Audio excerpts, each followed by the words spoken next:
Hi, I'm Barry Osborne, producer of The Return of the King. Welcome to the third and last of the production commentaries. It's been a pleasure to be with you over the last 3 years, and we welcome you once again. I remember when we first put that on Film 3. We put the old New Line logo on. Yes. Yeah. All of a sudden it was really happening.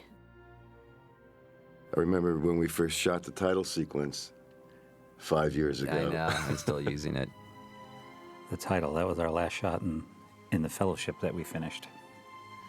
We did that here, yeah. So the interesting thing about this start is originally this was intended to be in film 2, but it ended up not fitting in well enough in terms of the overall movie, and Peter decided to pull it out and keep it for film 3.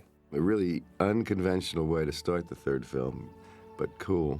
Cool because it's green, and you think you're thinking of Fellowship, but what you're really thinking is before Fellowship. I remember Peter was going to reshoot this because the water was dirty and muddy. It had rained for days when we went out to shoot the scene. And we had the idea of going to visit Peter Doyle, our friend, the digital color grader. And he pulled this out and made this water look so great and so idyllic. And here we are, didn't have to reshoot it. This shot was actually the first shot that we finished for the Two Towers, which got moved into Return of the King. So that was set up as an elaborate miniature.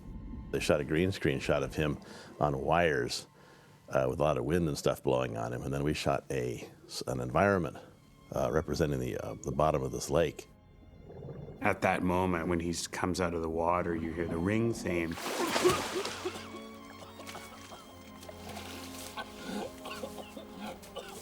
Peter felt that the sound captured more the evil of the moment. One of the things way back at the start was the ring and the nature of the ring. What, in fact, Peter wanted out of the ring was to make it into a character.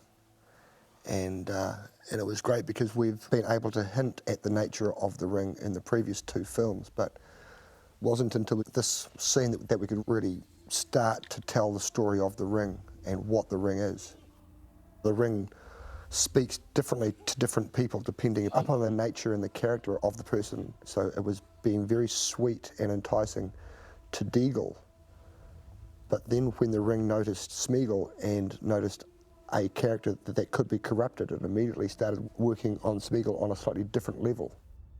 Right around this moment, we take the music away, and that starts to shift the scene from this sweet, bucolic scene to this sort of to a scene where the ring just becomes the center. So we have the throb, heartbeat of the ring, and it's driving the whole scene. We went through a couple of variations in the mix where the sound effects that weren't associated with the ring start to pull back, all the Foley and the struggling sounds to sort of make you feel a little more removed and like the ring was really having more power. But what we found that did to the scene is it actually gave it less visceral impact. So we dialed that back a little bit and made all the struggling effects more realistic, and I think it makes it more violent. And in fact, the problem we had in the mix was trying to find a balance between making the scene work how we wanted it and not being too violent. And various mixes we had of it, it just was too much. It was too full on. You were too involved, and it got nasty. We extended this a little bit. This was shortened for the MPA to get the PG-13. The original plan, though, was, of course, to start film 3 with the Forging of the Sword. That's right. Which was actually a pretty dynamic opening. So from what I can recall, anyone I've spoken to got quite a surprise when this scene was used as an opener for film 3. It was pretty unexpected. Yeah. But I think this was a far better option. There was a lot of call out there to know a bit more about the background of Gollum. So it was the ideal opportunity to have it because you couldn't have put it anywhere else in film 3 once you got into the process of getting film 3 underway. This shot too, we shortened this at one stage. You never put the ring on. We didn't want him to disappear. And then later down the track as we're developing the film, we sort of felt that the viewer needed to remember that because it hadn't happened since film 1 of anyone disappearing, putting the ring on. Yeah. So we decided to put the disappearance on because it made sense for later down in Mount Doom when Frodo put the ring on, disappeared. So it just took people back to that moment. So this whole sequence was directed by Fran Walsh, as I recall, with Andrew Lesney, and it was done on a stage, and it was just a great montage of Smeagol turning into Gollum. And one of the great things for us, I think, is that Andy actually gets screen time here, and he put so much effort into creating Gollum that it's great to see him on screen. Of course, this was some kind of gelatinous fish that we made. That's pretty disgusting, but very effective. No real fish were harmed in the making of these films. Andy's casting as Smeagol is also one of the huge factors in our last-minute redesign of the digital Gollum. Come film 2, while doing pre-production, you had to make the choice. This is the design what we have right now. It was more like we need to redesign Gollum so that he can do this. We definitely need to redesign him because of this scene.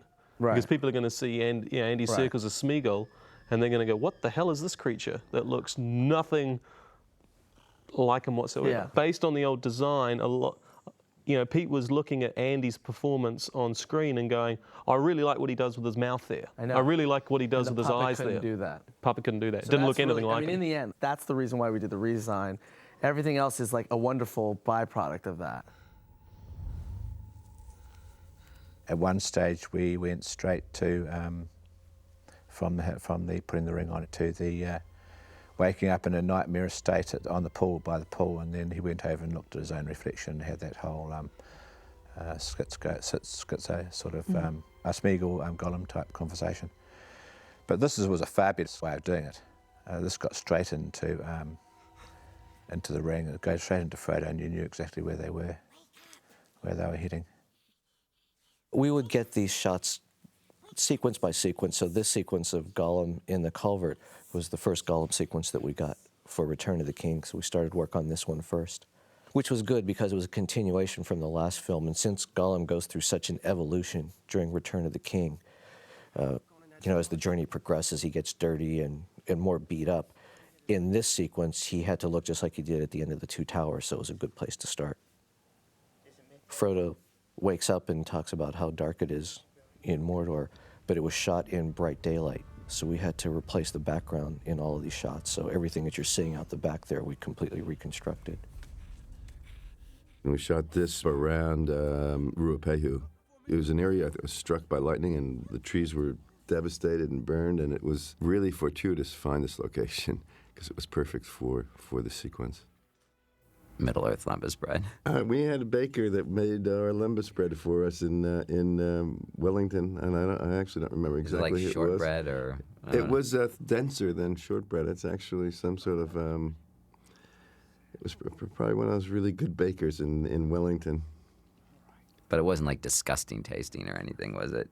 No. In fact, I have a whole closet full of lembas bread if you want some. There's a few close-ups, when they shoot back in toward the walls like this, they did rebuild a portion of this for pickups.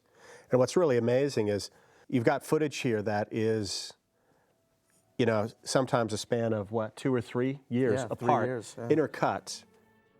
A lot of the stuff where we see Gollum walking, we did a lot of ground interaction elements that were used over and over again, because that's really how the feeling that he has weight is created, is by the way that his feet interact with the ground. And that's just something very subtle, like a pebble getting kicked or slightly sinking into the ground, or a little bit of dust or whatever. So we shot a huge number of elements of that kind as a kind of library of ground interaction. Passes on leaves and gravel, sand, and so forth. Now this is a scene involving a miniature tree background and a full-size tree foreground, a technique that we developed quite extensively. So that instead of having to build an enormous forest set, basically the forest set could be about 1/3 of the total depth that you see here, and then everything else behind it is a motion control miniature at 1/6 scale.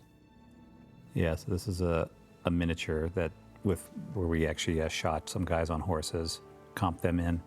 And then we had to go, as we rose above the miniature, we went into our digital environment. So it's a combination of digital miniatures. Hobbits on the wall. The Hobbits on the wall were digital. The Orthanc in the wall is a miniature. The trees down below was a separate miniature, and then the surrounding back hills were all digital. So it was this real sort of cut and paste of all these different elements. And then the horses were shot. The guy Gandalf on the horse was shot separately, and so we had to track those guys in. And it was a big composite piece that we had to put together. It's one shot with all the tricks in the book. One shot, yeah. Yeah, matte paintings, everything in that one. All moving and all moving differently, unfortunately. This sequence also was struggling to find a home. It was originally going to be at the end of the second film. That's right. Well, these were filmed too, yeah. We actually started and finished a lot of these for the Two Towers. That's right. Yeah. And this is more of Weta's invisible work, you know, Yeah. with all the guys just sitting against the sky, which was just on a stage. I love this scene also. We have so much fun with it. On most movies, by the time you were taking your very final pass on the sound, you would in fact have final pictures so you could make sure that everything was in sync. But on this film, the actual delivery date for the final visual effects was about nearly 2 weeks after the final delivery of the sound. And this scene is an example of a place where we were frantically trying to make sure that we had the latest visual effects when we were actually at the print mastering stage in the mix, which is the absolute final pass that you have to get the sound right. So we were adjusting our mix at the very last minute, trying to get everything in sync. And at the end, we still were just praying and keeping our fingers crossed that when we were sitting at the premiere, everything was going to be in sync. So this whole sequence for the extended DVD, we got about 60 additional shots of blue screens, and we're having to just sort of match all these to previous shots that we did 2 years ago. And when you look at them, you can't even tell that they're against the blue screen. It looks like they're right in the set. The compositing software that we use Shake on this. You know, you can go to the Apple store now and buy it. It's not only faster, you know, than it was, you know, digitally a few years ago, but it's hugely faster than in the old photochemical days. Oh, God, yeah. When Ray Harryhausen was doing, you know, Sinbad and Gulliver, and it took him 6 weeks to get a traveling matte shot back from the lab. Now, you know, now it's virtually instantaneous, and it's much more convincing too.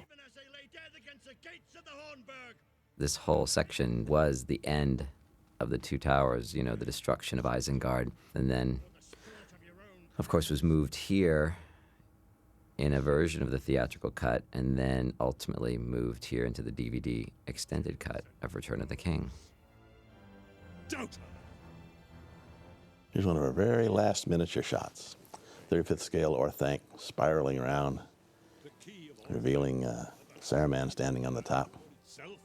Along with the crowns of the seven It's kings. an interesting challenge with the eye lines and the voice projection because they're actually quite far apart. Saruman's way up the top of the tower and everybody else is down below craning their necks up.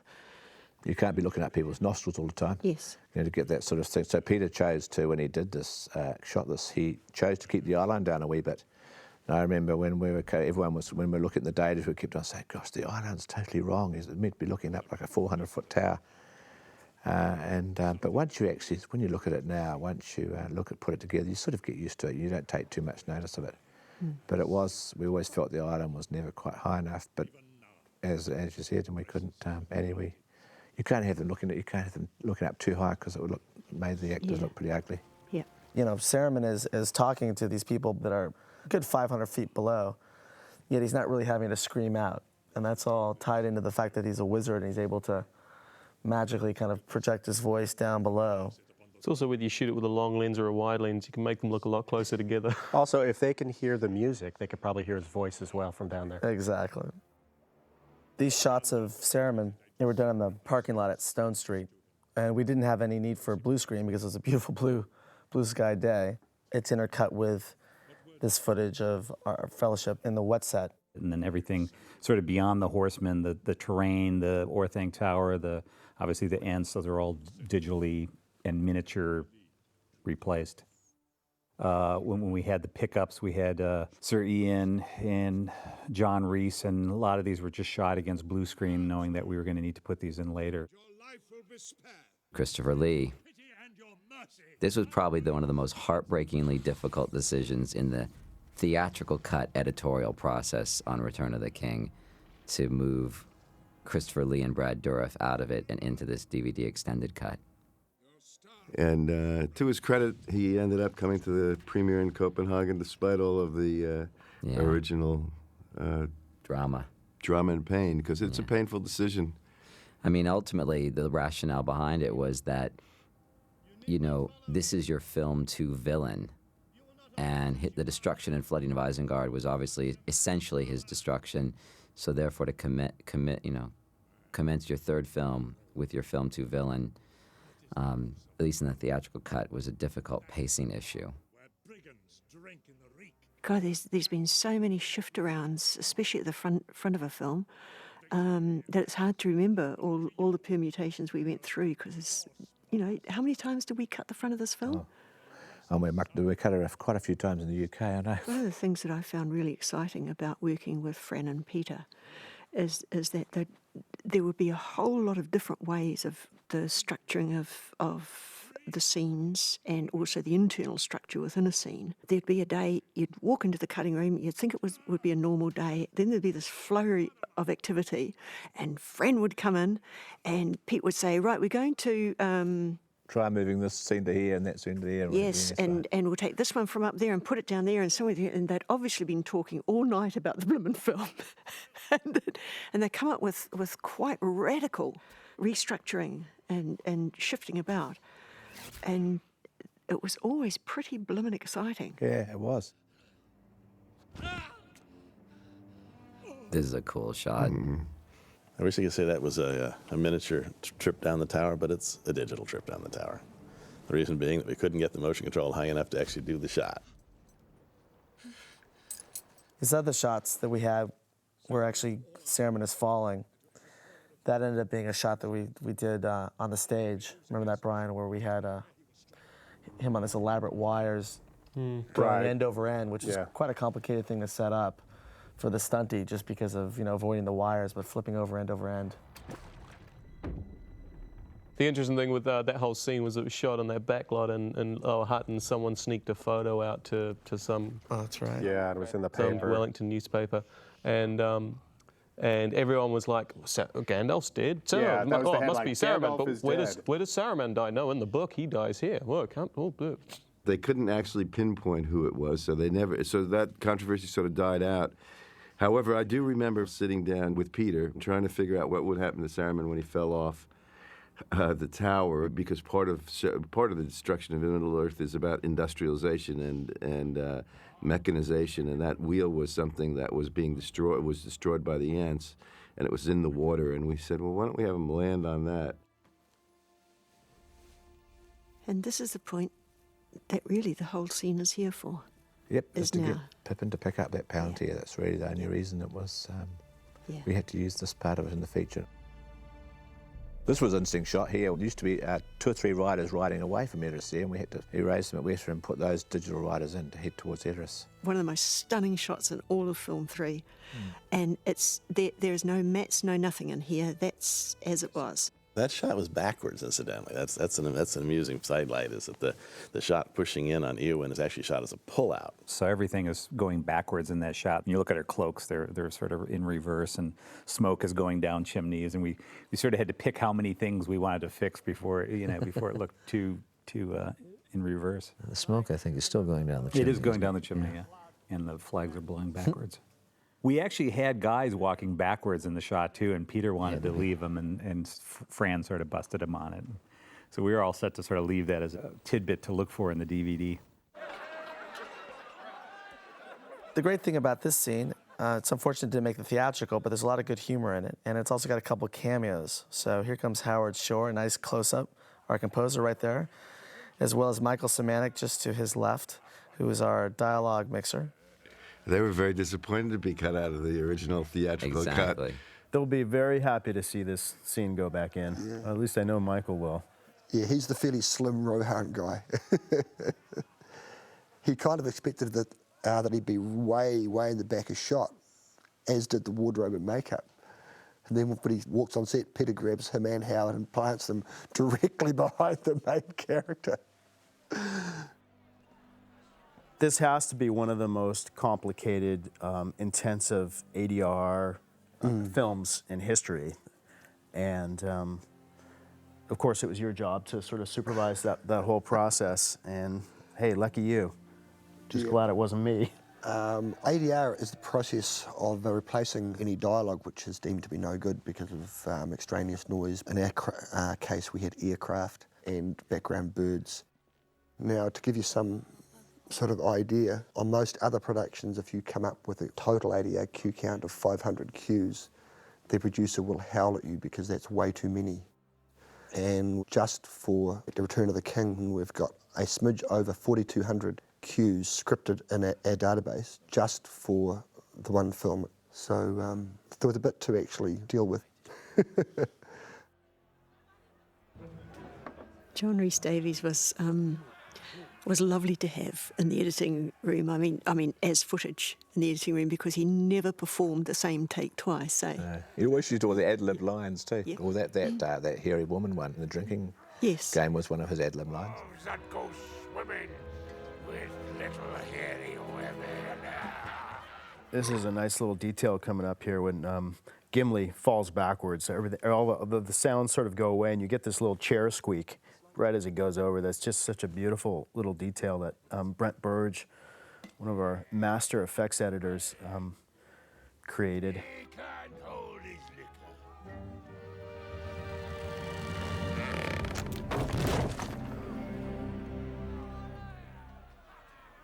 Game over. I think it was at this moment when I realized that someday Orlando Bloom will be James Bond. And of course, this is a visual effect, bringing Marion Pippin into scale. So it was shot in multiple pass motion control.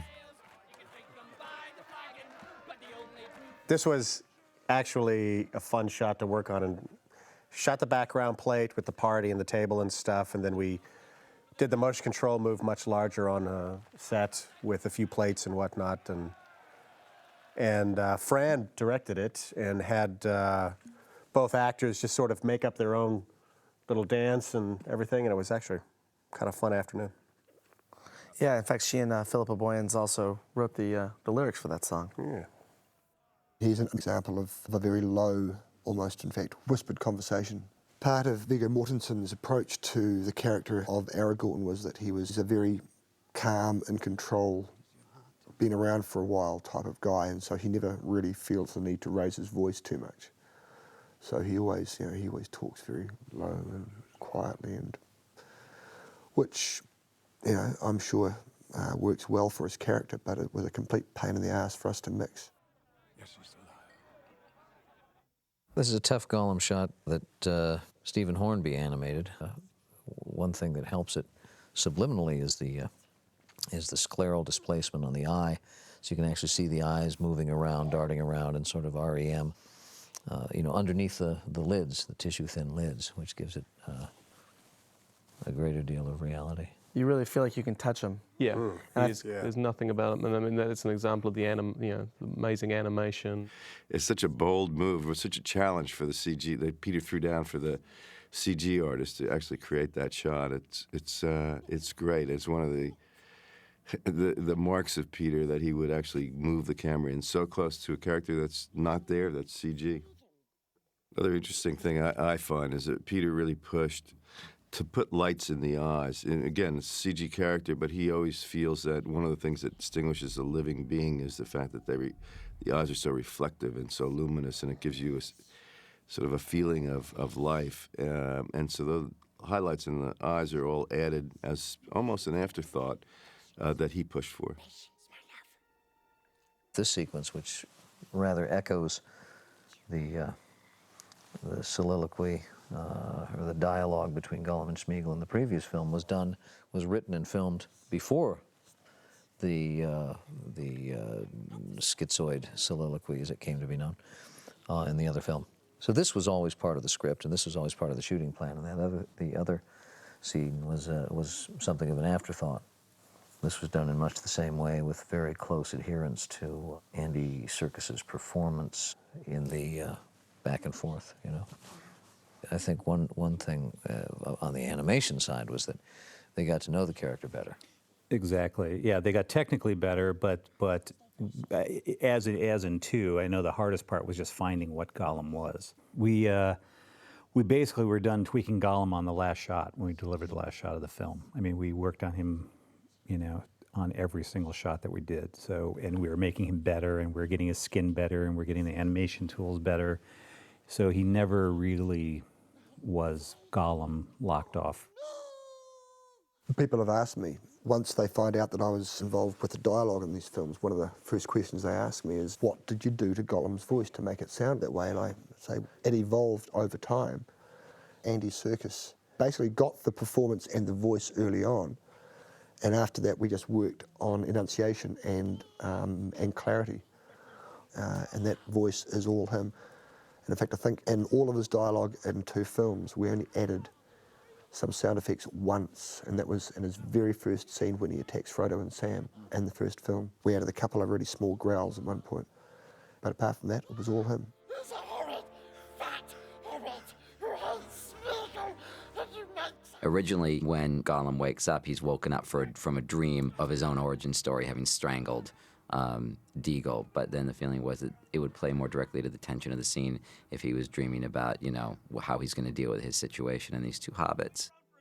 Ultimately, it worked in better proximity, to start the movie off, to sort of orient you, to have some green. We'd mentioned it before, to have some green at the start of the movie and sort of have this origin story for Smeagol, Gollum, then sort of interrupt this dramatic tension here, which is pumping along really nicely to stop, insert a flashback into the sort of the front of it. This came up from one of those discussions Peter and Fran used to have at night, and they'd come in and say, I've got a really good idea how to do this, and they'd come up and we want to add these little sequence on the front. We had to change the animation a wee bit, but this is wonderful. This works, this little sequence of Gollum and the scene obviously wasn't put into the theatrical for reasons that it was not essential to the story. To the story at the stage. One of those casualties of length, and it's a beautiful scene. Yeah, it is. It's lovely seeing this. Yeah, really gorgeous. It shows, all that beautiful artwork in Edoras, and it's one of the things that just blew me away working with the footage, was working with such wonderful detail in all the backgrounds and all the sets. There's some lovely wide shots. I mean, this is one of the most spectacular sets in film 3. I think this Edoras sequence, these Edoras scenes. I think it's a general impression for a lot of people that it's Edoras is one of the great sets, exterior and interior.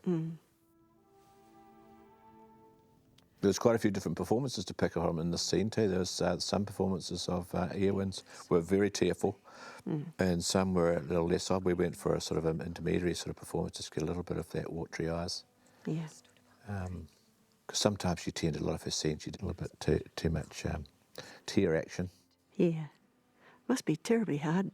It would have been terribly hard for them. I mean, they were shooting 3 films at once. I mean, to actually get a handle on the development of their character and whether this particular scene was going to be tearful or that one was. God. I remember Eowyn saying at one stage, if she had known that all the scenes she shot were going to end up the way they were, she would have done the performance slightly different, not been quite so tearful at certain scenes, build up her performance a bit differently. This shot was done during the daytime, and Weta put these great sort of star field out there in the distance above the horizon line, and the whole shot was darkened down to give it this feeling like it's at night.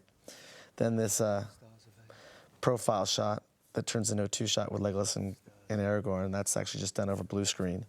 And again, Weta just drops in the background. So it's just a nice combination of using the actual location. And one of those 2 shots with Legolas and Aragorn, they were actually shot at 2 completely different times. There's a lot of stuff like that in this movie where people are conversing in the same shot, and they were shot weeks apart just because of the nature of the shooting, where they had to share the actors among so many different units that it was very hard to actually get the entire group together at one time.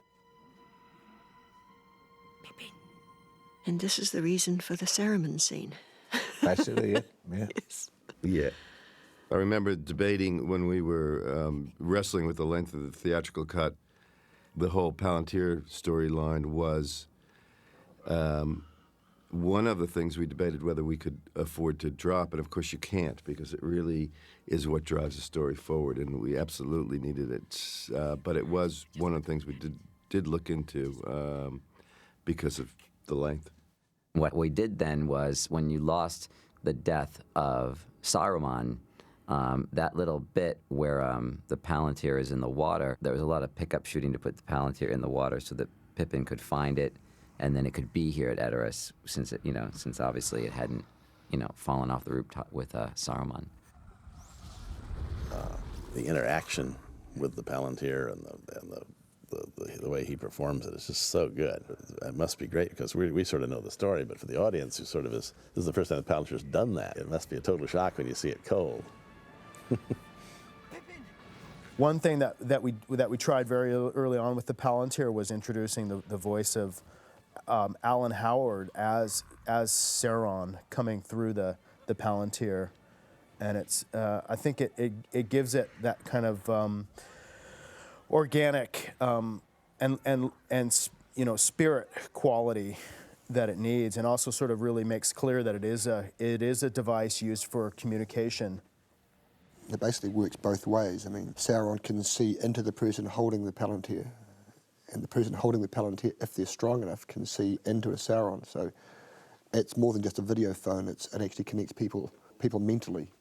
And also the other thing with that scene with the Palantir is Billy, when he performed the scene, was jerking himself around so violently. It was interesting to be able to give the Palantir that kind of power and force that could actually throw Pippin that violently, and ended up putting in sounds that were recorded from different pieces of metal that were actually re-recorded and then played out of a speaker, which we were whipping in circles at the end of a rope. And as every time it passed the mic, of course, you get this Dopplered sound of metal or all different actually types of grinding sort of violent metal sounds, which gives it this sort of unique energy, and that's the force that's driving the Palantir in these weird, jerky motions. I always love the artful use of scale, Tall Paul's hands on Billy Boyd so that Ian McKellen seems bigger. But at this point in the trilogy, it's taken as a throwaway given, but those are the hands of Tall Paul. And Tall Paul, who's one of our scale doubles, is actually nearly 7.5 feet tall. I think he was about 7'3", and he also did other jobs in the movie, including he was a driver, and I was driven by him once, and he had to basically put the front seat into the back seat.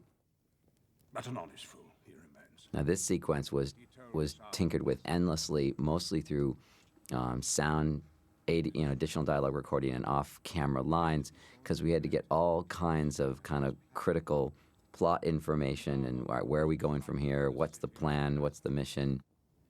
His defeat at Helm's Deep showed our enemy one thing. He knows the heir of Elendil has come. Like there. Men are not as weak as he's. With so much dialogue to sell in a very natural way, and not feel like you're. Yeah. Hey, look, folks, here's the information. Here's the information. Yeah. And Ian's just such a wonderful actor. It just comes across very naturally. He will raise Minas Tirith to the ground. When it comes to laying dialogue and ADR, we actually break it down to sort of quarter frames. An experienced ADR editor can nudge a line a quarter or half a frame and know that it's made a difference. How can a 48th of a second possibly matter at all? Half a frame can either make or break a line of ADR. A lot of that almost gets down to an instinctual level. So at a certain level, as an editor, when you've been working with sounds enough, you start to internalize these calls. And so it becomes instinctive. Mm. Yeah, I mean, your eye may not be able to actually pick up the difference a half frame makes, but your perception of the line and how it's read is better. It sort of plays better. It may be a bit quick for your eye to actually physically pick up, but your conscious impression of the line is that it looks real. This is pretty well shot exactly as per the script and storyboards, actually, the scene from memory. This is actually the first time that Pippin and Merry are separated through the entire trilogy. I can't help it. They've been together the whole time.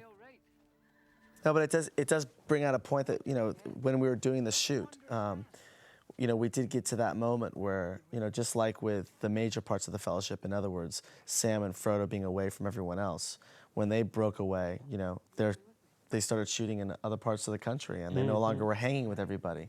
And that started to then happen with Billy and Dom. And it actually really, you know, added, I think, to the performances, because they were no longer together hanging every day, having fun off camera. They were all of a sudden shooting the stuff alone. And, you know, something they could draw from. Last of the Longbottom Leaf. And inside the stables is again a scene that was shot. It was a cover set originally shot in Methven, near where we shot Edoras. But we also did pickups several times on this sequence, because when you start to cut the picture and you omit things, you need to explain transitions that are no longer in the movie. There's certain emotional things between, say, with Merry and Pippin, and that parting at Edoras. I mean, you don't want to feel that different ways. You want to feel it one way. You know, it wasn't like you wrote the music and then analyzed it over and over and over, you know, and tried to figure out, is that the right, you know, it was just your expression of that. And if it was a true expression, which all of the music is in this movie, there's nothing false about it. You know, it just, it empowered you to create something based on your own true feelings about it. This little bit is added for the extended cut, this little bit of Merry dialogue.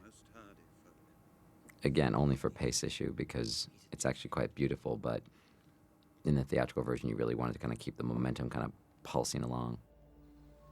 Fran shot a lot of the stuff in the forest here, which happened to be another film 2 scene. And was moved here into the Return of the King extended cut. The flashback to Arwen's unborn child. This is a bit of forest that's gotten lots of usage in the various films, including the end of the second film where Gollum, Frodo, and Sam go off in the same forest, but slightly different area of the forest. There's an interesting transition here, because she's going to see her son race across, and then it pans over to a miniature background. It's a big moving crane shot. The boy runs up to the step, and he stood still for about 2 minutes, and then he runs off. And so Peter didn't like the stop. So we had to basically remove him or stop him from stopping at that step, which with a camera move was virtually impossible. Because essentially you're seeing 3 different sets all being spliced together. The forest set, the hallway set, and then the set on the outside. This took a lot of doing to match up and make everything hook up, because they're shot at different times and different stages. Luckily, it got cut out of the second film, and so we had another year to sort of scratch our heads about it, and it still was extremely difficult to do. It's a triumph of the digital art, the way they managed to actually put it together. You had to sort of cut him out and you know, retime him and hold him, and it was a nightmare shot to do. And that was one of those shots that just sort of went by, and you know, took us weeks to do that thing. But it all works. We cannot delay. This elf, who sort of says to Arwen, you know, "Milady, we must move on. We can't linger," is Figwit, who is, you know, a sort of legendary internet phenomenon. That's right. Oh, man. Figlet has gotten a lot of airtime. We'd almost need a separate disc to go into all the stories about Figwit, to tell you the truth. It's been amazing, but Figwit stands for, it's... Stand for anything? Yeah, Frodo is great, who is that?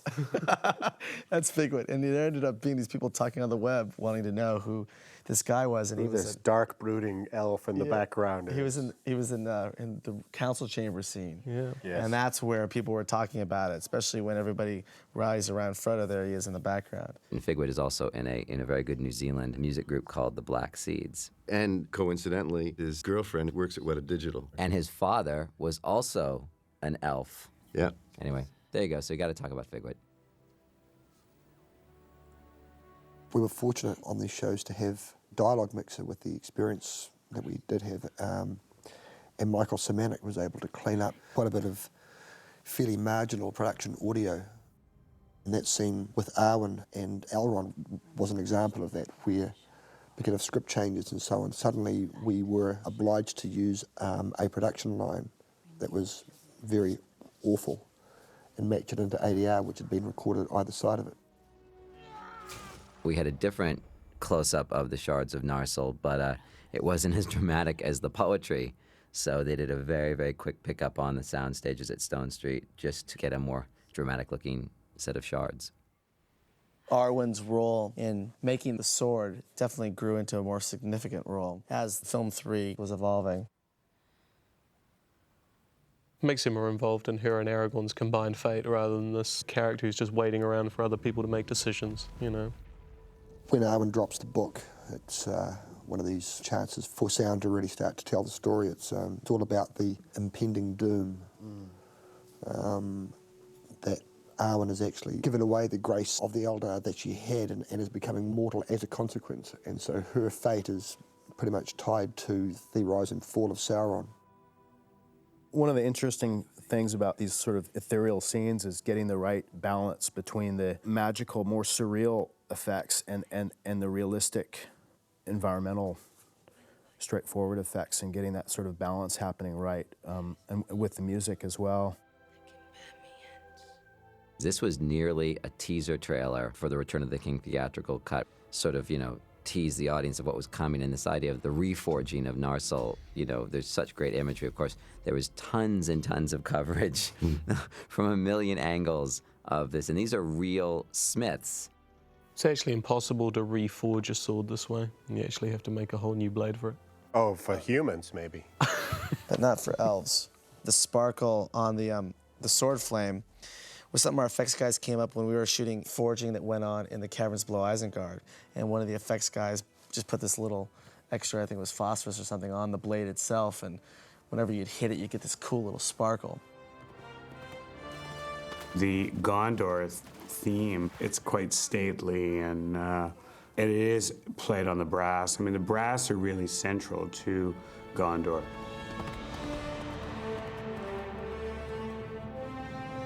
And it has a bit of a feeling of lost grandeur to it. Minas Tirith was a large miniature that Alex shot, and we used that as our center point of reference. Now here's something interesting, because all these shots are basically built only up to the first story, and everything else you see is miniature, matched into the camera move. This, of course, is all miniature here, with a digital Gandalf racing through the streets. We had a lot of fun with this, because Peter basically said, give me some shots that get Gandalf from the bottom to the top and make it interesting, make it exciting, and indicate how far he has to go, how huge the city is. And basically, we were given carte blanche to figure out what to do. So we did a series of handheld shots. My motion control operator, Hank Prinz, worked out some shots, and we'd show them to Peter, and he'd choose the ones he liked, then we'd refine them, then Hank would program them as motion control shots, and we'd shoot him. The high-angle shots of Minas Tirith, we had to tip it up 30 degrees because we could never get the camera high enough. So when you can't get the camera low enough or high enough, it's easier to just tilt the entire set. When we get to the very, very top of Minas Tirith, that was only built up to slightly above the height of the main door. Essentially, all that exists here is the tree and that little bit of door. And everything else that you see in the shot is a miniature extension at 14th scale. Anytime we're up at the top of Minas Tirith, all these shots are all green screen, which I think was sort of impressive in terms of just the bulk of these shots. There's the whole coronation sequence which takes place up there, and it was all green screen shots. You feel you're up on top of this big prow in the center of Minas Tirith. And the interiors as well. They're putting the top on this throne room.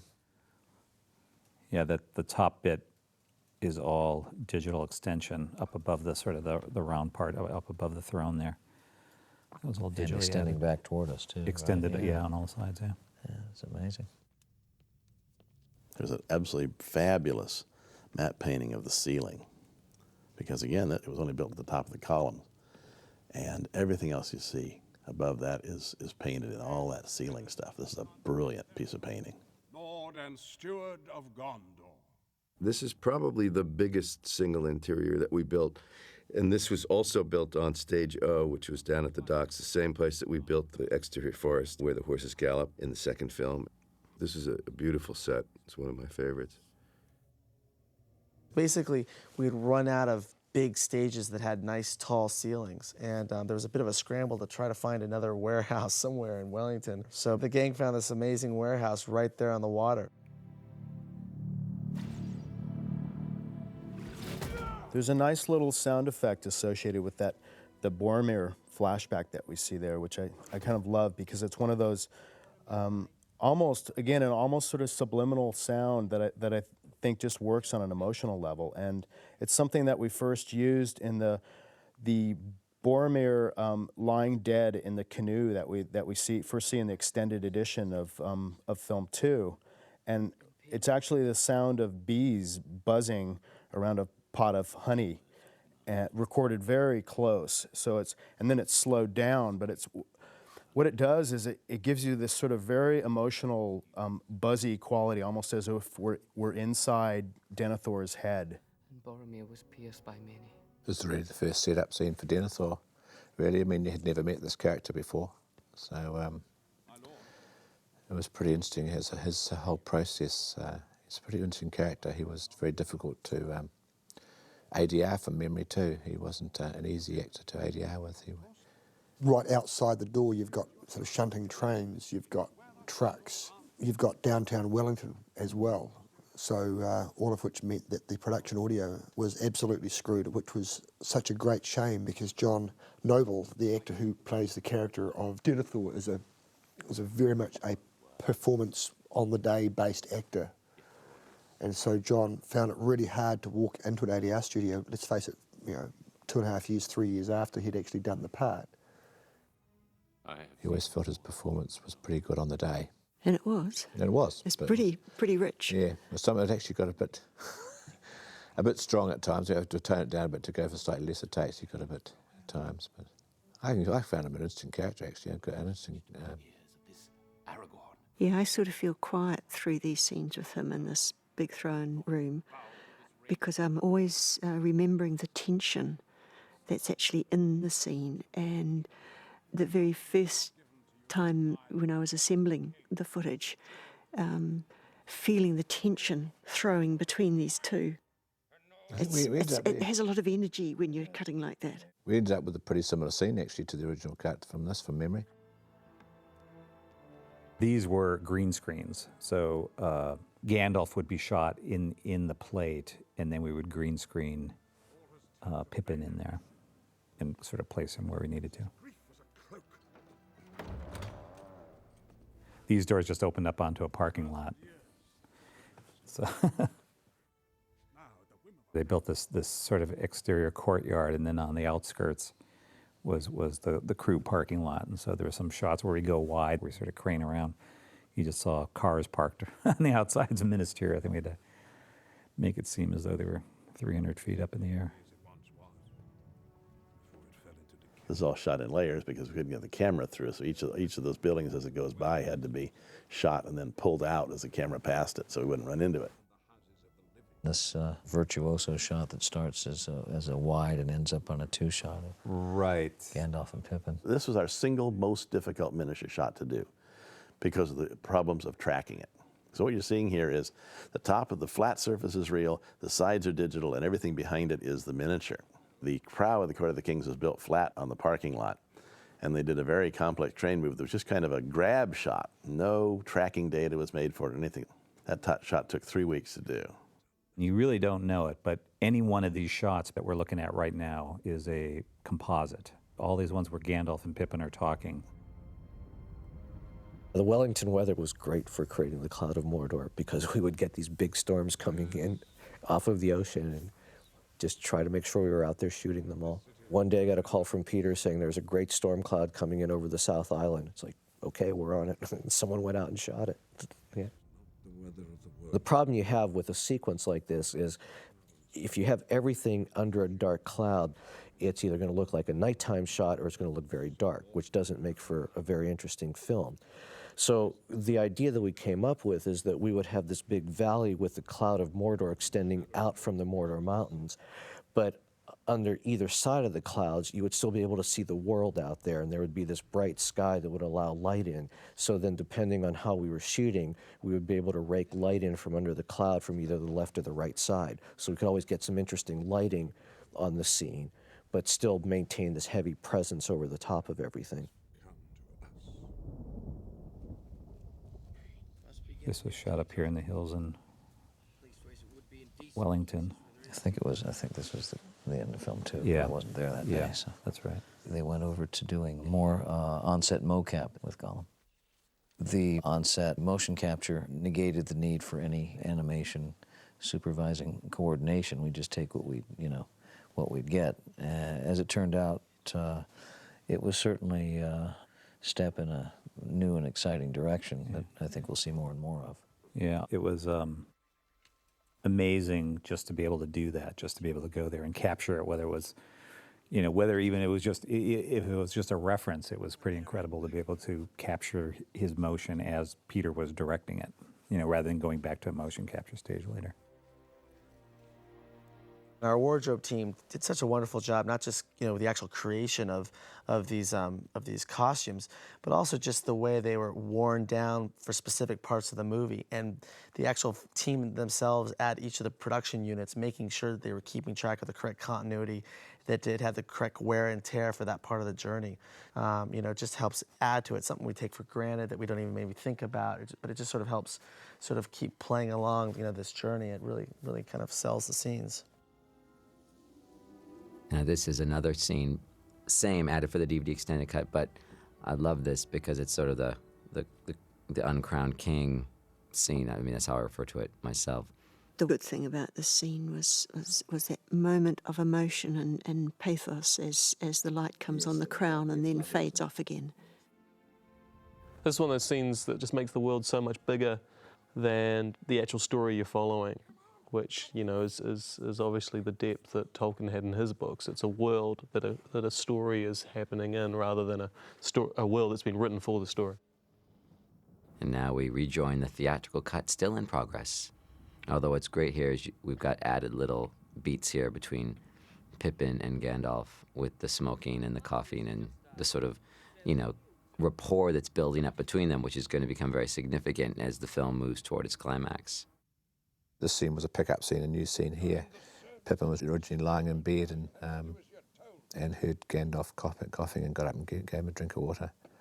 And then here's some of the footage. Some of it there, yes. Yeah, the bones of that scene were all there, shot originally, and what was added, I believe, is the detail, the sword, seeing Pippin take out the sword and looking at his weapon. We felt that need to set up the uniform, because later down the track, when there's another scene when he's got the uniform on, he's talking to Faramir. This scene is a good example of playing up the contrast between the quiet before the storm at Minas Tirith and what's happening at Minas Morgul, where the evil is about to erupt.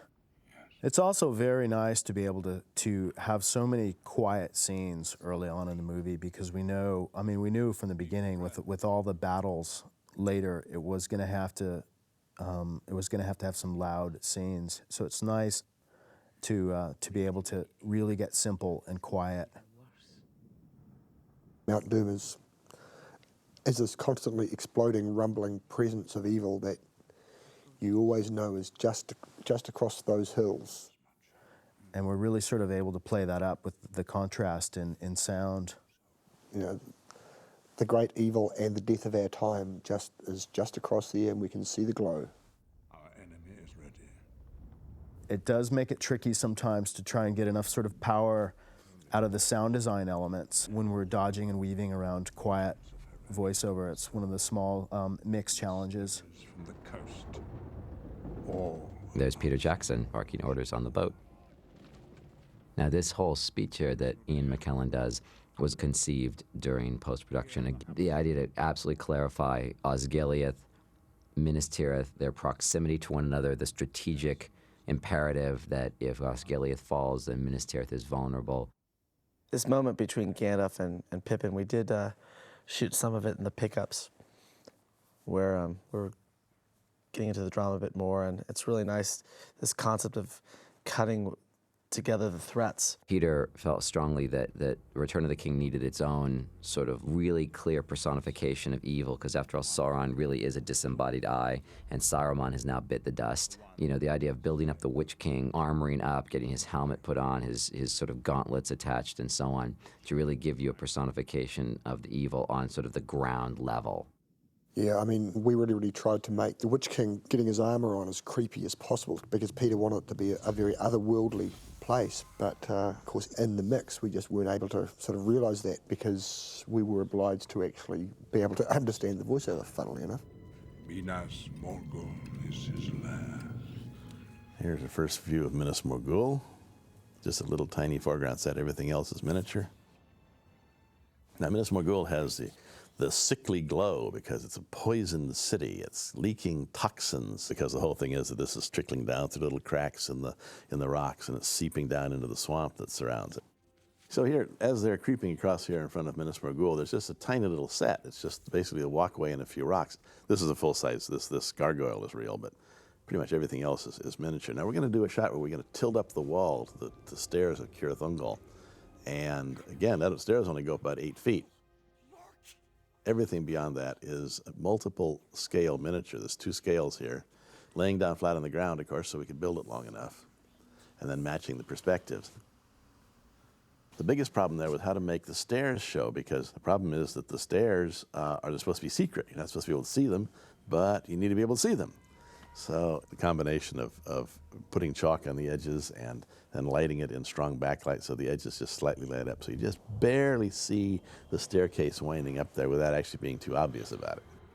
Now this scene is where the ring starts to pull Frodo in towards Minas Morgul. There's a lot of low-end rumble sweeps that are Dopplered, so you get that sense of movement as if they're sweeping in towards Minas Morgul, physically pulling Frodo in. And there's some singing and whispering and black speech, and that's all emanating from the ring. The beauty of this scene, for me, is the brief moment of silence before the eruption. Probably the most important tool in our toolbox is being able to create silence. And in fact, the more intense and energetic the scene gets visually, the more important of a tool silence becomes. And it actually has an inverse relationship in terms of the busier the scene is, in terms of all the sound happening, the more power that silence has. And so we're always looking for, the key moment to be able to take all the sound away and just strip it down to silence. Mm. To get a little bit zen about it, it's the whole sort of yin and yang thing. You can't make a sound powerful and big unless you've got something to actually balance it with. This moment coming up with the Witch King is one of those moments that we're all sort of dreading. It's one of those moments when we need to physically almost feel the pain that the characters are feeling in the scene, which is coming from this just ridiculously high-pitched scream. I can feel his blade. So it's one of those moments we were always sort of dreading, knowing that it was going to have to be almost painful. And that was the challenge, was to cause Frodo and Sam to actually cower with their hands over their ears, but to be not a painful experience per se for the audience. I remember a funny experience we had during an early tent mix on that scene, and it was one of those all-nighter tent mixes that we were going through, and sometime in the middle of the night, it must have been 3 in the morning, I was there with Mike Jones, who was doing the tent mix. We were working on that one moment, and because I'd been in there for so many hours, I think I was starting to lose perspective and probably hearing as well. And I just felt like we weren't getting enough power out of that Witch King scream. And so I kept having him turn it up. I had him put it in all the speakers. We pitched it higher. We just did everything we could do to make it stronger. And then I remember in the morning, you came in with fresh ears, and we played that for you, and you just started swearing and said, that is ridiculous. It was just like, it started, and I couldn't get my hands over my ears fast enough. Up the stairs we go. This is one of the sequences that we tried the on-set motion capture for. Now, to create Gollum, we used a series of techniques to move him. One of them was rotoscoping over Andy Serkis's performance, removing Andy and putting Gollum in to match Andy's movements exactly. We also did motion capture. Motion capture would require us to have Andy go back into a empty stage with all these cameras that recorded his movement and repeat his performance on the stage without any other actors. And I had been pushing to come up with a way to do on-set motion capture. And in this sequence, when Gollum starts climbing up the mountain, we actually finally did simultaneous on-set capture, which saved days of having to go on a motion capture stage. It was quite nice to finally be able to get that to work. That's something that I've been thinking about for a long time, being able to put a character like that into the set and motion capture it and have that actually be useful. I was really glad that we pushed that technology forward. So essentially, Andy was acting in his motion capture suit with the little pinpoints all over it that would, and the multiple cameras that would record his movement, but he got to act with Sean Astin and Elijah while he did it. Correct. And, of course, then Fran didn't have to go back on the motion capture stage, and thank God for that, because we didn't have time for them to go back on the motion capture stage at that point in post-production. It's been very quiet across. It's nice to get a bit more of Faramir's lieutenant in this extended cut, so that when he ends up getting killed, a little bit more affected by that death. We've sent scouts to Caer Andros. In the DVD extended cut, the Battle of Osgiliath is really in two sections. The original conception was the whole battle for Osgiliath occurred much, much earlier, just generally. Putting it back here was a good idea, actually. You basically set up the whole Minas Tirith thing and Gandalf and Denethor, and you sort of knew who Denethor was, and it linked you immediately to Faramir, made it a lot stronger. At this stage, Peter wanted to introduce Gothmog. Peter felt that the Orc army needed some sort of leader. There was a realization that it'd be good if we could kind of crystallize the enemy a bit more and to have a character that we can really kind of focus on. Gothmog was played by Lawrence McCory, who also was featured as Lurtz, and who else, Barry? Let's see, Lawrence was also the Witch King in some of these sequences. That's right. In fact, he played opposite himself in some of these shots. That's right. And that's our stunt coordinator, Kirk Maxwell, who gets shot with that arrow. And tumbles down the stairs. I think we shot this on Peter's birthday. We did. In fact, I think this was done, we brought out gifts. Yes, we did. And we videotaped it and sang songs. Yeah, I think Andrew Lesnie gave Peter not a 3D camera, but a 4D camera. That's right, and he used it relentlessly since then. And then he also had his 3D stereoscopic camera that he used to document the production from that point forward. That's right. This scene obviously builds up the whole invasion concept. It also shows the orcs as being very cunning tacticians. You know, up until now, even with the Uruk-hai, they've been more strength in numbers, but now they're actually showing wits and the ability to control themselves to a level that they can invade under stealth, which is, you know, is scary. I think what's also great about these sequences is just showing off some of the new Film 3 orc armor that Workshop worked on in order to create kind of another new variation of orc. It's sort of like deep inner Mordor orcs that you've never seen before, you know, that these are the cream of the crop. These are really the badasses of orcdom. Yeah, the shock troops. Yeah. One of the things that seemed to trickle down and end up in a lot of shots was that the orcs lumbered along and they looked very ape-like. It was always a struggle. Once they start putting on the rubber outfits and stuff, they go straight into Planet of the Apes. The orc sounds were a real challenge in that we had to have such a huge variety, and they couldn't sound too much just like straight animal. Yeah, I mean, I think part of the challenge is giving them this sort of nasty, animalistic quality, but also keeping them sort of enough in the human range. So we used a lot of combinations of humans doing animalistic sounds and animals that are sounding sort of human enough.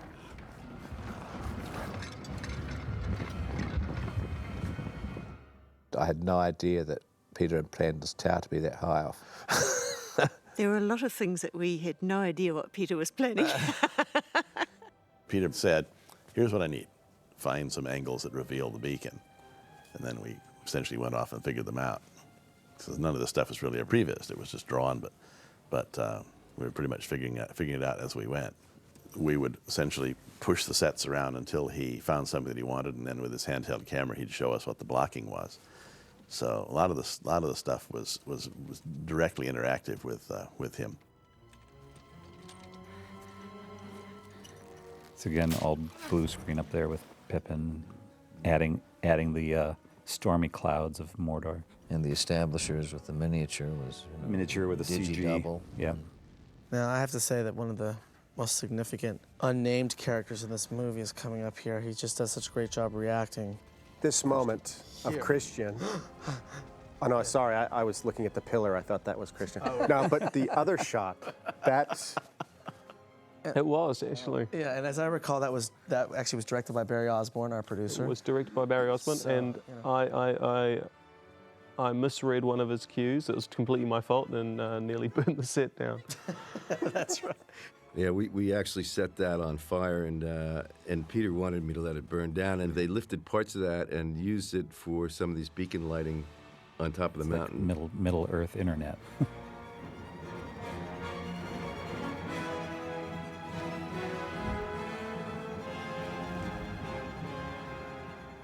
Lighting of the beacons is Gondor signaling to Rohan for aid. So it's using the Gondor theme, it's sending it out across the mountains. The music was used so much at the heart of the story, the center of the story, and by working with Peter and Fran so carefully on it, and with Philippa on the text and using the Tolkien languages, the music was able to be created in a way that was at the center of this piece. And I didn't know that, actually, starting out, that's what it would be. It wasn't like we had this discussion, and it was just something that evolved through the process of really just of telling the story. And I think Peter and Fran wanted the music to be expressive in that way, to be used in a way that was good storytelling.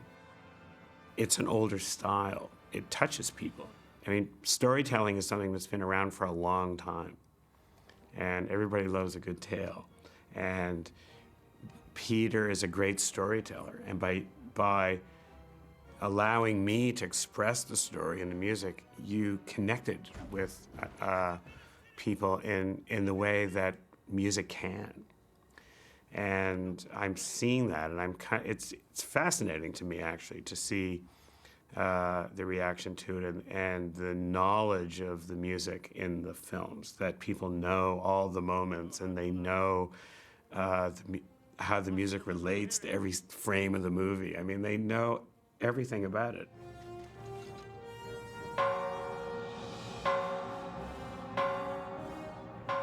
The bell there that they're ringing was a little pet sound that I was intent on us getting, because I remember the sound that I'd heard actually in a Zen monastery, which was one of these big propane gas canisters with the bottom cut out of it that they had hit, with a big stick. And I remember hearing that sound many years ago and thinking it was the right sound for that big gong.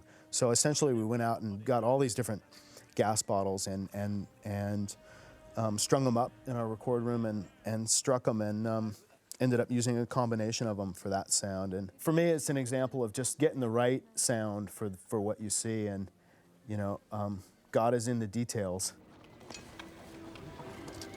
Gosh, we cut this scene, I don't know how many times. The original scene we cut with Pete, and there was a few extra lines in there, and Ian was playing a slightly different way.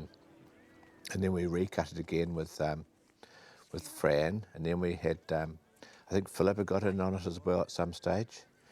I think it was one of those sort of scenes that went backwards and forwards, and we were still playing with this scene like right up to the last. There was one of those sort of scenes that we just kept on playing around with. I just liked all the horses. Yes, and he used to have a thing about the horses. It was always, if more horses, better. Yep. Horses fine. I wish I could muster a legion of dwarves. These guys in those shots with Legolas there, they were the horsemen. They were just riding around in a circle constantly. We basically just had like 10 horsemen that just rode around him. It looked like they were all heading out. There was a little Hobbit horse we had to stick in there. Anytime you saw more than, in these shots, more than, I'd say, 100 horses, they were all added. They had a mix and match. They had a button where you could sort of randomize the bulkiness of the person, the type of horse, the color of the horse, and so it was sort of automatically built in. And so you just say, give me, 10,000 horses, and it would know to put different helmets and spears and things on.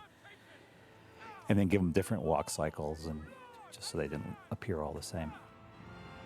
These front little group here are obviously the live action ones, and all the ones in the background sort of winding up the hill and up into the city. And the city itself is all digitally added. There we tracked Mary onto. There was a jockey, basically, that we got to ride the horse, because the horse was a little testy, but so we had to track Mary on. I love that one little sort of chicken. Well, it's not really a chicken, but it's an orc call that he gives out. But I love it because it sort of echoes off the background buildings. It's almost as he's sort of calling out to his mates to come on. So again, anytime you see past 10 or 20 feet, that's all miniatures back there, and digital set extensions and terrains and skies and fell beasts and all the other good stuff. Well, when the fell beasts started coming in, at this point, we'd just be given the shot and say, we'll put some fell beasts in here. And because Pete had shot all this out, I don't think with any of us present at that point, or at least without the idea of having fell beasts in there particularly. And so, it was just, start putting them in where they look good. On a big turn, a 360 shot like that first one, there are any number of places where you can put them in where they'll look good. And it's just a matter of choreographing it so it makes some kind of sense. And when the three are attacking the horsemen, that gets into some very complicated staging. For the long shots, they tend to look better close than they do at a distance, because their wings are very, very wide, and probably the right width to keep something aloft. The interesting thing about Gothmog is that the actor on screen is Lawrence McAvoy, and the voice itself is actually coming from Craig Parker, who played Haldir, and so it's quite cool, One would never expect that Haldir would have such an evil voice. The time of the Orc has come. Originally, during principal photography, we saw Gandalf arriving at this moment. This is when he first gets to Minas Tirith.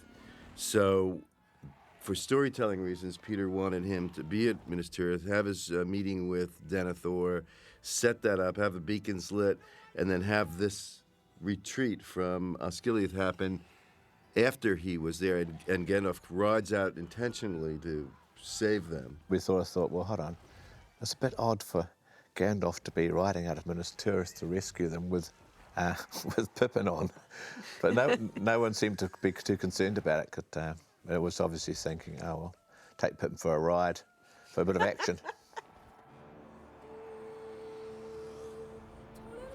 An interesting thing in this scene is the camera suddenly sort of wobbled off the thing. We said, we can use that.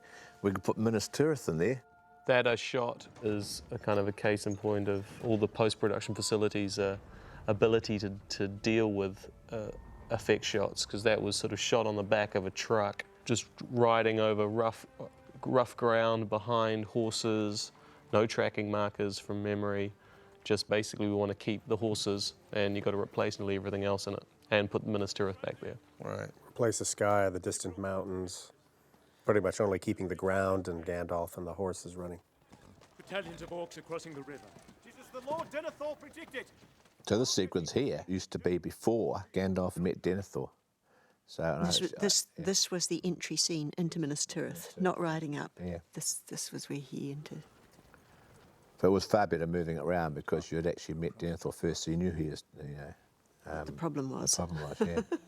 Yeah, this restructuring is very effective. Once the film is actually running, as you're working with it and stuff, the scenes actually tell you what they need. Once the things are starting to fit together, and especially once Peter's in the room and his thrust of storytelling is going, the shots actually take themselves out. They do. Yeah, exactly, they do. Tell me everything. Tell me all you know. Now, this was the scene that we dropped out of the theatrical version. It was sort of felt a bit similar to the previous time you'd seen Denethor. We had Yeah, three yeah. three Very scenes similar almost sort of following scenes, each other of Denethor in the throne room. Oh, you learn something about Faramir. I mean, you definitely learn it, but it wasn't essential necessarily to a theatrical version. It was just one of those scenes that you had to drop out of the three. You had to drop one, and the stronger ones obviously were The ones the you one had- with Gandalf, the one you had to have, Yeah, the first and you had of to have the fair- one with Pippin and the where Faramir gets sent out. yes. Yeah. But this is good. This is good background stuff for the DVD viewers.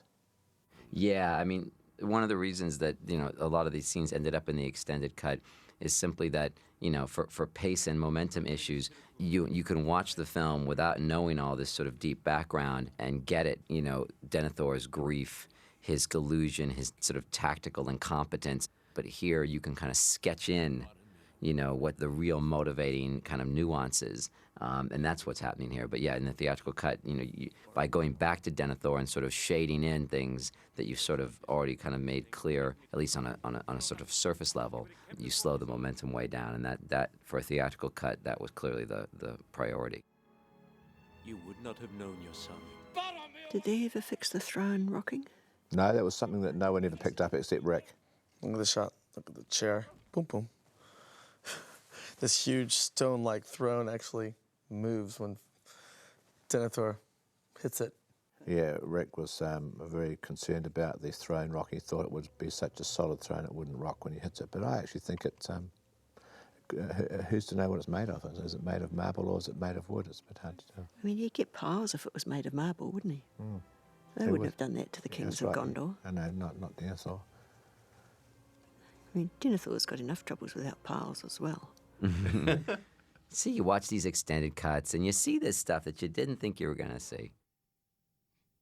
It's a great scene.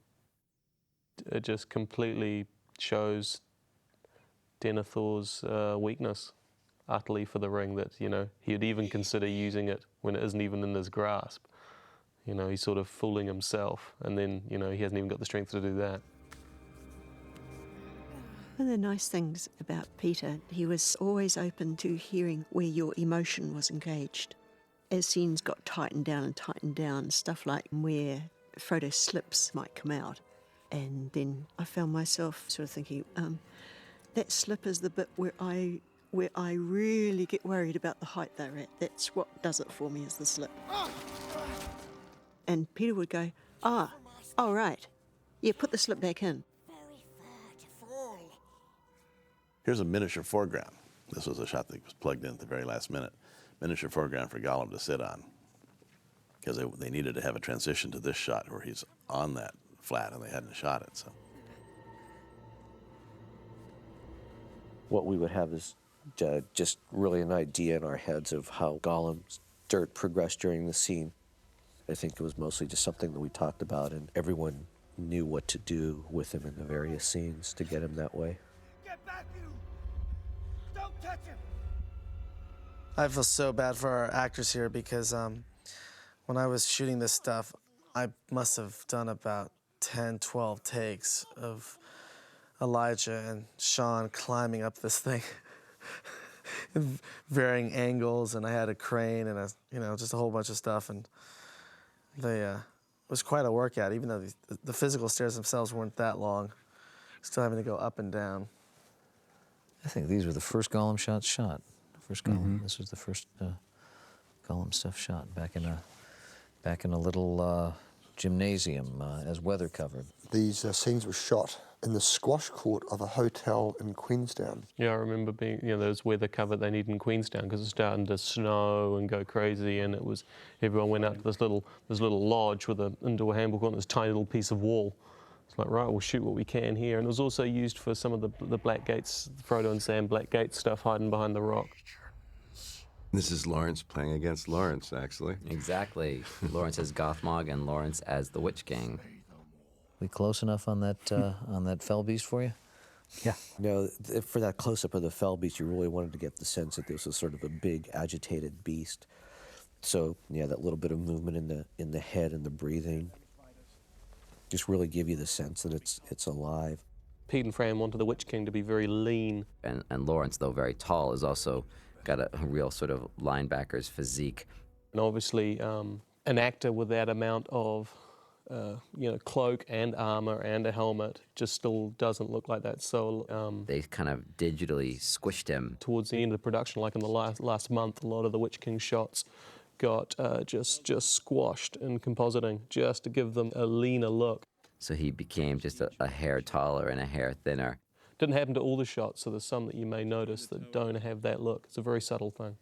I didn't think they would find any livery that would fit me. Once belonged to a young boy of the city. A very foolish one. This is added for the extended cut, this sequence here. Instead of attending to his I quite always liked this scene. This was yours. Yes. Of the Pippin doing this thing. It's always sad, isn't it, that when you're fighting for time, that it's the soft scenes, the character scenes that tend to go. Yes, they always tend to get lost, don't they? Yeah. It's a shame actually that happens. It's one of those tricky scenes because they had already got rid of the set, so we had to figure out how we're going to get backgrounds for it, and they didn't build the set again, did they? We had to find bits and pieces from They couldn't build the set again. So pretty much any set that we were in, we would, in addition to doing whatever actual camera-specific moves that we had, we would also shoot them as tiles, as a backup element, so that when if digital needed to add a background, they could simply go into the tile set, stitch the necessary pieces together, and then build a new background out of it. When we talk about a tile set, we're talking about a series of images that cover a large scene. So the way you shoot that with a large miniature or a large scenic environment is you shoot a number of photographs that overlap, and then you tile them all together to produce one super large image that you can then work with. So we call it a tile set. It's possible then to digitally stitch them together into a three-dimensional cyc so that you can do camera moves that'll match the foreground move without having to actually shoot a motion control move on the background. Something that Peter really likes to do with his picture editing is a lot of sort of cross-cutting, and it's something that works out beautifully. In the scene coming up where Faramir is charging into the orcs, counterposed against Denethor, just this despicable, careless father figure. I do not think we should so lightly abandon the outer defenses. Defenses that your... Faramir is a character that I did want to give a certain sound to. He's another fairly tragic character.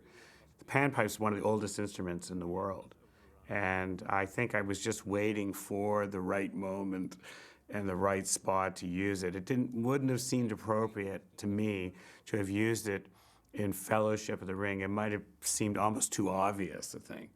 And I didn't use it in Two Towers. And finally now in the first act of Return of the King, you hear a little bit of this sound, and it only connects to Faramir. I wish that.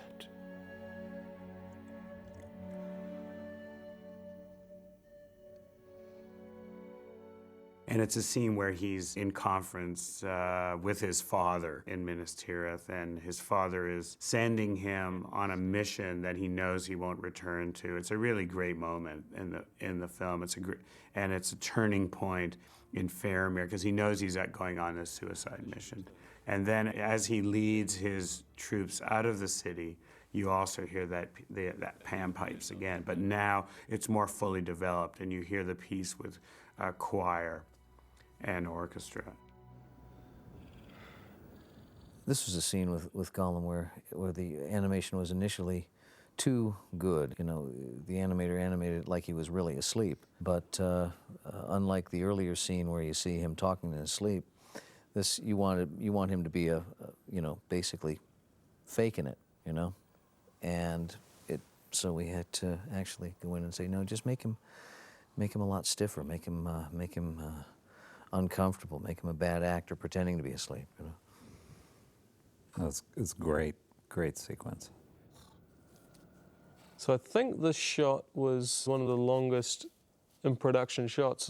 Not that it was in production for 3 years, but it was one of the shots we used originally for our first Gollum test.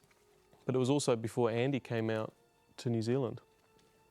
And I think Randall William Cook was standing in on the day.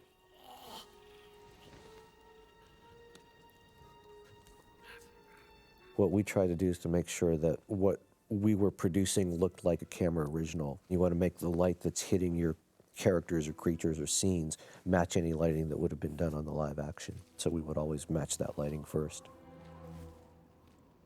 We had some really, really great production illustrations of all these different views, which was very helpful, just in terms of how the final lighting was going to look and what the final color was going to be.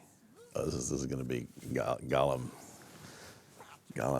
indicting Sam. This is an interesting shot, one cut on the other side of the line here, where we're looking down the valley the other direction. It's the only one where we're actually looking the opposite direction down the canyon, back towards Mordor instead of out towards Minas Tirith. 2 shots, actually. What were you doing? Gollum is wonderful for a number of reasons. A great deal of artistic skill was put into his animation. A number of technical breakthroughs were made, you know.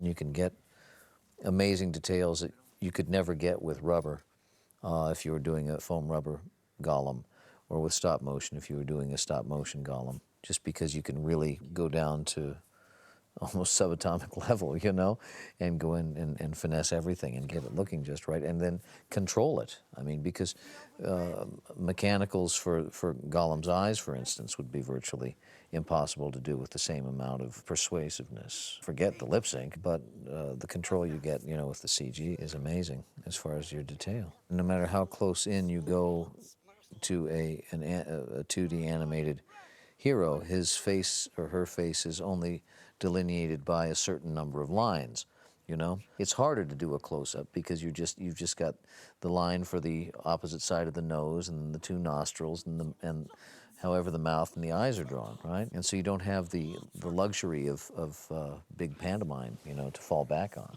And the drawing's got to be very tight, and yet you're looking at a very small graphic image blown up really big.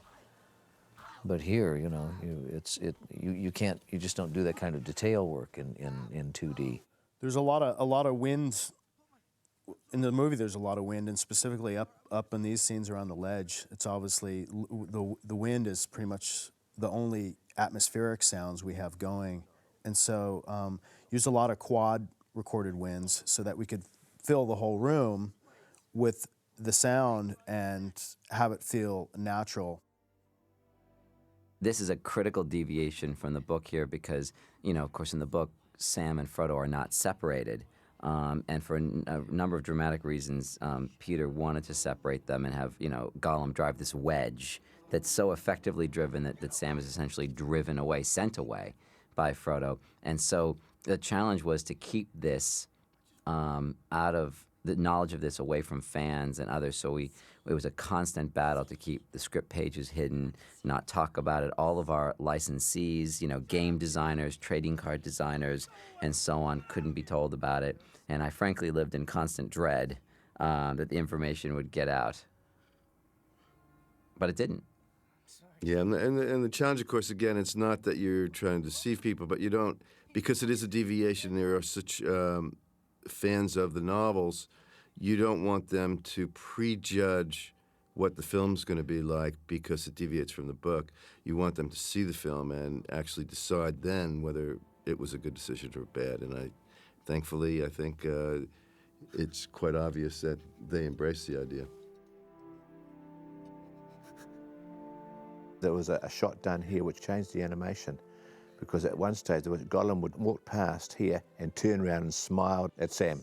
And his friends said, oh no, we can't have him doing that, we have to reanimate. So we had to redo that shot to get Gollum to just sort of look and just walk away. Well, Fran is the great guide, you know. Fran is the writer of the relationships and Frodo's relationship to Gollum, Sam's relationship to Gollum, how Frodo relates to Gandalf. I mean, Fran always seemed to me at the center of the emotional heart of the film. And this beautiful, beautiful sequence with the song. And one of the biggest things that I feel about working on the entire production is gratitude, I guess, to Jamie and to Peter to be put in a position where I was allowed to handle this sort of footage and this sort of sequence. All the extras' faces were fantastic. Yes. I mean, the casting was wonderful through here. It was one of those days it was raining and it was sort of off and on. The weather was changing, but it was. And also, you could have cut the scene any way. I mean, Annie did a good version of this scene, and then we did and then we played around with it again, reduced it down. Then we changed it again to get it shorter, flipped a few shots and got them to look slightly differently. And it ended up with being still actually had that lovely feeling to the lovely feeling to the scene. This sort of stuff, I mean, it will probably never come again for me. It is so beautiful.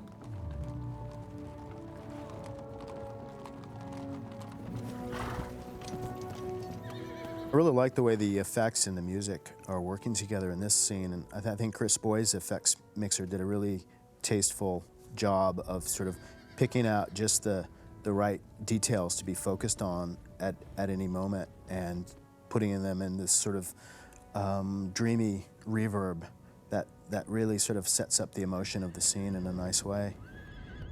A lot of people probably wouldn't actually realize this, but Faramir in the foreground is on a barrel. On a tracking vehicle, on a barrel, yep. Just shows how good our riders were in terms of riding so close to this tracking vehicle. Keep it all in frame. Now, there are a lot of things that you don't necessarily have clearly worked out when you start a movie, and you get these nice little perfect moments when you realize that all the moons lined up and you had something you weren't expecting. And for us, you know, having Billy Boyd playing Pippin and then realizing that he actually has a gorgeous voice and is really very musical. You know, that wasn't part of the casting of Pippin. It just turned out to be a bonus, an unexpected bonus. One of the great things about working with Peter and Fran is that they work closely in collaboration with the cast. And I think in one of the meetings that they had, that Billy, somehow they decided that they should have this song, and they asked Billy to go off and write it, and he did.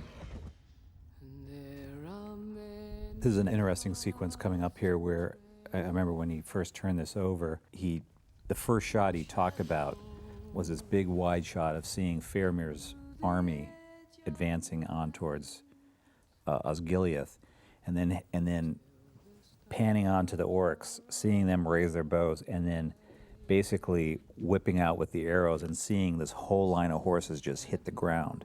I remember we storyboarded and we prevised different shots of all the horses falling in one shot, being hit with arrows. It would have been not just too graphic, but the scene plays out just so much nicer by not seeing the death, and just it all encapsulated with the juice running down Denethor's lips. Yeah, there's nice kind of resonance with the echo of what you don't see, but what you hear and what you can only imagine. It's the whole callous disregard of the steward, Denethor, who's just sent his son out to die, against this beautiful, sweet voice, this very melancholy song. An extremely personal moment, I think. I mean, Pip's kind of part of the family. To have him, in fact, singing through this moment, I think brings a certain connection. Yeah. Certainly pulled at my heartstrings. It could have given that scene to and that footage to 10 different editors, and they would have all come up with a slightly different version. It was one of those sort of scenes you can put your own interpretation of where you'd want to cut in and cut out, and the pacing rhythm. When I saw the days of this, I thought, wow, this is going to be cool. Seeing all the action. Lots of horses. Oh, this is what you call it. This was a big picture, big extra scene. These shots, this is done here. These turned out pretty cool, especially where we sort of have this establishing shot. We see the Dun Harrow Plateau. And then when we get to the top, there's some amazing shots looking down back. So this one here is basically he just shot the live action at the bottom, and as we go up, we had to sort of paint that zigzag pattern, and then the plateau and the whole top part was all a matte painting. And then when we come back this way and we look down, they were just standing on the parking lot with a green screen in front of them. Now that started off with a really good scenic shoot. So mostly what you're seeing is live photographic elements, but then we stitched them and reprojected them onto the mountain terrain to fit them into the shot of the guy standing on the edge of the cliff. We have till dawn. Then we must run. Part of this is shot on the back lot, but but the wide shots were done on the South Island in a very remote location called Greenstone, which was about an hour and a half by car to get to, and we actually organized, it was across this lake from Queenstown, and we organized this flotilla of boats and a little fleet of airplanes so that we could get people in and out of there in about half an hour. But it was a beautiful location. I loved it. I would have loved to have seen some of these locations. And we heard about them because, particularly on the early part of shooting in South Island, we were talking to Peter on a daily basis because we would send our material down to him to look at. And so we would hear the latest adventures they were having with floods and snowstorms and whatnot. But safe in our nice warm studio. The cavern in the distance is a visual effect. What's cool about those shots of Viggo looking, the close-up, and tensing up, you know, and looking past camera, and then also his POV of looking at the horse skittering around is Pete was kind of running up against the end of the day, and they actually shot those, I think, at the same time. Had one camera pointing one direction, the other camera pointing back at Viggo, and were actually rolling footage at the same time just because they were running out of time that day. It's a good little miniature right there. A night establisher with the little lights inside the tents and so forth. That makes the whole point about the fact that it's on the top of a mountain and that it's nice and peaceful and everybody's kind of, except of course for Theoden's tent where high-level conferences are going on. Sorry. It isn't all that dangerous.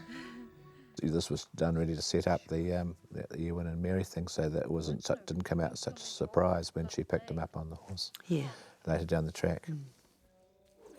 This is all composite shot, dual pass motion control, Dom on a blue screen, and then Miranda Otto on the set.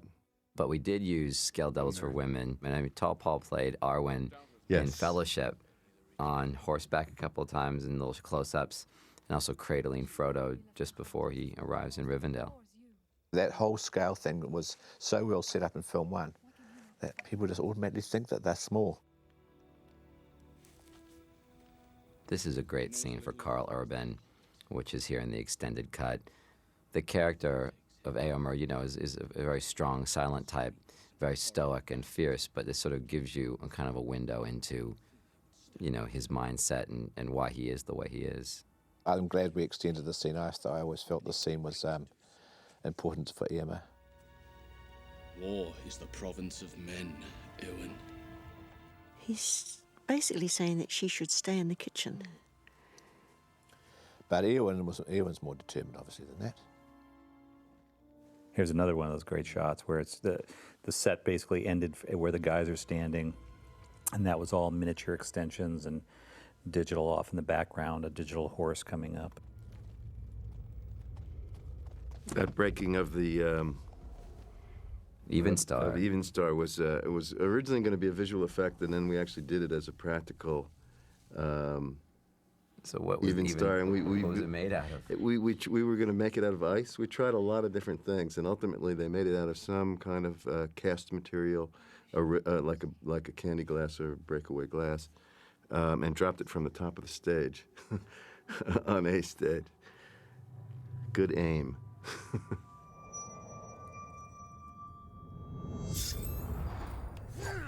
I like the way this dream ended up working out sort of very nicely. This sound design flows well.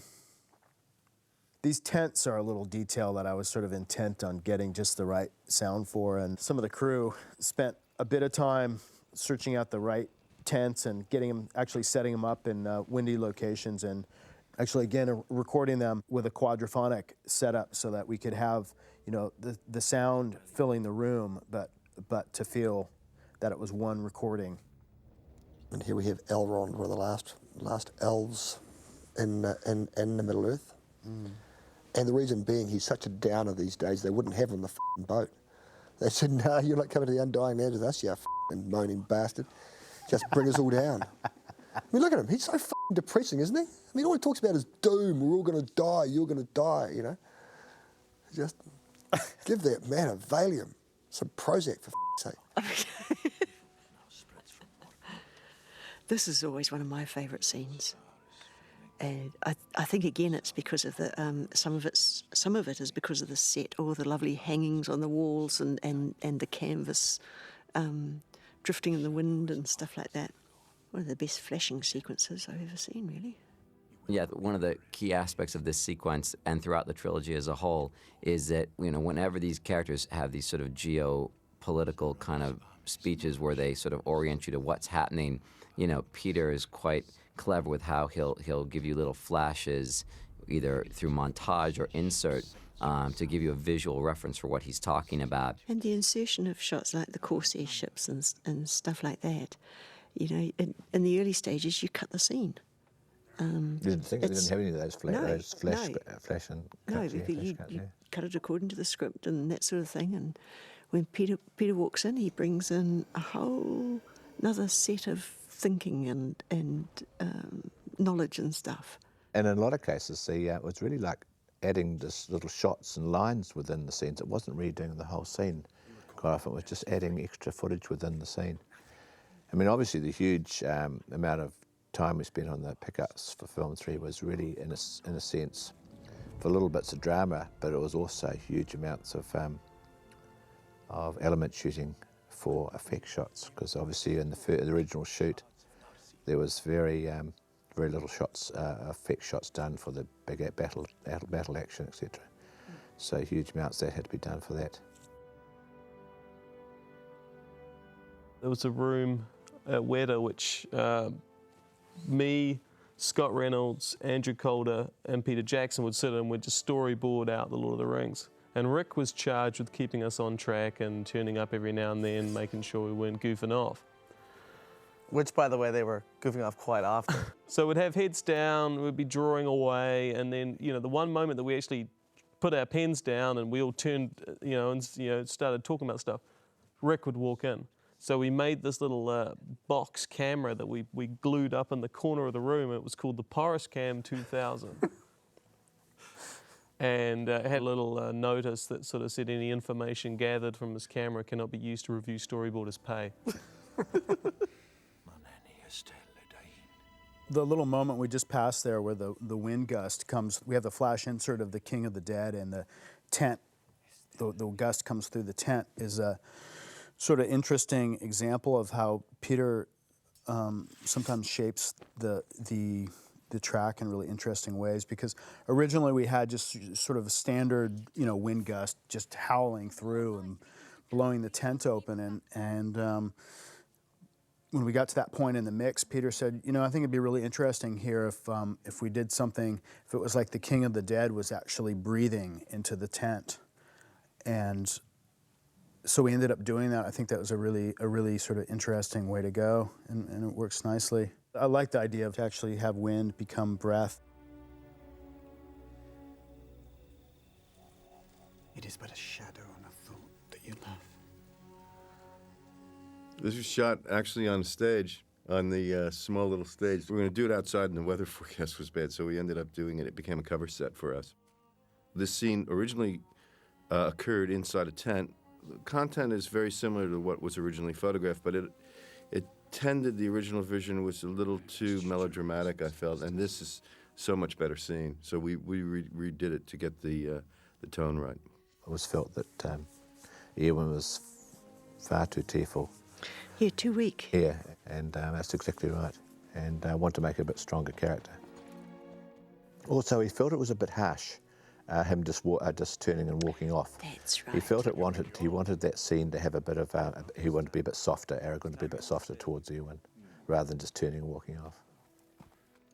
Have you learned nothing of the stubborn? And so we didn't really want to have two tent scenes in a row. We'd just been in that tent scene with with Aragorn and Elrond, and we felt we didn't want to cut straight to another tent scene, so that was the reasoning for doing it in a different location. The more you look at the film sort of in this kind of light, you suddenly realise how much of it was shot on small backlots, tiny little locations, and warehouses, and you know, just these small sets, and then all the surrounding stuff is manufactured in post, or with miniatures and digital environments. It's more so than the Two Towers, which had a lot of in-camera, wide, scenic stuff. There's a bit of this, but outside Minas Tirith, it's all fabricated, based on existing locations like Twizel, but everything seems to be touched, and I think that's why it has such a high effects shot count, not due to creatures and the fantastic stuff, but just creating the world. I love the story of Gamling, because wasn't he originally picked as just an extra? He was a character. He wasn't like a featured extra, but because he had such a good look and he did such a great job, it just kind of grew, because as we all know, that this picture definitely evolved. Yeah, no, sure, it's a great story, because it was turned into one line to becoming a hero character, essentially. This scene was basically the last for principal photography for Theoden and Eowyn, and it was effectively the last thing that we shot, period. Peter had gone to the different sets and ended up at this set at the very end of the day. And it was done on one of these stages that we called the apple and pear stage, because it used to be a warehouse for apples and pears.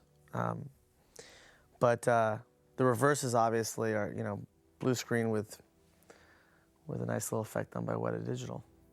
A sequence like this, even though it's all drama, is another sort of example of why this film has such a high effects count, because you establish where they are in this shot before, which is a composite with the two actors and a small amount of set, and then this CG psych that has the sky, and then in all the subsequent drama, there's this slightly out of focus background that you take for granted is actually there, but it isn't. It's all replaced.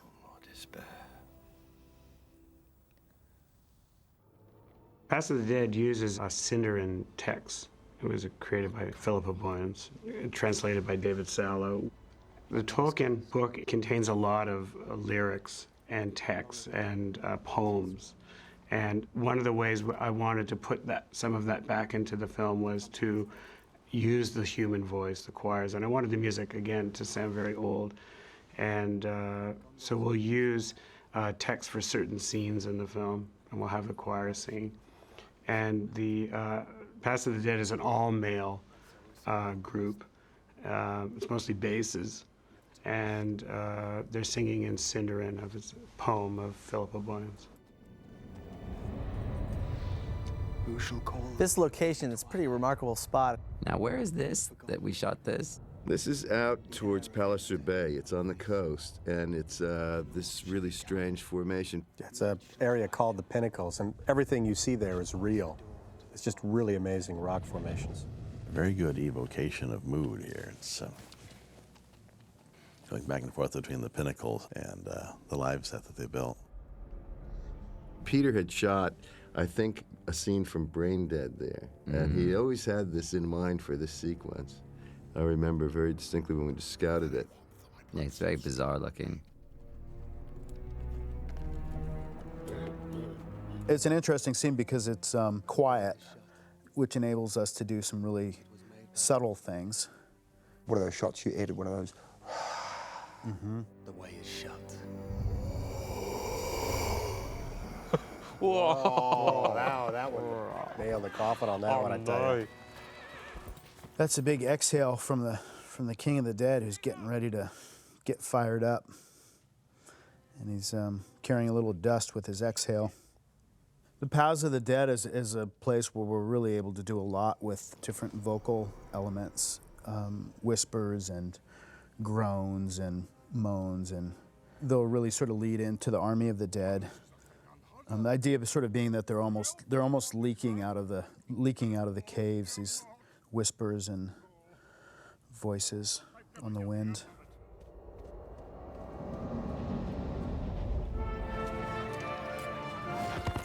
This stuff was fun. Yeah. racing out of camp and Yes. stuff. That was fun. Getting them on the road. Yeah. Well, it had horses in it. and he likes anything to do with horses. Part of the training for all the cast was horseback riding, and Viggo and Bernard became quite avid horseback riders and really enjoy it, and used to go up on the weekends even way beyond the time we finished training. And Viggo actually bought his horse after the movie, and another horse. This was a longer sequence than the original shooting, but it just went on and on a bit. It wasn't really necessary. It was better to be a lot tighter. And it was interesting to notice the weather conditions changing a lot there. Yes.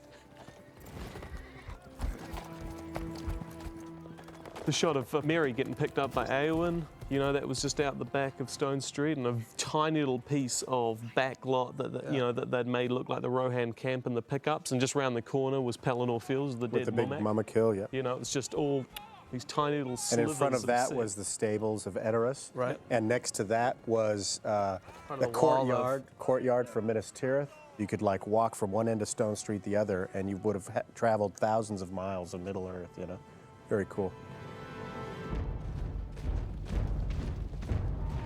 I love that transition there where we just cut into this big marching orc shot, and we've got the drums kicking us in. And for the first time, we're really able to we've been using drums in all three films, and this is the first time we actually get to see them. And it's just so satisfying to finally get that shot. Very early on, when they were actually determining what they were going to have these big trolls carrying, they're going to be drums, and they're going to, what's the beat? What's the beat that they're actually doing that everybody's marching to? So we actually called up Howard. He came up with a couple options. One was sort of a quicker version of the other, and that was then delivered to Weta after Peter approved it, and they had that then as a reference to go by that the sound team then, of course, used in the track. But that was, something that the animators were working to. I wrote watching the picture, with Peter's commentary. And he would point out, the whole shape of the scene. He would also describe a lot of what was going on in the scene that I wasn't able to see sometimes, with CG or blue screen. So he would tell me in detail what I would be seeing with computer graphics, of wisps of smoke. But Peter would describe precisely how the smoke would move in the scene and how it would trail off and precisely where it would be gone. And, the smoke was obviously the ghosts, the souls. So just things like that he would describe in, great detail in the spotting, which were invaluable because you would write to them precisely.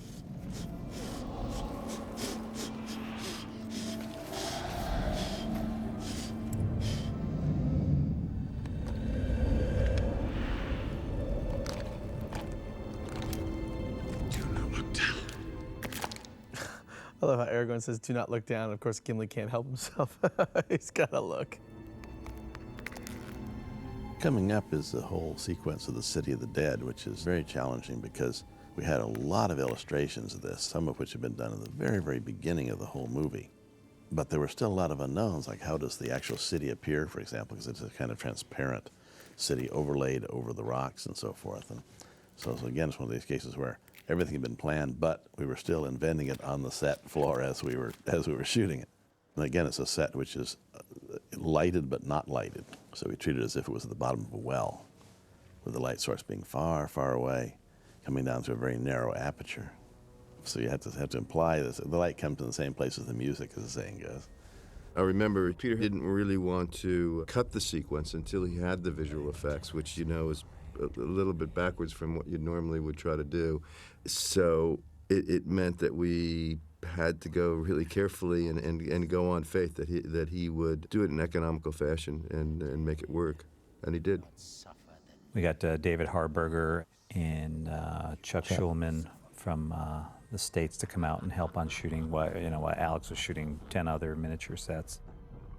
So see, this had to be shot with the buildings, of course, absent, and then shot again with the buildings present, using the same trick as we did with Minas Morgul with the glow paint. So you have, in addition to the normal sort of toppy lighting, you also have an internal glow to the buildings, which is done with a transparent blacklight paint. For The King of the Dead, we tried to come up with some idea of how we could use a performer, because obviously he's a main character, so getting the performance is essential, but still convey the idea that he's going to be leading this ghost army. So what we would do is key off of his emotion to reveal certain amounts of the sort of decayed skeleton of the king. So if he was delivering something particularly emotional or menacing, we would bring in, the decayed flesh and the skull, and to really try to get a sense of sort of the power of the dead. Other times, if it was a more subtle moment, we would keep the focus on what the performer was doing, so you could really see what his face was doing. And that's really how we keyed the whole Army of the Dead. We tried to really figure out what was going to make the king work first, and then design everything else to complement that action. So you see the king, and then you start to see the army around him, and they have similar features and similar ideas, but they're not really acting so much. Their state is a little bit more static. And then when they start to attack later on in Pelennor Field, they sort of develop this rolling, thundering wave where there's almost this bloodlust for battle, and they just become these screaming skeletons that are overtaking the orcs and trailing this ghostly vapor behind them on the battlefield. All this stuff was shot by David Harburger, all the interior necropolis and City of the Dead. And then Dean Wright, who's the visual effects producer, shot a lot of the multiple layers of these ghosts. Throughout the course of the movie, we found it necessary to draw upon a lot of different people to do aspects of, or direct or supervise shooting. I did some, Rick Porce did some, Fran did a lot with Gollum. Jim Ruggles did some horse riding elements for the battles, and Dean Wright supervised most of the shots of the King of the Dead and Army of the Dead in the Paths of the Dead sequence. The skulls came up very late, and I remember it was a race for Weta Workshop to actually produce the skulls that we needed for the sequence. And in fact, after they rushed into it, we decided it was not going to be in the theatrical version, so he had more time to make more skulls for what you're seeing right here. I should have grabbed one of these skulls. I'm sure there's a few lying around. I'm sure there are a few hundred lying around. I think we started out saying we were going to need we're going to need at least 2,000 skulls falling down. I think they ended up with 50,000 of them, because 2,000 was nothing. So they made 50,000 sort of 1-inch square skulls, miniature skulls, that they then had big dump tanks. So each one of those is a anatomically correct skull. And then the actors were shot against a green screen and had to be tracked in and blended with digital skulls. We always knew we were going to do digital skulls that had to match the miniature skulls, which had to match the live action Full-size skulls. practical skulls. So yeah. it's a huge combination again of all these different scale skulls that all are in the same shot. It was funny because they were on these kind of latticed steps, and they got all these skulls falling all around them. They're trying to keep moving, but the skulls, even though they're made of rubber, are really heavy when there's like that many of them. In fact, it's interesting because we're doing these shots now. We're sort of critiquing them, saying, these skulls, they're not looking right. Oh, those were the live action ones that were shot on the day, Oh, these ones are perfect. Those are the, We fight. And then here's one of the places we got to use our big stadium chants that we did, our black speech.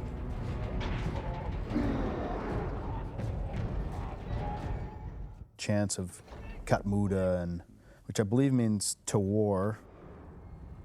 When we went back this last year for Return of the King, we just really focused on big chanting and death yells, and those really sort of fill out the crowd, give it a really awesome spatial dimensionality.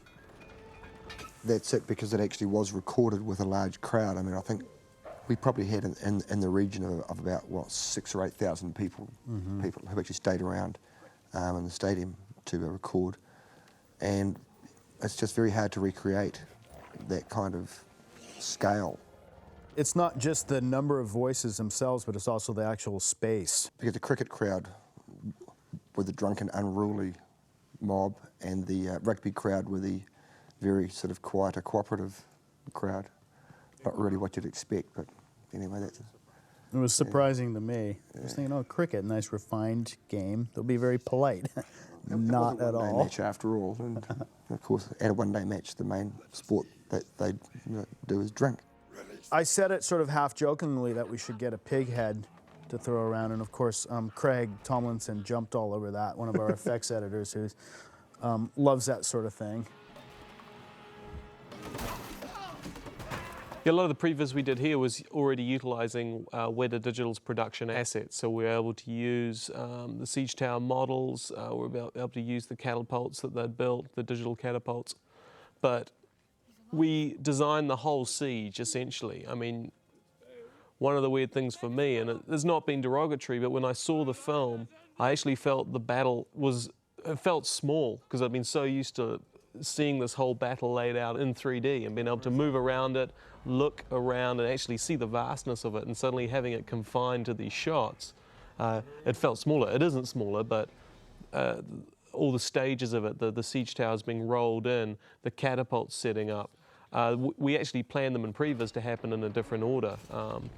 Obviously, when Pete started editing it, the battle was truncated somewhat, so that there's a lot more of a spontaneity and an urgency, and everything's happening sort of, in a shorter time frame. It's all sort of tightened up, so everything's an imminent threat, and it's all arriving at exactly the same time. Christian really made sense of the choreography of the whole battlefield maneuverings in a very extensive previs that he did. Talk about how I inspired you, Christian. I feel a bit of inspiration coming up now, to tell you the truth. Prepare for battle! The way Peter approached making this film, which relied heavily on visual effects, was that to treat it as though they weren't visual effects, is that he was free to put the camera wherever he wanted and have as many wide shots or as many dramatic shots as you would have in a regular movie. So you end up with a film like this with so many hero shots because, in fact, they were treated as they were just a real world. And that really pushed the Weta Group to produce these wonderful shots. We recorded sports teams on effective practice night and used them to do the things like, in fact, running screams, run by sort of microphones screaming and that kind of stuff, and panic reactions for the general army, battle scenes and bits and pieces going on.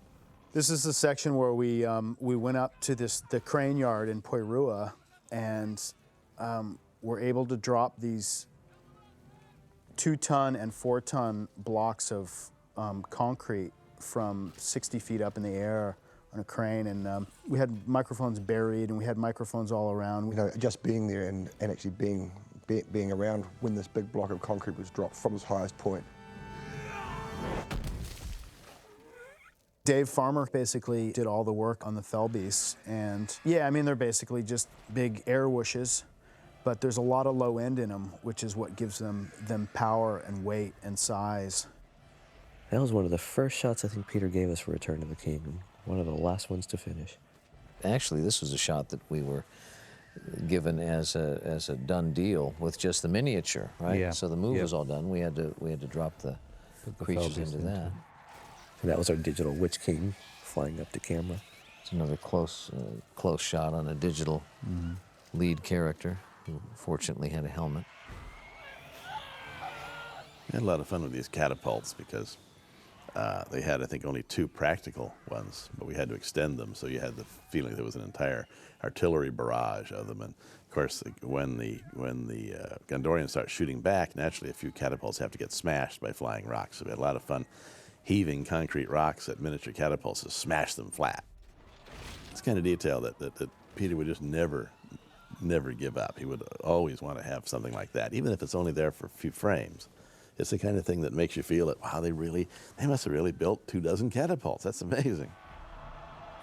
We brought all sorts of things, car doors and hoods and things like that that we could pile up and drop the concrete blocks on them to get the sound of metal being crushed, because of course Peter was very intent on actually hearing the orcs being crushed. It was a great day of recording. Unfortunately, Andy Serkis's wrap party was the night before. Everyone was a little bit hungover from that. Everybody was actually incredibly hungover from that.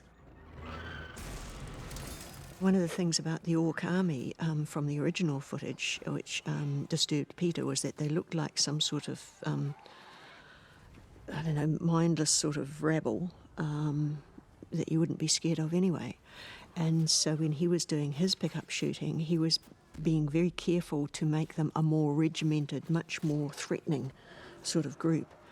And also, again, he was trying to personalise that side of it. So you had Gothmog brought in again, his 2 lieutenants, so that you had people that you could recognise and follow through the fight.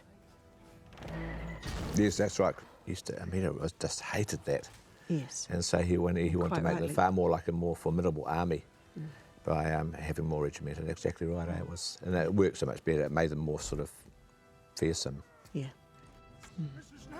It's great to see Gandalf fight. You know, it's just like seeing him in Balin's tomb in Moria. It's just really cool when he kind of goes off.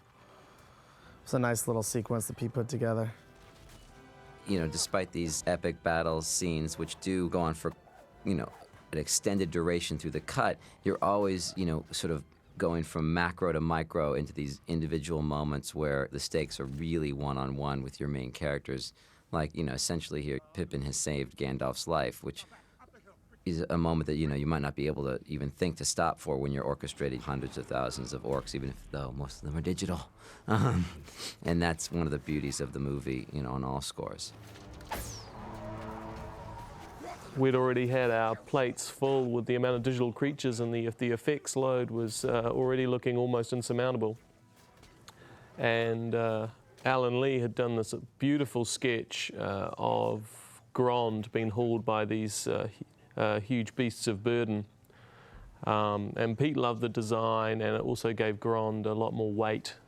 Rather than just being pushed by trolls, it now had these 4 great creatures that had to pull it as well. It just gave Grond a bigger screen impact as far as being huge and heavy and powerful. And Alan sort of comes in very quietly into a meeting full of people already sort of on the verge of production burnout, and just sort of everyone probably wasn't expecting the last thing they needed was another creature, but Alan sort of brings in this lovely little sketch and goes, "Oh, I've been talking to Peter, and there's been a development."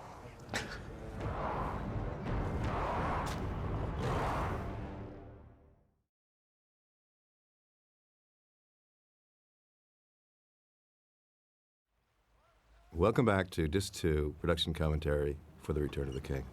This sequence was originally in the theatrical cut. We filmed it, and of course, just to prove how egalitarian Peter is, he cut the sequence in which he has a very big cameo. And there are actually numerous production cameos here. Yes, and this is also the crew's favourite sequence, because somebody got to do what everybody had been wanting to do all the way through the film, which was shoot the bloody director. That's right.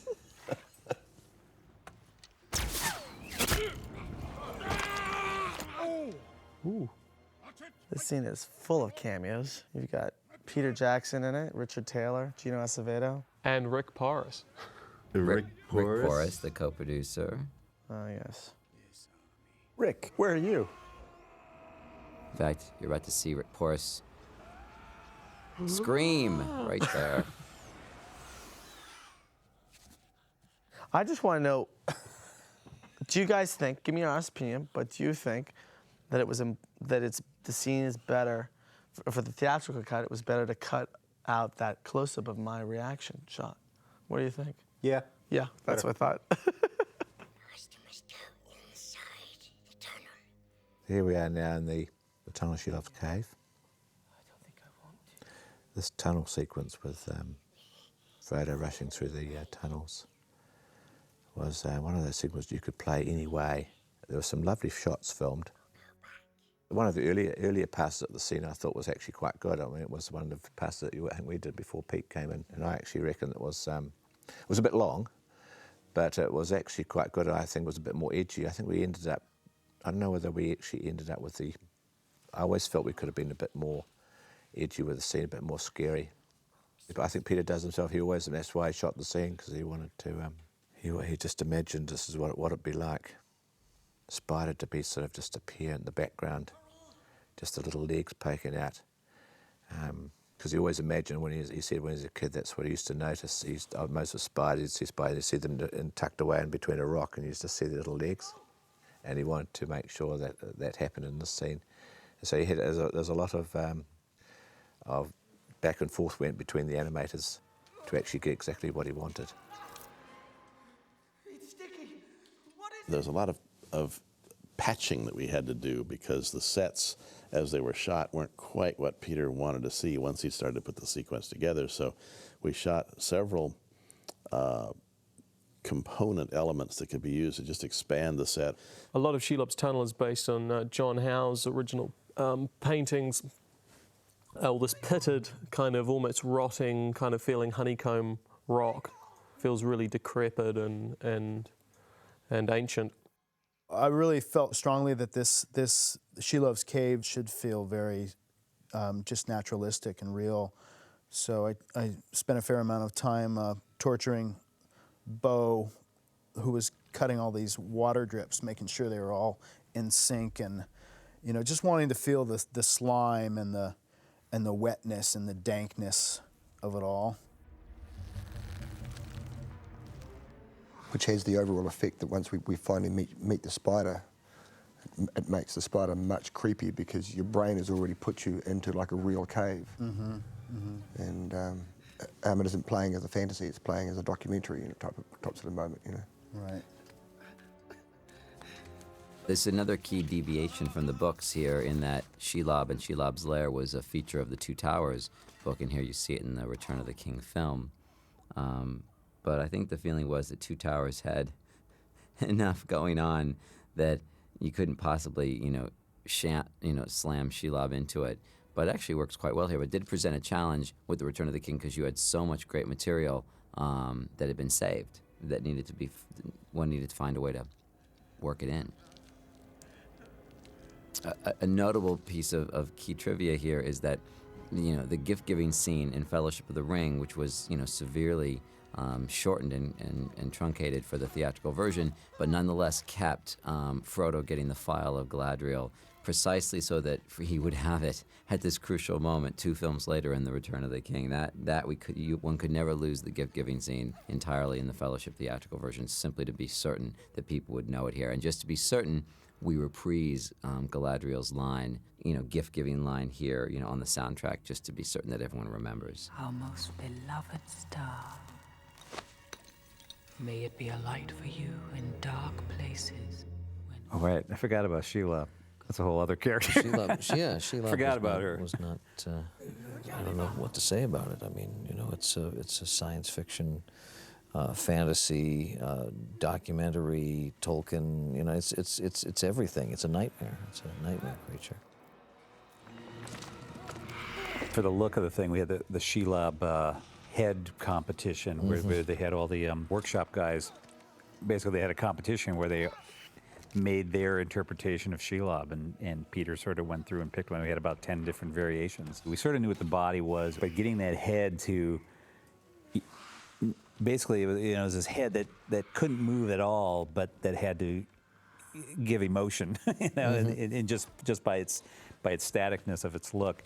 And then, he wanted a little bit of a decrepit look, so we sort of gave one side a little paralyzed, sagging side to it, so it wasn't an equal face. We sort of drooped one down, and so she's really asymmetrical and covered with pustules and carbuncles and things. And also she's got a stinger, which spiders don't have. Right. Yeah.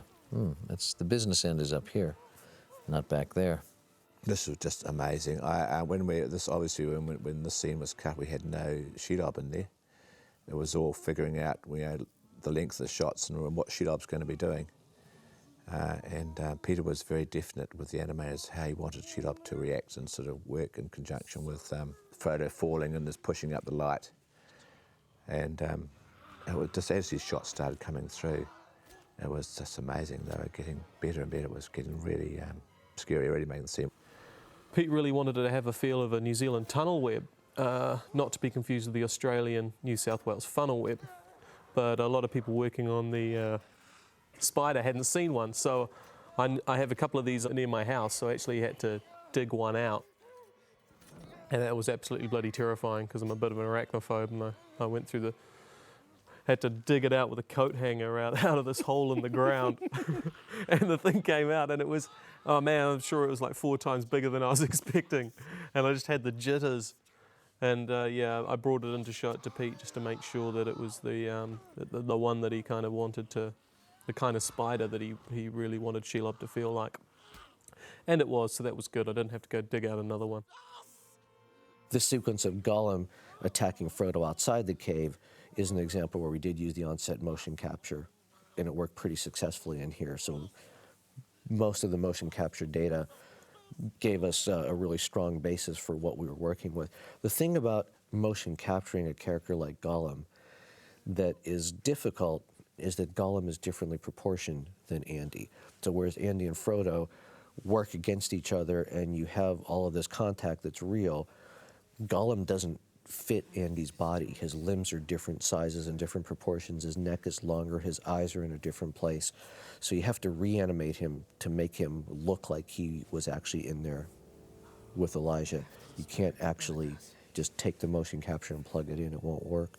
He'll be looking above his head, and his elbows will be sticking out too far, and his hands will be going off of his neck. It won't actually fit if you do it that way. But the motion capture on set really gave us something nice to start with in this scene. So here we just see a little tiny piece of built set, and everything else there is miniature. That's a really nice example of expanding a very small piece of live action to create a huge sense of space. So we built a foreground piece and then an extended background piece, and so they hook up to the edge of the built set.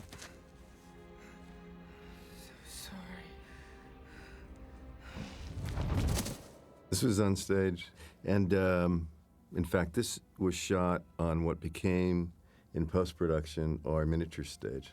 It's really a tribute to the whole greens department because it really matches wonderfully that sort of Glenorchy paradise, you know, kind of like greenery. This moment here, this was always in the script? Yep. Frodo was actually in sort of in the situation of whether he was going to go ahead on his own, and this actually had to pull him back on track again. It was a good way of moving him forward with Galadriel come back and say, yes, he has got a job to do. It's really neat that Galadriel sort of, she's got a voice in her head because the dialogue changed quite significantly. Yes. We couldn't get Galadriel back. It was just as well that it was all that voiceover. Yes.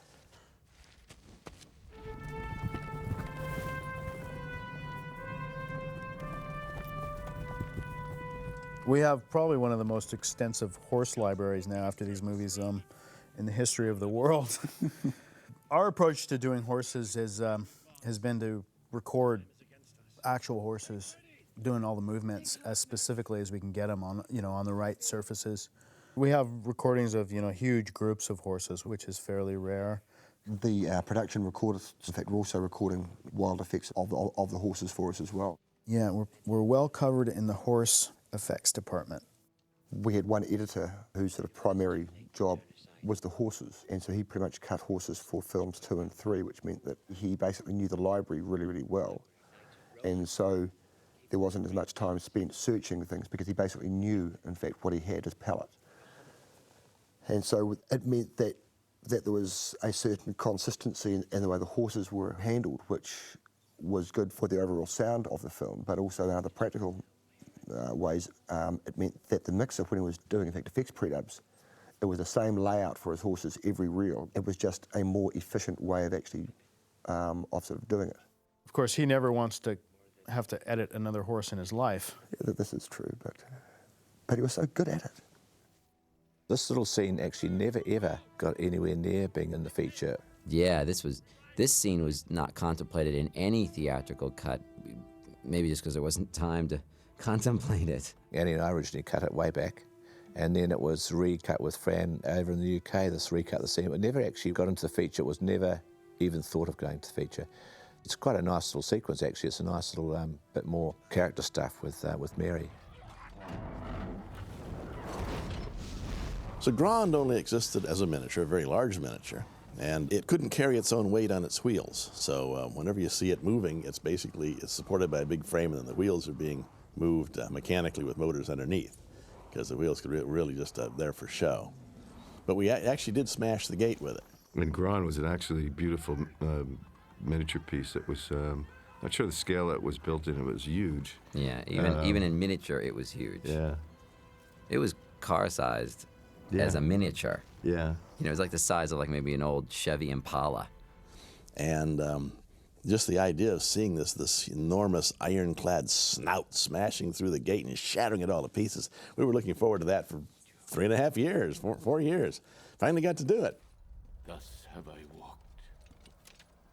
This is one of the great things about Lord of the Rings. I mean, amid all the ton of stuff that's going on, we're still tapping into the mythology that's under, you know, the story, the subtext, the themes, all the intimate beats, and that there is a story going on about the return of the king, the flowering of the Tree of Gondor, which is foreshadowing that Aragorn is making his way here and perhaps will make it in time. So is the significance of the tree explained that well in the films? You know, obviously it's a symbol of the House of Elendil. That if the tree dies, it basically sort of signifies the death of Gondor. It's the death of the line of kings. Yeah, just like if you go to the Tower of London and the ravens are no longer there, that's supposed to symbolize the fact that the English monarchy is over. Of course, they've got those ravens, I think, tied to the ground. This was a whole sequence of going off to the Hallows. That's right. Yeah, the Hallows. This was a great set. It was in what we call B stage. It was basically an old warehouse just linked up to the large stage, A stage that we had built. And it was perfect for these kind of long shots because the art department could build a nice long set that didn't have to be very wide. There's a great example of Grand, the miniature of Grand with digital characters dropped in to give you a sense of the scale. And when you see that shot, you think, wow, that is really a big piece of machinery. That's sort of one of the most telling shots in this whole sequence. Of course, all that flame is put in digitally. That's the other thing. It's a beautiful job of flame matching. Peter added this sequence sort of in the... Quite late, yeah. It was interesting because when he turned it over, he said, oh, here's a sequence. I'd like to put trolls and wargs and in, you know, big battles with trolls, but they're optional. If you want to do it, you can go ahead. If you don't want to, don't worry about it. And they're like, what does optional mean? You know, we walked out there going, optional? What? Who's going to take the option? You know. So we ended up putting everything in. Yeah. I think like in a month or two, this came in and out. Yeah. It was very quick. Fortunately, the humans they were squashing had armor on, and they were a little bit easier to turn into CG guys. No, I actually think that's cool the way Pete just sort of throws those things in. You know, later on we see shots through streets, and you see a troll in the background, and he doesn't make a meal out of it, but it just, you know, fills the frame. Oh, you gotta love that. That's actually based on a John Howe painting. John did this great painting of Shelob with her legs all scrunched up, sort of half out of the hole. And you know, Pete really loved that image. It's something as an arachnophobe you've seen lots of times in books of spiders laying in wait with just sort of the tips of their legs sort of poking out of this hole that you'd think would be too small for them to actually crawl out of, but it isn't. That previous shot when he's hanging over him, man, that's the one. Every time I've seen this with an audience, they scream out. This is another great moment where Pete uses silence.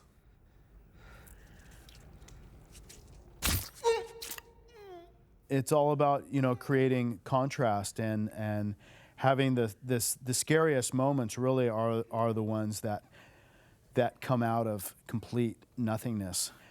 And again, it allows us to be fairly subtle with the sound itself, but still have it be impactful because of the fact that it does come out of silence.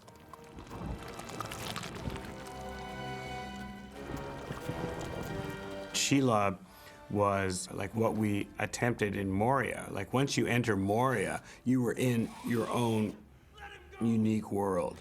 And all of the singing in Moria was all in Dwarvish, and it was all sung by men. Like you'd never really heard this sound anywhere in Fellowship of the Ring, except when you got to Moria.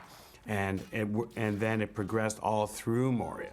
It took you on this journey through the world of Moria and then took you outside. And Shelob had its own sound, its own characteristic, its own composition specifically for this world, its own orchestration, its own way of playing it, you know, and that was the attempt of doing that. A very complicated piece of animation choreography here. Chris Atala animated. And Chris Craig- George and did Chris all, George did all the wrapping. webbing. Yeah. I think you could sort of scour the world and find 50 great animators, but you can't. You know, you sort of get your good core, and then Yeah. We had a team of, over 40, and they were, they turned into the best team in the world, at least by the Academy's standards, you know? Yep. By the end of it, they could, most of them could animate anything. We had about 14 people on Shelob, who also, some of whom worked on, Gollum. You want to get the essence of what spiders do and how they operate, but also, need to take it into that much more operatic realm of the fantastic, because something like this is, where he's pushing him up the wall and he can't quite get at Sam, is something you probably wouldn't see any spider worth his salt doing. But it's Well, Shelob 2 was a sequence that was really hard to sort of figure out and start, but that finished really quickly and very easily. Once we sort of got through the design phase and the general motions and the animations, we did go very quickly, amazingly once things were fast. Yeah. nailed down. Yeah, I mean, one thing, the arena in which she works fighting, Sam, is just about big enough for her to sit in.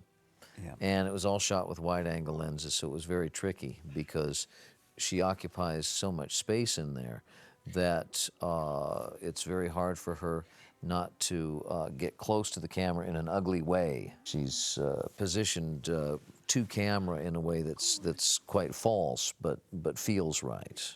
What I love about the whole resolve of the Shelob scene is that even though she's, this disgustingly evil creature, she actually isn't an emissary or she isn't one of Sauron's minions.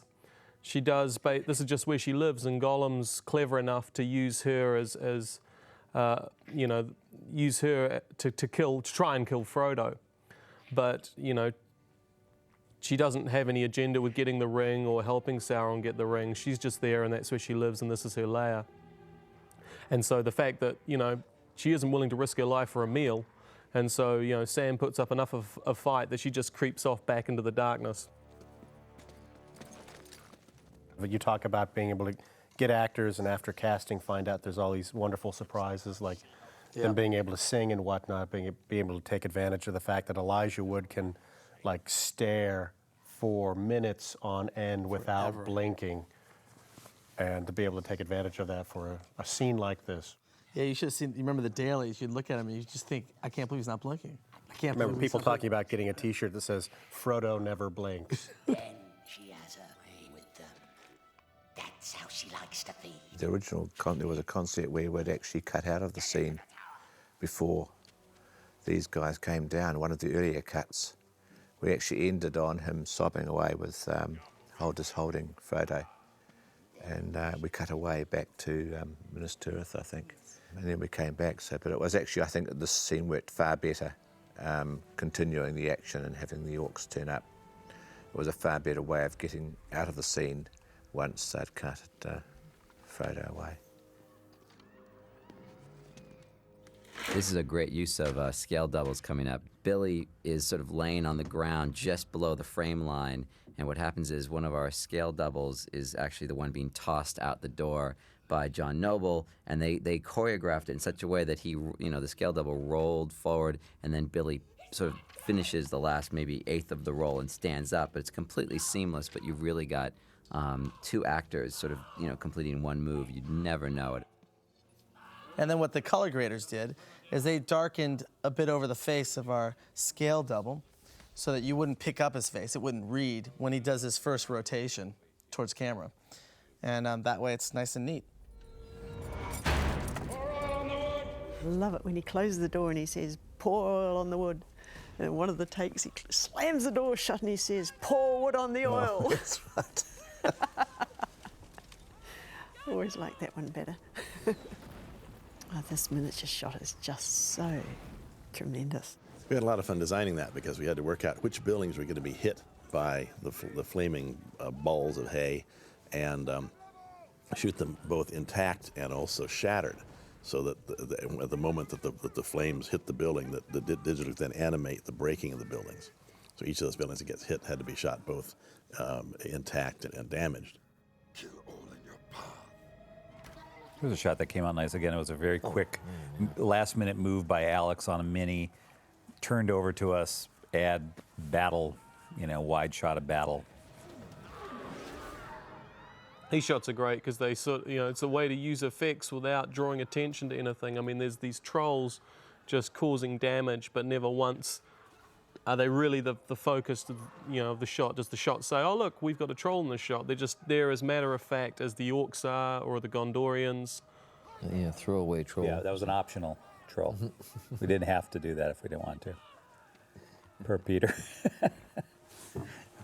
Well, that's one of the things. It's nice to have these characters tucked into the backs of shots just to give it more immediacy. Yeah. Fantastic, yeah. And here we go. This shot was something that we had in our trailer when he actually lands, but of course you didn't get this in the theatrical cut, so it's great to finally see this sequence.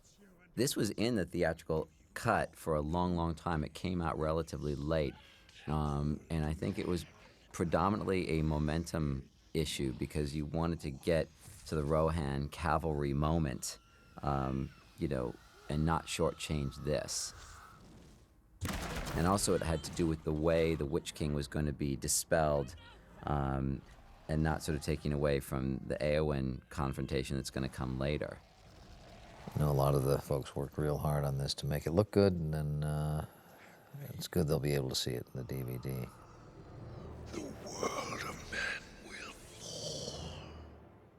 We had intended on doing a full sort of a workup on the Witch King voice, but it arrived so late in the piece we weren't able to do much to it. We had to rely upon the performance. Witch King is one of those ones that quite a few different voices were tried out. And I think Andy Serkis in the end was the voice we actually used for him. Yeah. This was always wonderful, this shot. Yeah, our sort of Apache shot. Yeah, it was like so the western, beautiful. the big western shot with all the Indians arrive on top of the hill. Of course, it's a composite shot with about 4 or 5 different layers of horses spreading out across there. Yeah, it was all shot on location too, all those different layers. So here comes the big battle. So they had a group of horses, probably about 100 horses up there, and we had to, again, make it seem like 6,000 of them. So a lot of horse duplications. Pike, duplicating pikes in the background to make it look like the army extends beyond the one row in the front. It was a very cool scene to witness shooting. Peter went down there to shoot Bernard, and he delivered such a great speech, and on horseback. I mean, he was just such a natural at it. It was pretty inspiring. I had my folks there that day, and my dad actually was holding a spear behind the front column, and he was very excited by the fact that he was playing a... Was he in costume? No, he was just holding a spear behind a horse. Because I remember security had some, they were kicking some guy out. No, but I just remember thinking that, he was a bit thinking twice about, was this such a good idea? Was a horse going to step back and crush him? But he was very proud of the fact that he was holding a spear in the background. Bernard wanted a way to rally his troopers and identify with them, and so he came up with the idea of riding down the line and touching swords with their spears to rally them to the charge. This is an interesting little moment that Peter picked out early on as wanting to have sort of a special sound for Theoden riding down the ranks, hitting his sword on all these spears. And so Brent spent a bit of time like getting just the right sound for that. And then we ended up, Brent cut it literally to what the picture is doing. And then when Peter heard it back on the final stage, he was like, well, I know that's probably what it's doing literally, but it feels like it needs to be faster. So we doubled it up to make it faster. And of course it works fine with the picture because it's happening so fast. Oh yeah, in sound design, I remember going through many versions of many different horns. For almost every time you see a horn in any of the films in the trilogy, we went through a lot of research and played Peter lots of different variations. The horns that we ended up with were pitched to work with the music that Howard scored. Right. There's dignity and honor and bravery in that piece. So I used the Hardanger as the call to it.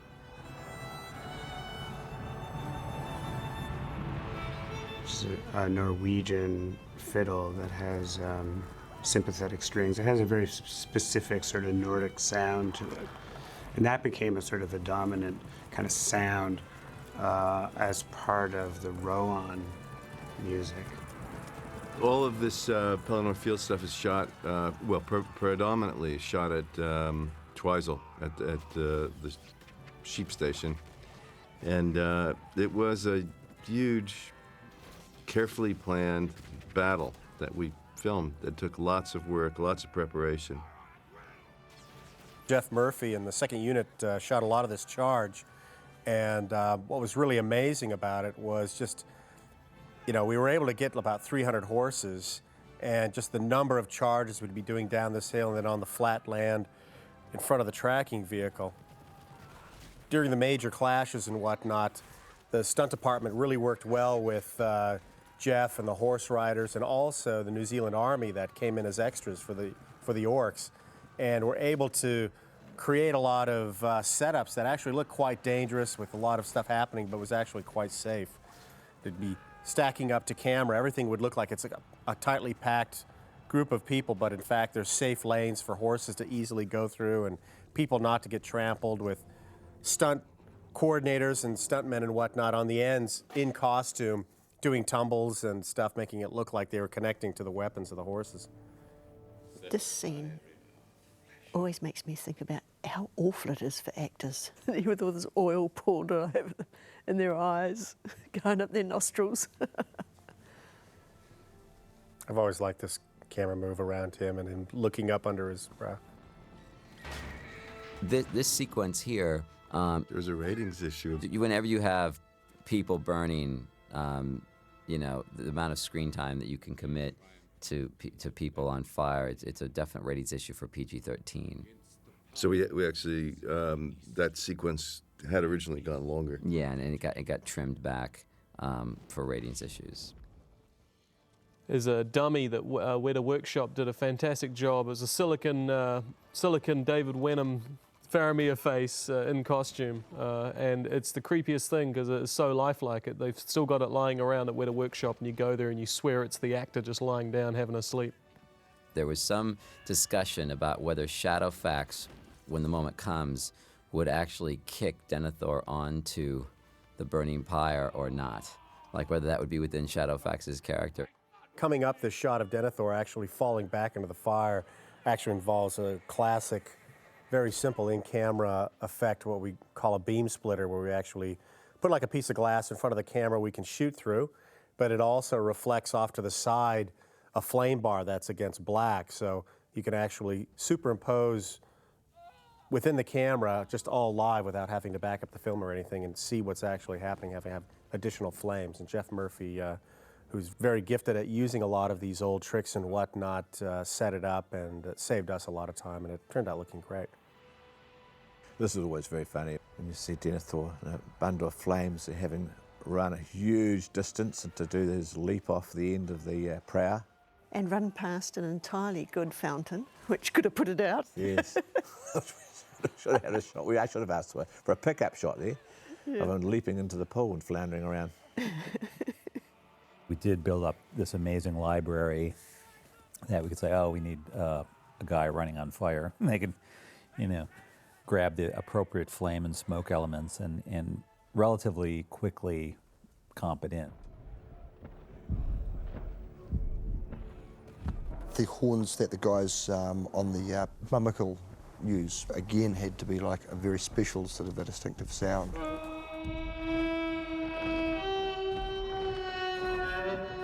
The Mamakill, entering the battle in force. There was extensive discussion and eventually some very comprehensive previs that was done for the scene.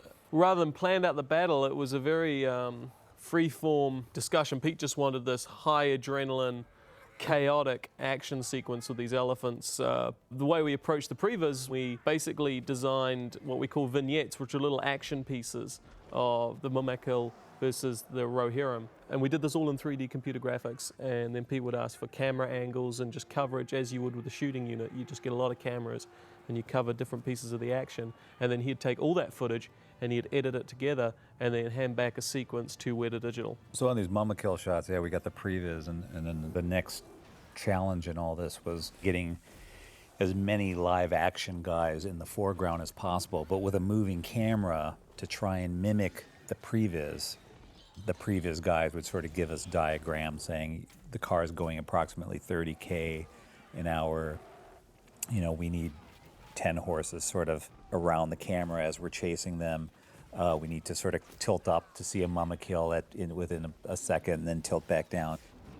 And it was an interesting challenge to shoot the live action elements that are integrated into the sequence, because often we had this previs but not a very detailed version of where things were going to happen or how they were going to happen. So we had to shoot a lot of generic action that we know would be able to be cut in or composited into the ultimate sequence you see on screen. We'd go back, shoot our live action stuff. We shot for like 7 or 8 weeks. Then those would come back. The green screen live action horse plates would come back. Camera tracks would have to be made from that, and then we'd have to go back and redo the animation based on those camera tracks. So we sort of did it twice for every one of those shots. This shot we worked on all year and then redid it in 2 days on the day it was due. We went in and showed it to Peter and said, here's the shot. And he goes, it's not quite how I remembered it. It was a little more dynamic at one point. Right, the thing was, it was all about the guy who was being pulled over by his dead rider. That's right. And we started out at the beginning of that shot because of what the live action dictated for us to do.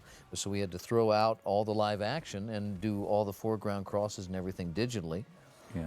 No, we have some live action. But anyway, we redid the whole shot in 2 days, to make a long story short. And that's how that shot ended up, and it was refined right down to the wire.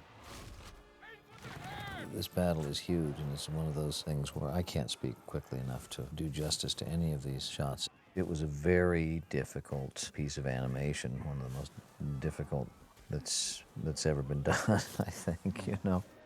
It was a real challenge to get a sense of, you know, variation in these beasts and also a sense of weight, and then at the same time, you know, all this massive stuff. I mean, there are many, many pieces of very bold, daring choreography throughout this sequence that you know, are just defying the laws of natural motion and yet trying to look real nevertheless.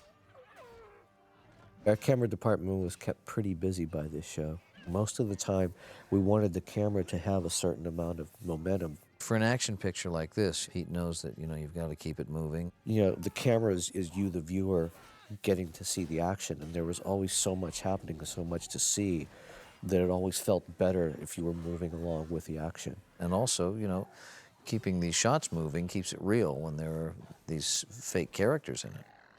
So this was all added in because it gives you a bit more character stuff of shows that Eowyn is a pretty good warrior.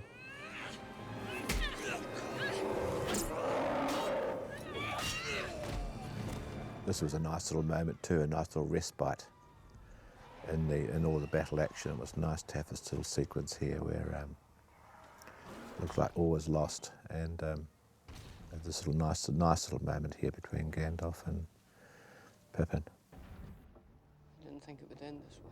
On film 3, there was about 2 million feet of film shot. In order to handle that sort of stuff, you've got to have some really, really good working processes. And Peter's were very good.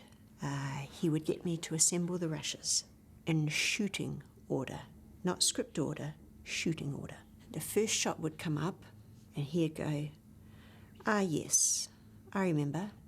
Go straight to the third take, that's the one. We did a couple afterwards, but they weren't nearly as good, and he went off the boil. And the next shot would, the next angle would come up. Yes, yeah. Now just go to the last couple of takes on this because we reframed because of such and such. That was 3 years ago. Now all he needed to jog his memory was that they were in shooting order. Because then I don't know how he did it, he just rewound the tape in his head back to the beginning of the shoot for that day, and he ran it from that point. The man is bloody formidable. I tell you, you work in a room where, I'd worked with the material longer than he had, and stuff that I was forgetting. And this man would come in and do that, and you'd go, gotta watch my P's and Q's here.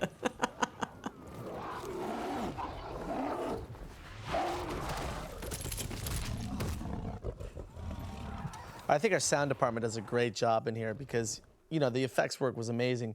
But, in the end, some of these things that are happening weren't physically there, and sound always kind of gives that, that final element to make sure that there's weight given to all this. And just sort of the sheer weight of that horse being thrown and hitting the ground, sound did a great job with the effects on that. Some of these scenes like this one, we may have gotten to a point where it's tough to go much further until the visuals get a little more developed. And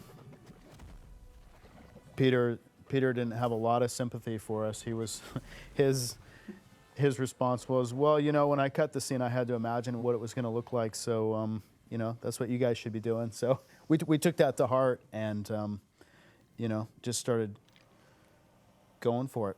Trying to sort of mentally imagine how wide the arc was that this mace was swinging when we thought that the mace was going to be hitting the ground. We had a vague idea of what the mace was going to look like, but, very roughly. Details. So it's all part of the process. It's good to develop the imagination. Yeah, it was basically Peter's response was, look, if you can't see it, just imagine it. And then here come the pirate ships, shot with the camera moving very, very fast to get a little bit of flapping in the sails. Several pirate ships all stacked up. Here's some tile sets that we shot just for backgrounds of all this action. This guy's called George, also known as the orc with the funny hat. There's our miniature ship again. There's our miniature ship again. This is interesting because, of course, there really wasn't a ship as such in full size. So even when you see Aragorn in close-up jumping off, that is this 24th scale ship in extreme close-up. And it's amazing how well it stands up. It's a tribute to the art of the guys who built these Corsair ships, that all the ropes and all of the canvas and stuff, it looks like they had the ship built full size. The whole Army of the Dead, mostly massive based on motion capture. And we had to shoot them in separate layers so that you could see through from one to the next. Pete was describing how he wanted this effect to appear of the Witch King. He always was using the analogy of when they take those styrofoam cups down to deep sea pressures and they bring them back up and they've all been smushed up. To give him a little bit more special performance, we talked Peter into actually having a digital Witch King that gets destroyed and sort of implodes. And Jason Schleifer actually did the animation on that. Witch King folding. It's the old tin can being crushed. Tried to really make it look like whatever force was keeping him alive was just giving away and he was just collapsing. I remember when we were mixing, Peter was really keen to get that competition between Gimli and Legolas in counting bodies again, and it was very tricky to fit those numbers in there above the sound of the music and the effects, and somehow Michael Samatic managed to do it. The intercut here between Eowyn and Gothmog and the Army of the Dead and all this sort of intercutting here was really difficult to make work. We Wasn't tried it? lots of A different long ways through time. here, didn't we? Yes. Because we wanted to get the whole integration of all these things happening at the same time, but you couldn't have Aragorn arriving too late or too early, because the whole concept of rescuing Eowyn or being there at the right time. So this scene here, Pete was looking at the Mumak shots and he goes, okay, now about Legolas. Well, we need something cool for him to do. Yeah, so Christian came out of a previous discussion one day and said, well, Peter wants to have Legolas take down a Mumakil single-handedly. We thought, well, how are we going to do that? So he described the action that they were talking about having him leap on the Mumakil, climb up some of the arrows that were embedded in the skin, have a fight with some of the Harad on the top of the Mumakil, cut the basket off, and then be able to take the Mumakil down from there. And actually, to accomplish this, he actually was on top of a pile of sandbags and fighting these stunt guys, and the sandbags were replaced by this Mumakil. And what we were able to do was to take that movement and attach it to the movement of a Mumakil going through the proper motion. We had a lot of freedom of movement. It's just such a cool thing to just sort of think up on the fly like that. Yeah, we're actually pretty sure that Orley wants to play James Bond at some point.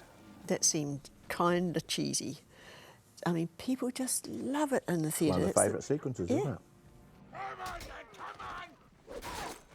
In this whole sequence, we'd seen the Army of the Dead sort of rolling through, the orcs, but we'd never actually seen them take down a Mumakil. And we didn't want to have them take down a Mumakil before Legolas did, so we saved the Army of the Dead taking down the Mumakil until the battle was pretty much over and they had reached Minas Tirith.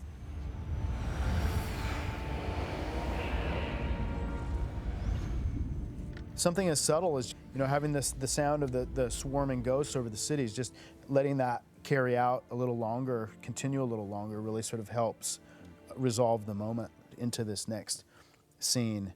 So it's one of the nice ways that we can extend the drama through the sound. And this is a scene that Fran asked to go back in and reshoot. Yes, it The was. performance, Yes. Yeah, the original. yeah. I actually thought the original shoot wasn't bad. It was a bit tearful, a lot more Yeah. tearful. Yeah. A different sort of performance. Yeah, it made, But this actually ended up being nice. There were some lovely moments in the stuff in the reshoot. yeah. I thought that Fran's calls on things like this, doing a whole pickup shoot of this entire scene, and they were brave calls, but I think that they were good calls, and they really worked for the film. These are great because, this actual scene is just done on a small little stage, just a little insert stage, basically, and you've got Bernard Hill lying on just some ground that's basically maybe 5 feet by 6 feet in size, and all those reverses on Miranda Otto actually are blue screen with Weta just throwing in the sky. So you can have a real intimate little shoot there on a stage, keep everything nice and quiet, and give the actors what they need to go there. And then yet it feels like it's actually out there at the location. Peter wanted a kind of visual exclamation point to say, the battle is over, all's well. So at the very, very end, we decided to shoot another whole shot, the god beams coming down, hitting Minas Tirith, revealing the fact that the battlefield is calm, that everything's kind of warm, and things are good again. And of course, we had to do some hot interactive patches where the god beams, which are digitally done, where they would hit the city. And since Peter never uses a static camera, we moved the camera. It's like a little rock in the foreground because, of course, moving the camera at that distance you would hardly see anything happening down at the city of Minas Tirith. So you put something in the foreground to show that actually you're helicoptering along past, let's say, the spur of rock where the beacon is or something, just to show you that you really are moving the camera. This is actually really clever because not only is it funny, what Gimli says. Bad idea. Very handy in a tight spot, these lads, despite the fact they're dead. Gimli's lines also kind of help fulfill that plot point device of, if these guys are so amazing and really took over and saved the day, why don't we hold on to them for when we're surrounded, at the Black Gates, with dealing with like 50-to-1 odds. that's another really good reason for having that line in there. So it serves dual purposes there, and it's it's a clever bit of screenwriting. Yes. Why are you sending them off now for? We need to keep them, help us later down the track. This extra sequence was quite important to put back in, I felt. Basically, for it shows Pippin finding his first look at trying to find Mary, and also shows Emma discovering Eowyn. So it was actually useful to have it, and it's a little bit of background story that was good to have. So this little sequence of going from here and through into the Houses of Healing was an important background sequence for those characters. Putting this in required us to put in about another 15 minutes of footage, I think, which we'll get to soon. Yeah, people thought that Eowyn was dead, and that she was dead and being cradled by her brother Eomer, which necessitated, Houses of the Healing and a whole bunch of other things when we were really trying to wrestle with pace and momentum issues coming down the last, sort of hour of the film. Aragorn, as the king-to-be of Gondor, is attempting to revive Eowyn, to bring her back from her illness. And you hear Arwen's voice, and it's such a great moment, and it's such a great idea because it connects the two women. It connects Arwen and Eowyn by their love for Aragorn. And by seeing Aragorn and Eowyn, and he places his hand on the side of her face, and only a king can heal, and he's showing the moment that he is becoming king, and also by coming king, he is taking Arwen as his queen. It's a really beautiful piece that was created for that scene, and so having the Arwen song, which we really wanted to use in the film, Fran suggested it in Houses of Healing. We wrote a piece called Twilight and Shadow, and that's sung by Renee Fleming, and that's what you actually hear.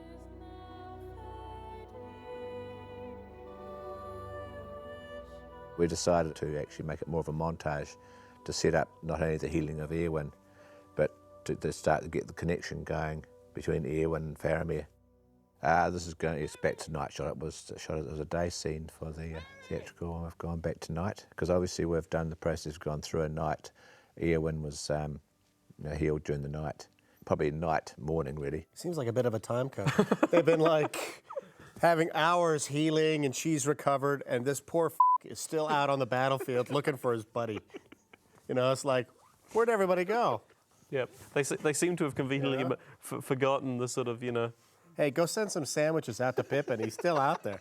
They seem to have forgotten the kind of the third member of the Fellowship. Yeah. Oh, that Mary guy? Is he out there somewhere? Yeah. Oh, she's cute. Save her. Come on, let's go. It was always great to go and just see how everything was coming together on minis, because they're such amazing models. This shot, flying into the Cirith Ungol Tower, is pretty tricky. Going from such a far distance in through such a small window and right into a live action shot. Those shots are always a little bit difficult to conceive because it's not the kind of thing you could ever do in real life.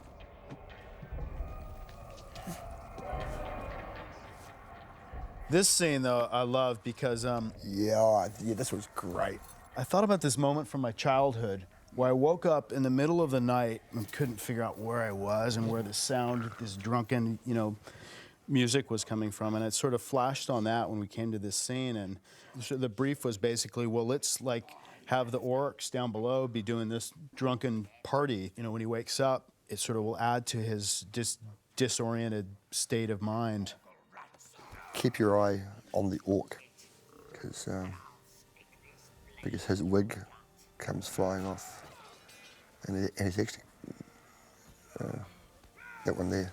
Yeah, it's so quick though. It's quick. That's one for the frame by framers. But yeah. We just basically gathered up as many people as we could and went into one of the smaller mixing stages, and we had sort of mixed crew and editorial crew. We had some of the Invector behind the scenes crew as well were there, and we just did this manic, drunken orc recording session. It was great. It was like it was a starring moment for the sound team. I just love the idea that the orcs are actually have like their own, even though they're these sort of horrible, despicable creatures, they do like to party and have fun and actually play music. Although it's like sloppy, drunken music. Standard procedure on the minis is to shoot as many different passes as possible. You oftentimes don't know when you get to do the shot what kinds of elements you're going to need. A good percentage of them don't get used, but it's always the one that you don't shoot is the one that you need. In the script, and actually what we shot as well, there's a moment as Sam's walking through the main gate there.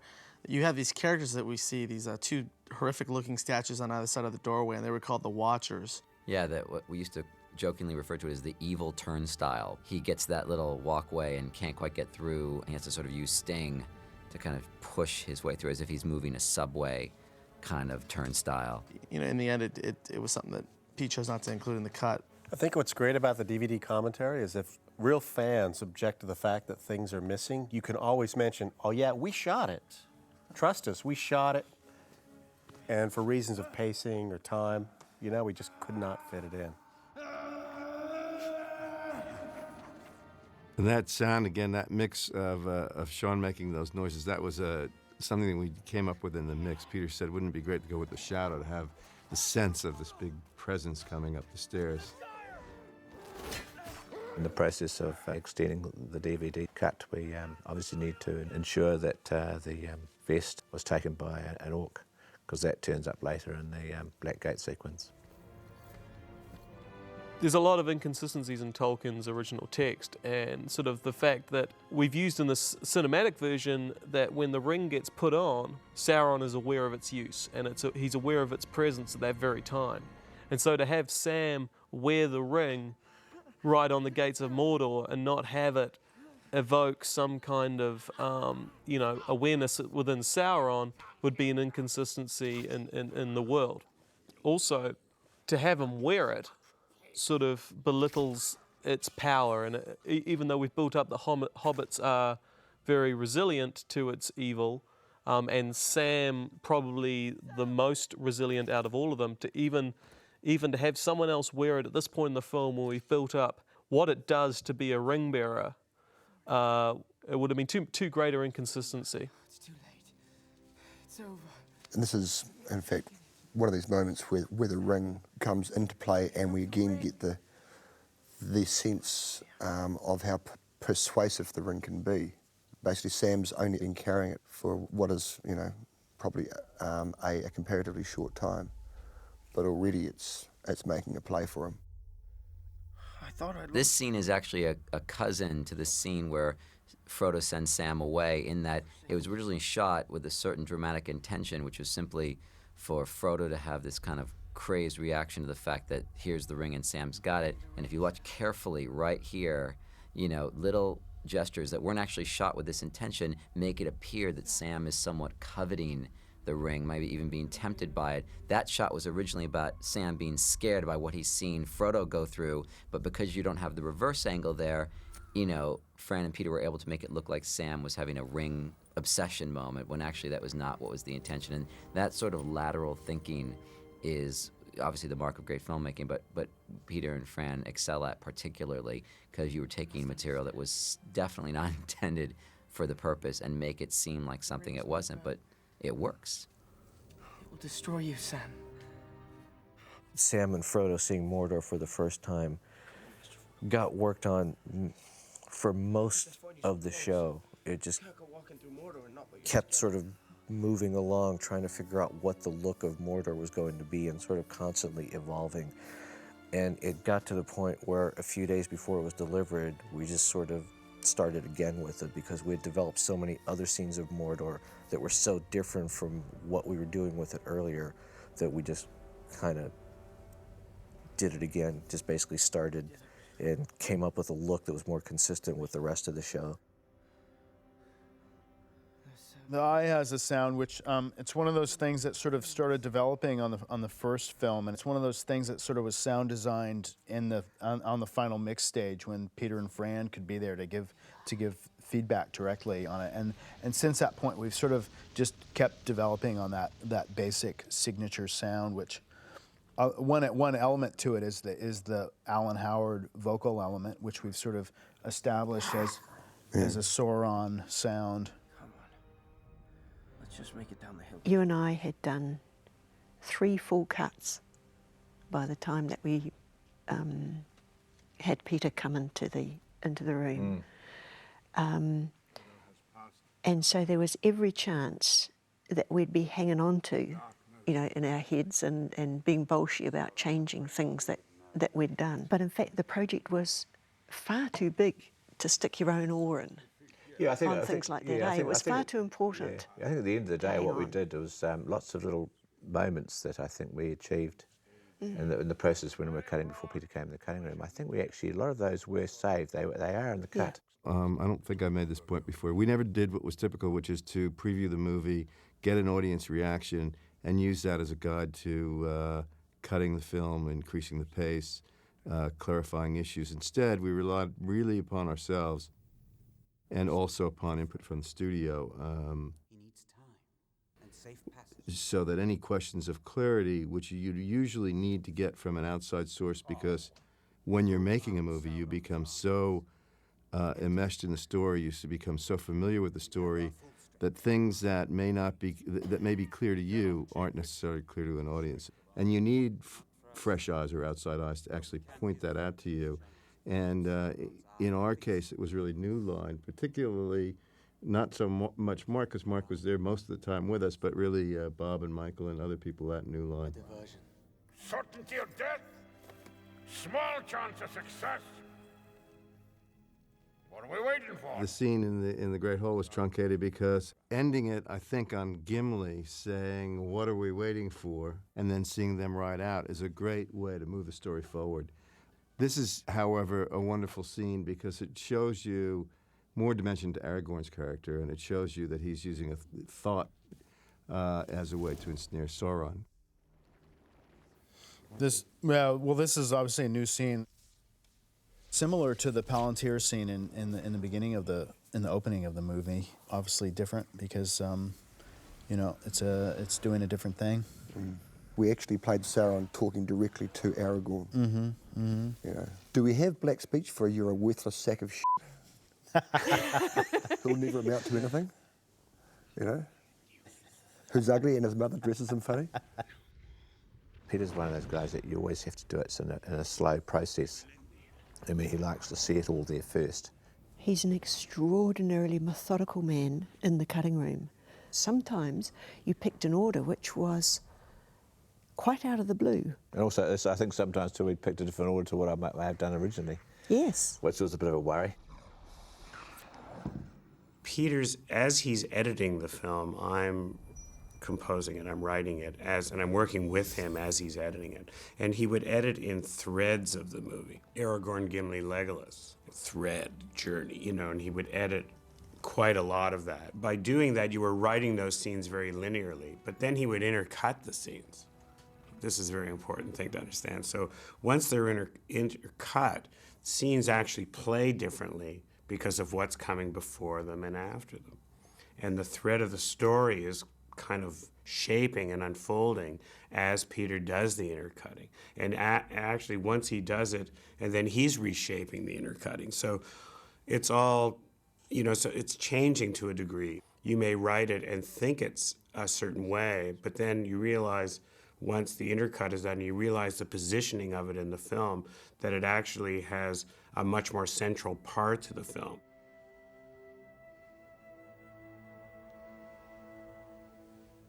Here was a sound in this particular scene that's a little more evolved. And the piece is a new piece in the sense that their relationship is new.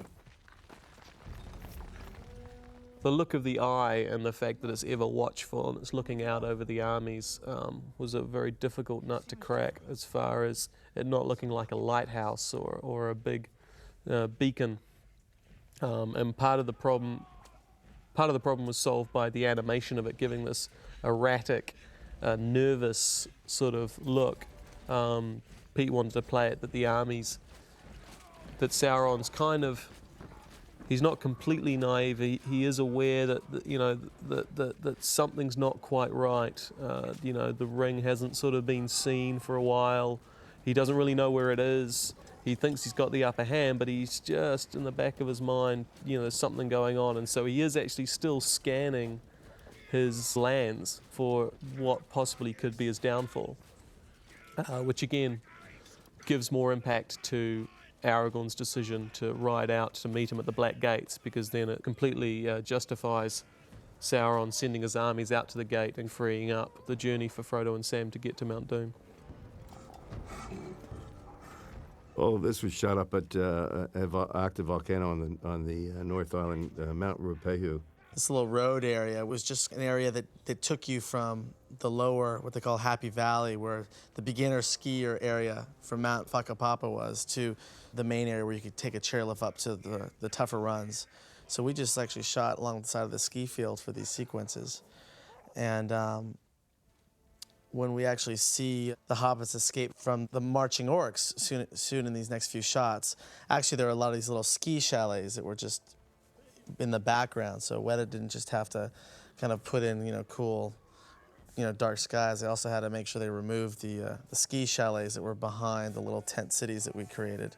We used the ski lifts to go down to our catering area, which was in kind of a base station on the ski slope. This is all added back in as well. Yeah, this whole sequence was actually a real Peter favorite. And I'm sure he's thrilled that he put it back in, because it was one of those moments of great kind of humor, but also cleverness on behalf of Frodo and Sam. The whole process was meant to be that the ring was getting heavy. It was causing a lot around Frodo's neck, and it was sapping a lot of energy from him. And they had to somehow get a distraction, obviously, to get away, but it just didn't seem to quite gel the scene. It wasn't enough. You felt like they needed to be confronted a bit more with the orcs. So actually they had to run, or they had to go to get away, escape from the orcs with them chasing them or something. But again, at this point in the theatrical version, when you're really, sort of racing toward the final confrontation at the Black Gates, the feeling was that, in a theatrical version, you wanted to keep the momentum chugging along and not sort of take this tangent. But you got to love this guy with no nose. It works as a little scene. It just still took a while to work to get the scene to work. Really good thing about it are the wonderful prosthetics, really. All the orc faces. Yeah. And we got to use this shot, which was had been a completed shot that had been delivered quite early in the piece, so we managed to get that back in. We had a miniature of Mount Doom, and we did shoot it several different heights and several different angles. It was basically used as a matte painting element. It didn't really get a lot of play in terms of being actually used as a live shot.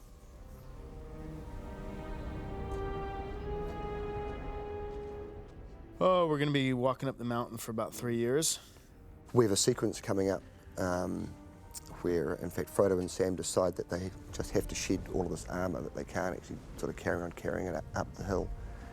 And the Foley team, Redline in Australia, were very keen to do this particular move because it was very symbolic for them, because for 3 movies they had carried around Sam's pack, this prop, Sam's pack, which is this very sort of a distinctive sound because of these pans, rattling pots and pans attached to it.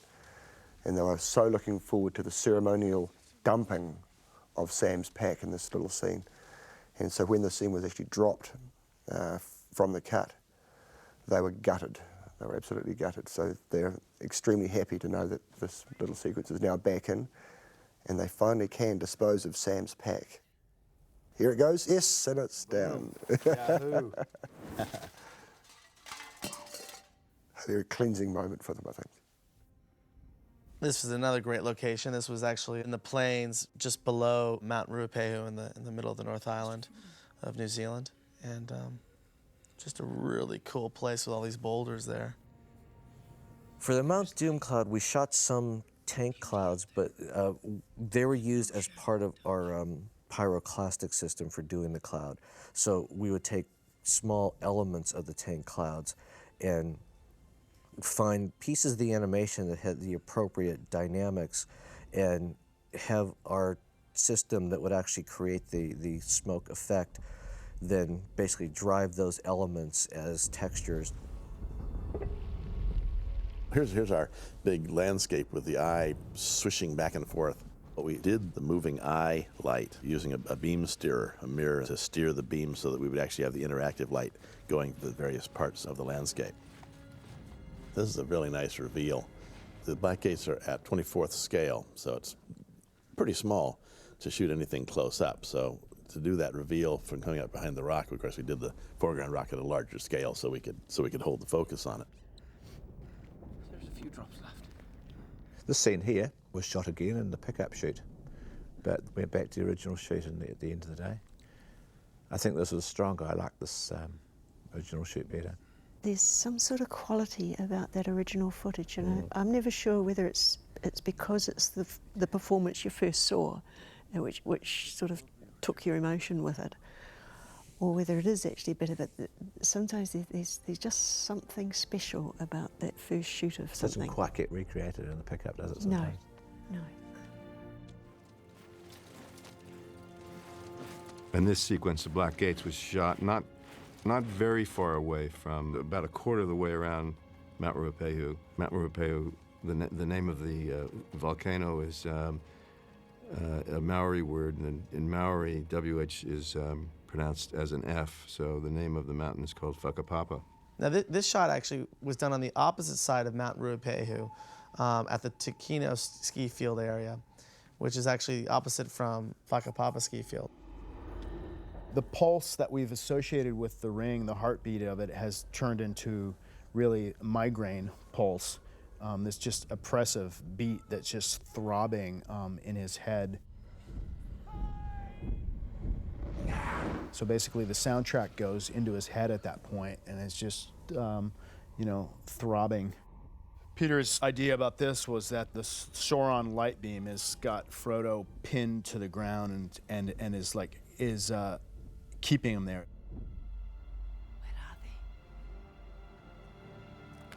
Here we finally come to the Black Gates. We had shot the Black Gates, of course, very extensively for film 2, and then they came back again with a vengeance for film 3, because it's a major sequence, a lot of action, a lot of establishing shots, and then a lot of just background material at various points for dialogue shots and whatnot. We had a sort of standard layout that Alan had worked out, which established where what we call the mound, which was the little slightly raised area where the Gondorian troops had been drawn up, and what that apparent distance was to the gates, and then everything was anchored to the relationship between the mound and the gates. So no matter which shot we were doing, we'd work out what the correct geometry would be. This is a very, very convincing miniature. It's supposed to be, of course, huge sheets of iron all riveted together. It's all done with lead, so it really has a tremendous texture. Really rich, rusty, cruel kind of texture. That's a quarter scale set. That's, I think, the one time that the quarter scale was used. And then cut back to our small scale miniature.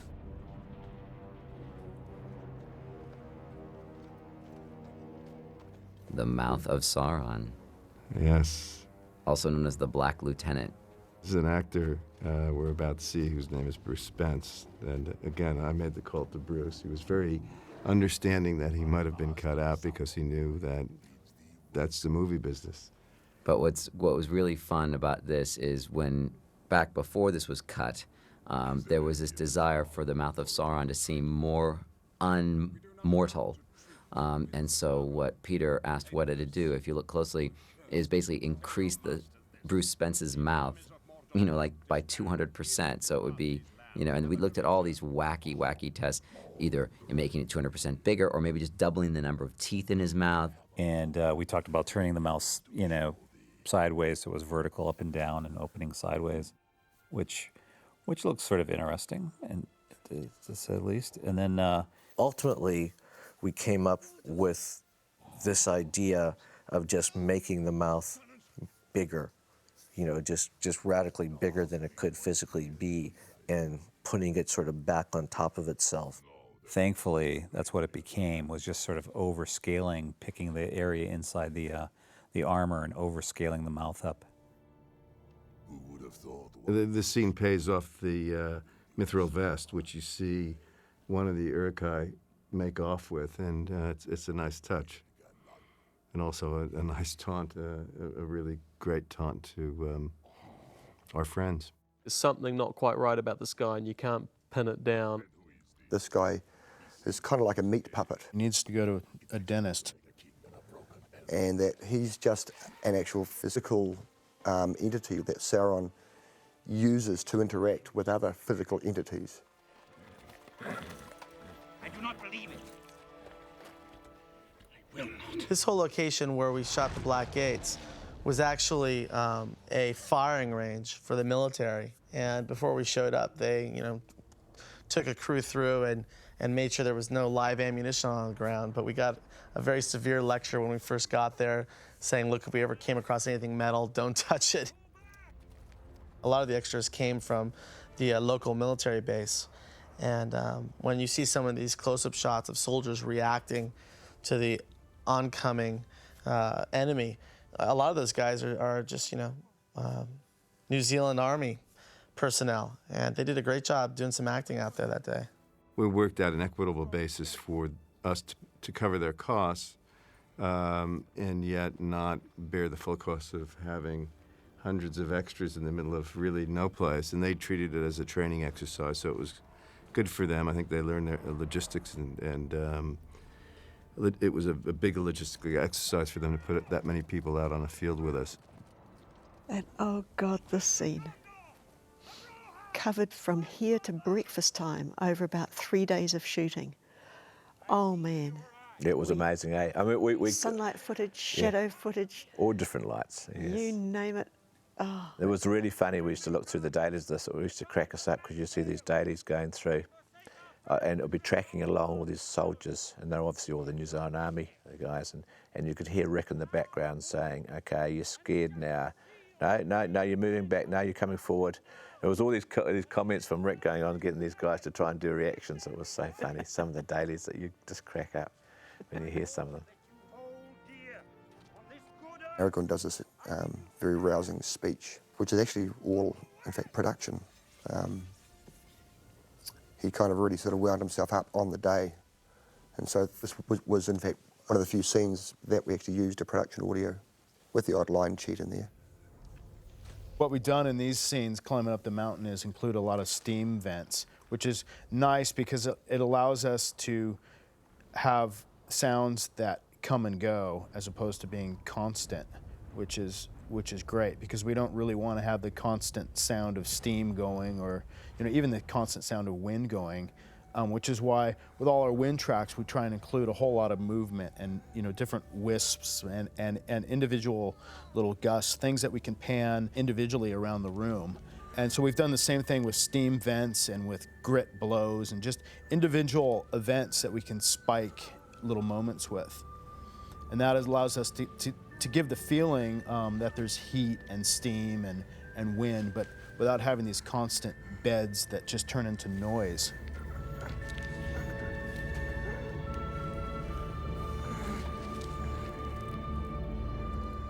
The intercutting that's happening here between this sort of epic scale on the one hand and just this close-up intimate, and it allows us to go from the real wide distant sound to the close-up breath and be able to hear the details, like his Frodo's breath just blowing the dust. His hands basically scratching through the rock. And I mean, obviously these scenes are driven by the music, which is carrying the emotion. You want a depth and coherence and emotion and weight to it, and you want to get it right. You feel like Frodo, you're walking up to the end, just struggling up that hill at the end, you're at the ring, and the ring's getting heavier and heavier, and then there's going to be a point when it's going to go over. And that's why you could create the levels of the drama of Sam and Frodo going up Mount Doom and the battle raging in front of the Black Gate. You weren't struggling with it. You had the tools and you had the experience at that point, and so that's how those scenes were created. And the birds will be nesting in the hazel thicket. It was really difficult to cut this scene because it was so noisy. When they were shooting it, they had all these fans going and stuff, and you could hardly hear the dialogue properly. You could hardly hear Frodo's dialogue. It was really quite difficult to get into the ADR. Yeah, and it's such an emotional scene, eh? And to have all that noise around while they were trying to film it, it must have been pretty tough on the actors. In actual fact, they are actually crawling up the side of an active volcano. It wasn't very active at the time, of course, but only 2 years previously, that same volcano had been very active. And they used, where it was shot, there's actually in fact 3 volcanic peaks, and one of them is like the classic cone-shaped volcano. And so they actually used that as the base shot for Mount Doom. Another interesting thing is you might think that we use the actual volcano peaks in the film, but we had a specific clause in our agreement with the Conservation Department in New Zealand not allowing us to use photograph the actual peaks because it's a sacred Maori land and they didn't want it photographed. And Peter said, not a problem. Mount Doom is going to be much bigger than any of these volcanoes are. So, of course, the very peaks of the mountains are all replaced by CG. This again for roto and paint became a nightmare because we had to roto all those pikes off because since we had to put the black gates back there, they were basically just shot on a field. And so anytime you looked over all these guys and looked off into the distance, we had to roto every one of those little pikes and pieces of hair. Do you know what should be put back in there? Is the Gandalf cutback. A different take we used of Gandalf. Because Because now we've got the Mithril vest back in. Yes. Gandalf brings the Mithril vest up, and he says for Frodo, we had to take that out because the Mithril vest because we took them out of Sauron. Editing happening right here on the DVD. It's happening on the DVD, yes. Yeah. Look at that, eh? This was a lovely moment because we had this moment of Aragorn turning around and looking back at them and then saying for Frodo and charging. Obviously we had to come up with a way of getting the charge underway. We were always looking at Elijah and Sean and sort of matching their dirt scar levels and sweat levels, and so we used that as a guide throughout the shots to know where we needed to take Gollum, along with the fact that Gollum got beaten up a bit more.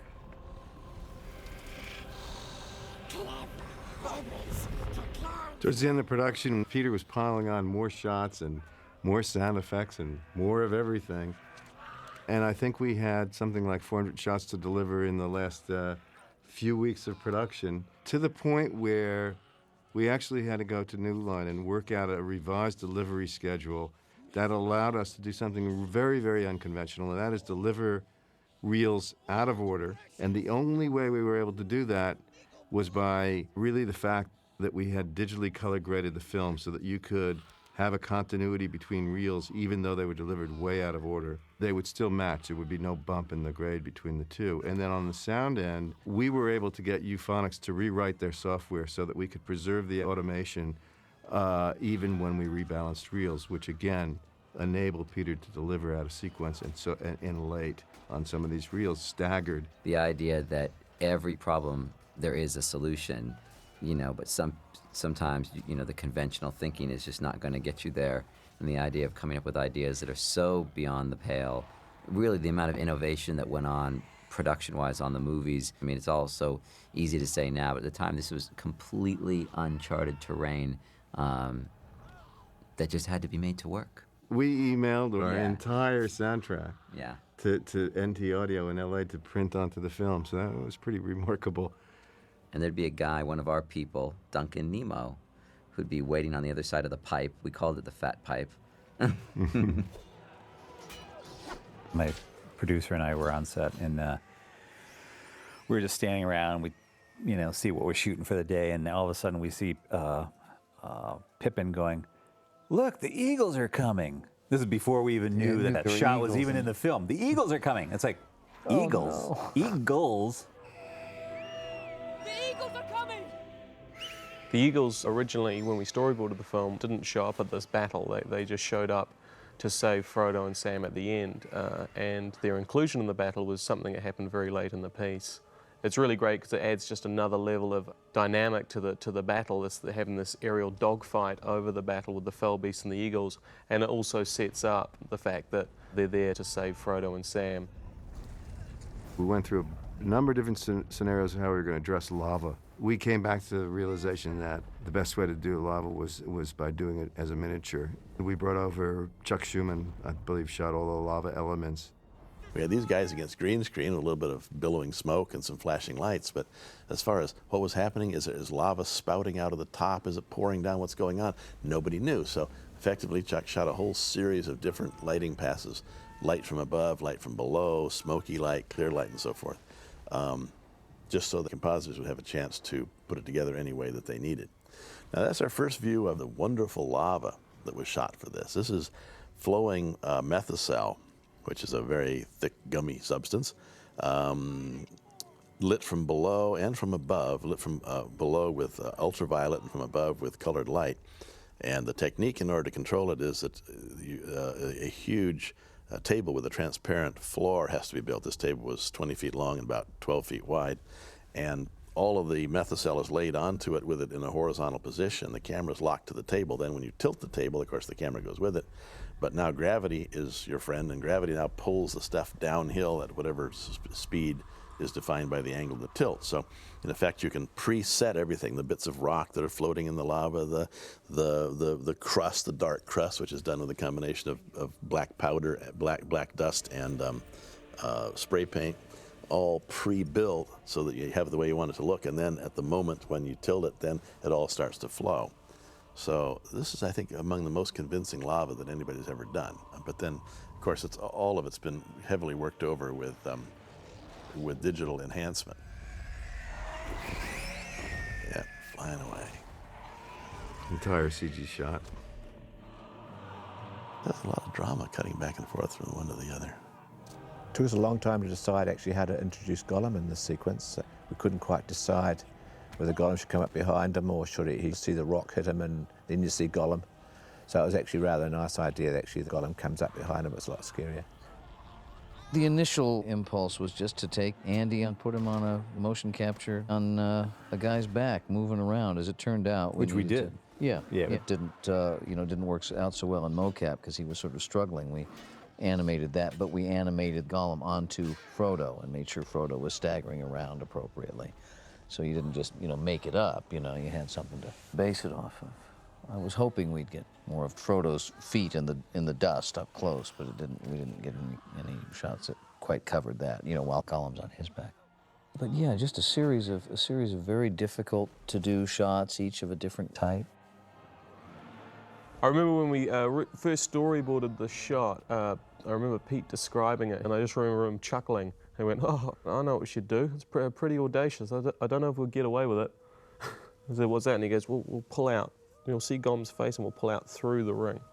Well, it's actually interesting because Richard Moore did the original previs back in '99, and three or 4 years later, he actually did the blocking and the animation for the actual shot in the final production.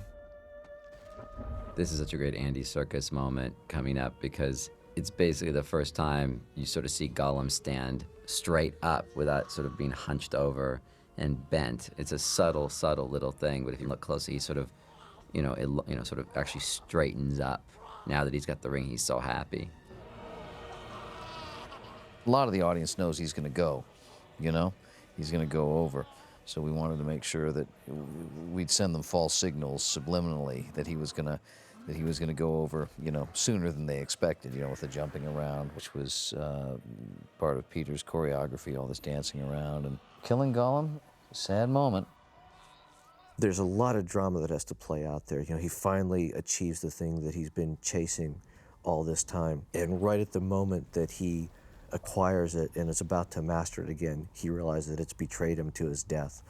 And all that has to play out in his face while he's falling down this chasm towards this lava. And even when he hits the lava, it's another one of those dramatic licenses that you have to take, because if you were anywhere near real lava like that, you would burn and it would be obviously very painful. But we needed to allow Gollum the moment of realization and the moment of the lava sort of, engulfing him, and to have the pain be more of his realization of the betrayal rather than the physical pain of the lava, because ultimately you figured that wouldn't have been as interesting to people. That's really not what the shot was about.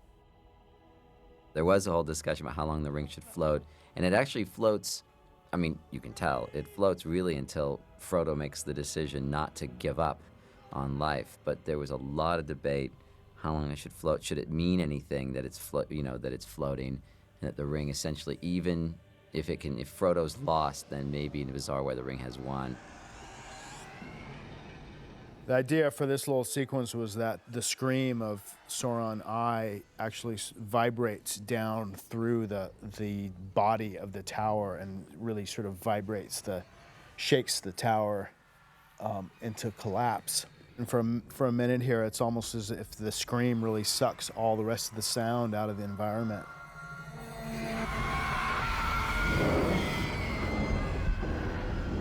It's really a mixture of organic human-animal screams mixed with metallic, groany, straining sounds. Yes. Destruction of Barad-dûr. We started with Alan's original idea of this being one long shot, which is one of the things that motivated us to come up with a digital solution, because it would have been impossible to do that kind of a large helicopter shot as a continuous shot on a miniature. You could choreograph the particles many different ways, So if you blew up a miniature, there you go. That's it. There's your destruction of Barad-dûr. Where when you start, doing it through digital particles, you're choreographing every little piece that's sort of coming off, to get it exactly where you want it. And although I would have liked to have seen it done as miniature, I think in the long run, in the good of the picture, I think it's the right thing was done. Now, of course, the ground has to collapse, and all these orcs have to fall in. Of course, everything outside the back of it is digital, and then the whole ground plane is digital also. So these shots of the destruction of the Black Gate, we completely rebuilt the digital version of the Black Gates from the miniatures to do it. This shot of Mount Doom exploding, same thing. That's a digital version of the mountain that gets exploded. So there's the pyroclastic flow from the fire and the smoke, and digital pieces of the volcano blasting off. Now here comes an interesting shot as the plinth, which is the thing that the guys have been standing on inside the Crack of Doom, begins to collapse. To do that, we cut it into sections, and each piece is flown separately as if it were a flying miniature, so that in effect all the pieces would be docked to make the complete plinth, but then each piece could fall by itself and each piece could have its own performance. Here's a live foreground and a miniature background. Now, these flying lava bombs, this is something that Scott Herron's dreamed up. It's a brilliant idea. You take regular old charcoal briquettes and you put them into a wire mesh basket and light them off and then fire them with a catapult. And the effect is that it produces a beautiful train of flames and sparks, and then when it hits, it explodes in a blast of sparks. And it gave you these amazing explosions. This is a brilliant idea, because instead of having to animate these flaming fireballs, you actually have them on film. You can shoot them to order, coming towards camera, going away from camera, and as you notice, they used them very extensively. That was a stroke of genius to think of doing that. So a lot of that research was done when we were doing the fire effects for the Gandalf fighting the Balrog for film 2. I can see the shot. Watching a movie like this, you really discover, like it's like in the encyclopedia when you go to the anatomy section and there's those little plastic pages, that one is the muscles, one is the skeleton. Every shot in this movie, to some extent or another, is essentially 6 or 7 layers of stuff, laying on top of each other to make up a single frame of imagery. Rosie caught dancing. She had ribbons in her hair. Frodo busy sort of seeing things and bringing memories back, flooding back to him, but he'd sort of forgotten about Sam. to a certain degree, and then when he heard Sam sort of saying Dancing with Rosie Cotton. Rosie Cotton, he suddenly thought, oh, Sam's here with me. They've done it together. And you look at that shot on and Sam actually Frodo's face there. Sam actually had more to lose than Frodo. Yeah. Glad to be with you, Sam. It actually ended up being a scene that was cut quite simply. It wasn't a huge amounts of cuts in the scene, but it was such a strong the emotion of the characters was driving the scene, and you didn't have to have a lot of cuts. You could hold on shots for a long time.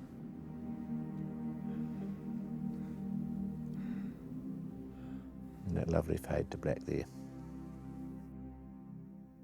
Peter felt you needed to have time to sort of take it all in and just sort of get back into it, thinking about it in a different frame, you know. You had that moment pause to sort of reflect.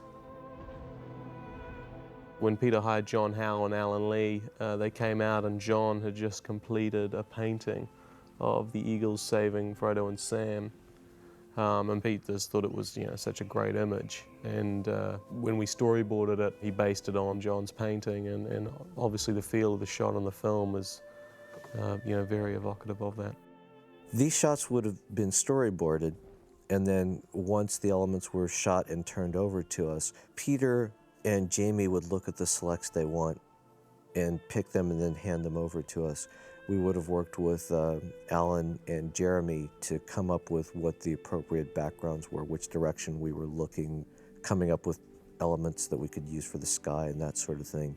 And then those would get turned over to the compositors and the matte painters to come up with the various elements and then reassembled.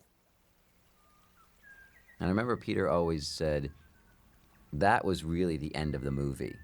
That was the end of The Return of the King, whether it's the theatrical version or the extended cut version. And now we enter into essentially coda. That this, what transpires from the Eagles through to the very end of the movie was essentially a succession of coda beats, which I think, one has earned the right to after, 3 films. And This journey, I think the audience clearly cares about these characters and wants this. It's a bit like Spike Jones' laughing song, isn't it? Do you remember that from when you were a kid? This scene, yes. Right. Well, there were different ways of playing them, of course. We didn't have them laughing. There were little smiles, weren't there, at one stage? There was a choice of either going more for a smile or for a bit of laughter. But it was very difficult just to get all this stuff to work, because we obviously had to keep tab on the scale aspects of it as well. Pete basically shot the drama between Frodo and Gandalf and bringing in the hobbits, and then we basically just shot a quick little blue screen shot with the other heroes walking into frame into the right mark, so that what it could then comp the two together and get the scale correctly. All of it was shot in slow-mo, and we actually sped every take up so that the scene would actually get a bit of a move along. But eventually we would try all that, but it didn't seem to quite look right, because it seemed that the process of speeding it up made it look a bit jittery. It wasn't smooth enough. So Pete was very keen to get it back into slow-mo, so we ended up just reducing it down and just getting the characters in as quick as we could to push the scene along. It was one of those sort of scenes that was sort of, I felt probably a little bit unnecessary. It was just bringing the Fellowship back together again. The main reason for it really was to bring Gandalf back into the picture for Frodo. Recognize this shot. Looks like the shot where Denethor falls off the end of the prow, except it's going the other direction. And the very first shot that we did on Minas Tirith, the city is tilted 30 degrees forward so we get the camera high enough. The wedding scene is the very first shot that we did on Minas Tirith, the very first one. Well, this is another set that we had built, but we rebuilt for this pickup. There was a few little pickup shots done here of Gandalf to make the scene work. I can never forget Gandalf in that gorgeous wig with the pink flowers in it. There was a lovely take they did as a gag take. Shot on his last day of filming. Yeah, he had flowers in his hair, and I forget exactly how that went. It was his last shot they were doing. he went off to have his makeup and hair checked, and he came back on, and he had this beautiful curled up white wig With on flowers it. stuck in it. Flowers stuck all over. The point of view of Aragorn looking down the avenue with the guards on either side, we shot that with replicating about 40 extras. So if you actually stop and freeze frame it, you see the same extras scattered on, 4 times on both sides of the crowd. But we did hat swaps and wig swaps and, and all that to kind of try and break it up as much as we could. The crowd at the base of Aragorn here was clapping and celebrating in his coronation. It was a great opportunity for a lot of the crew to have little cameos as extras. In this shot right here, Chris Hanna, who is our art department coordinator, and next to her is Claire Raskind, who was our publicist on the film. So it was kind of cool to get them both in this nice shot. And anyone who works in a cafe in Wellington has been an extra in The Lord of the Rings. When we were planning this sequence out, Viggo very much wanted to sing this ode that comes from Tolkien. And so that's how this particular song ends up in the film.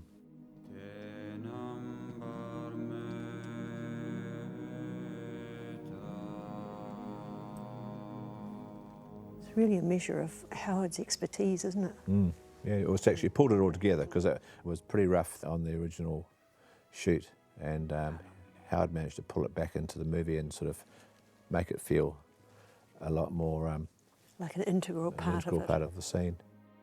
Return of the King was many films in one, and everything after the destruction of the ring and the Eagles, saving Frodo and Sam, everything after that to the end is a complete movie production. It certainly was in terms of writing it and the detail in writing that section of it. But it was also a great release. It was a way of culminating the story, a way of resolving all of the thematic material that you had used for hours and hours before that. And Aragorn becoming king, if musically the scenes before that led up to that, you would reference elements of that. You would reference elements of Gondor and the Fellowship theme, and Éowyn and Arwen in that scene, all little fragments of pieces. And of course, it would feel right if it was true. Returning to the Shire, the coronation, those are all resolutions of things that have happened before. You could only return to the Shire because you had this Shire music in Fellowship of the Ring. You had returned to a place that you knew, and the music reflected that, and it felt right. Part of the reason for doing pickups on the scene was originally it was conceived as part of a montage, and you tied up Aragorn and Arwen's character resolution here, and then you saw Gimli in the mines below Helm's Deep, and you saw Legolas in the forest. And Peter realized that they really should have this moment together as a joint celebration, and therefore he wanted to pick up elements to bring all the cast into this sequence.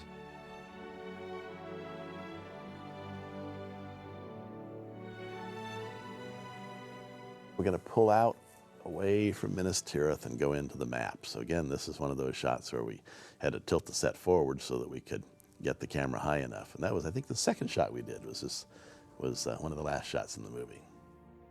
The map is different than what was used in the last 2 films, but only slightly. It's essentially the same map. We changed some of the typefaces and sizes and so forth of some of the names, because we're seeing different details of the map than we did before. So Minas Tirith is a little more fleshed out.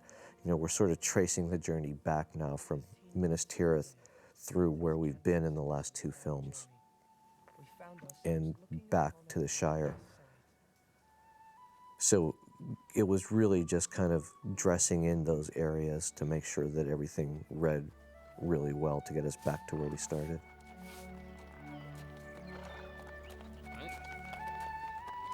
Dermot Crean is a part of our family, is a great instrumentalist, soloist. He plays the Irish fiddle and the Hardanger fiddle, principally in the film. And he plays a solo that is just breathtaking. It's actually one of my favorite moments. The hobbits have returned to the Shire, and they go back to the pub. And Dermot plays this solo that's so breathtaking and so heartbreaking. I love it.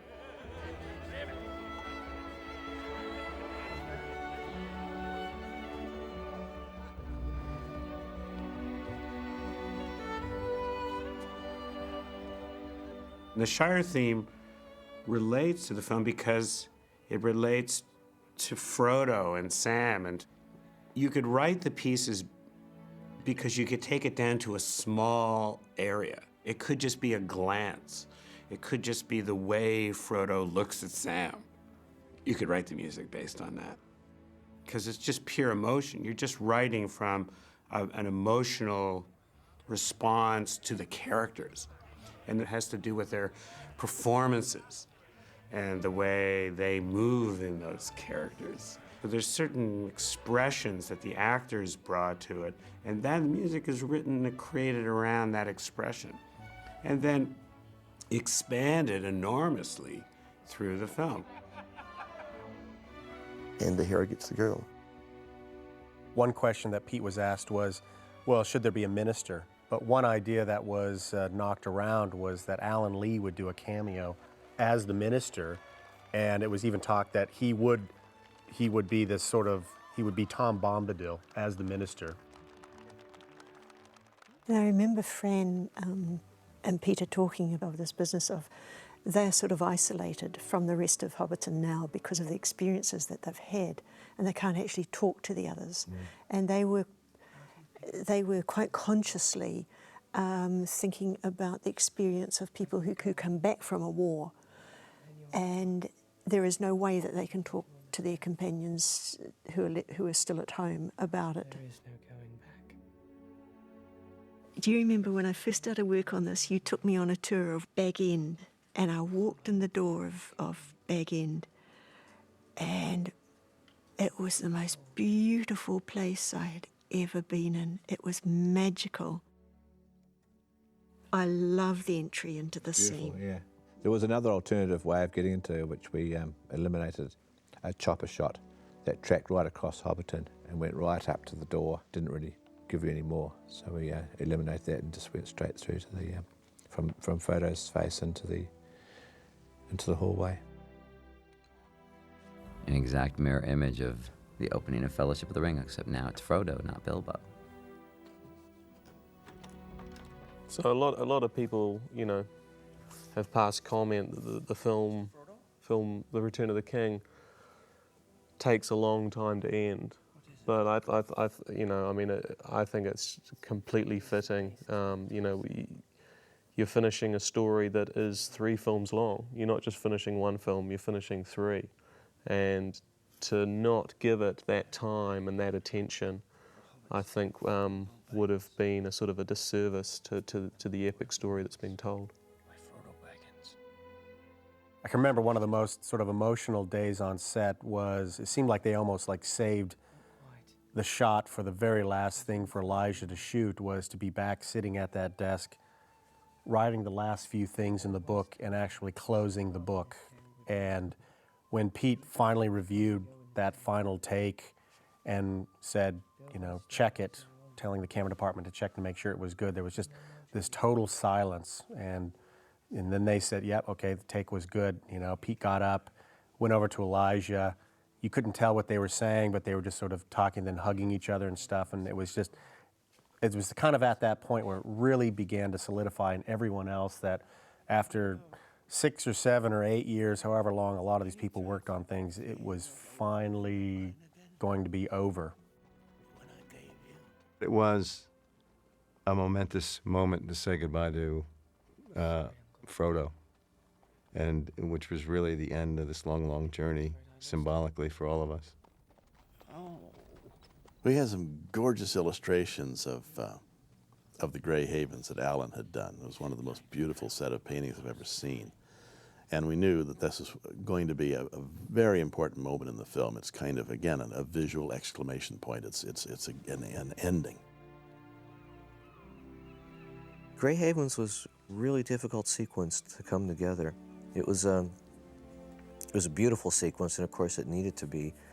The miniature was fantastic. There's a background where only just this little bit of courtyard is built, and everything else is one of the shot of the miniature, matched in. Well, Now we cut to a beautiful over-shoulder shot, revealing the whole vista, looking out to sea. The water is real water, shot at one of our local harbors, and everything else that you see is pretty much miniature. Just the foreground guys on a bit of blue screen.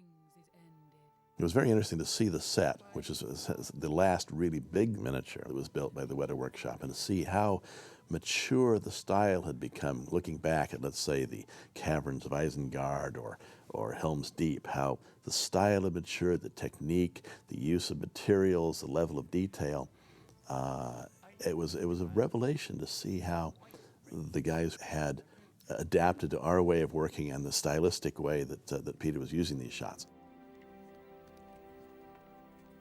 The movies are bloody good. Are really good. I mean, the movies, one thing that all of us that basically knew the books really, really well wondered was how the hell you could get such a complicated, multi-threaded story into a film that actually made sense.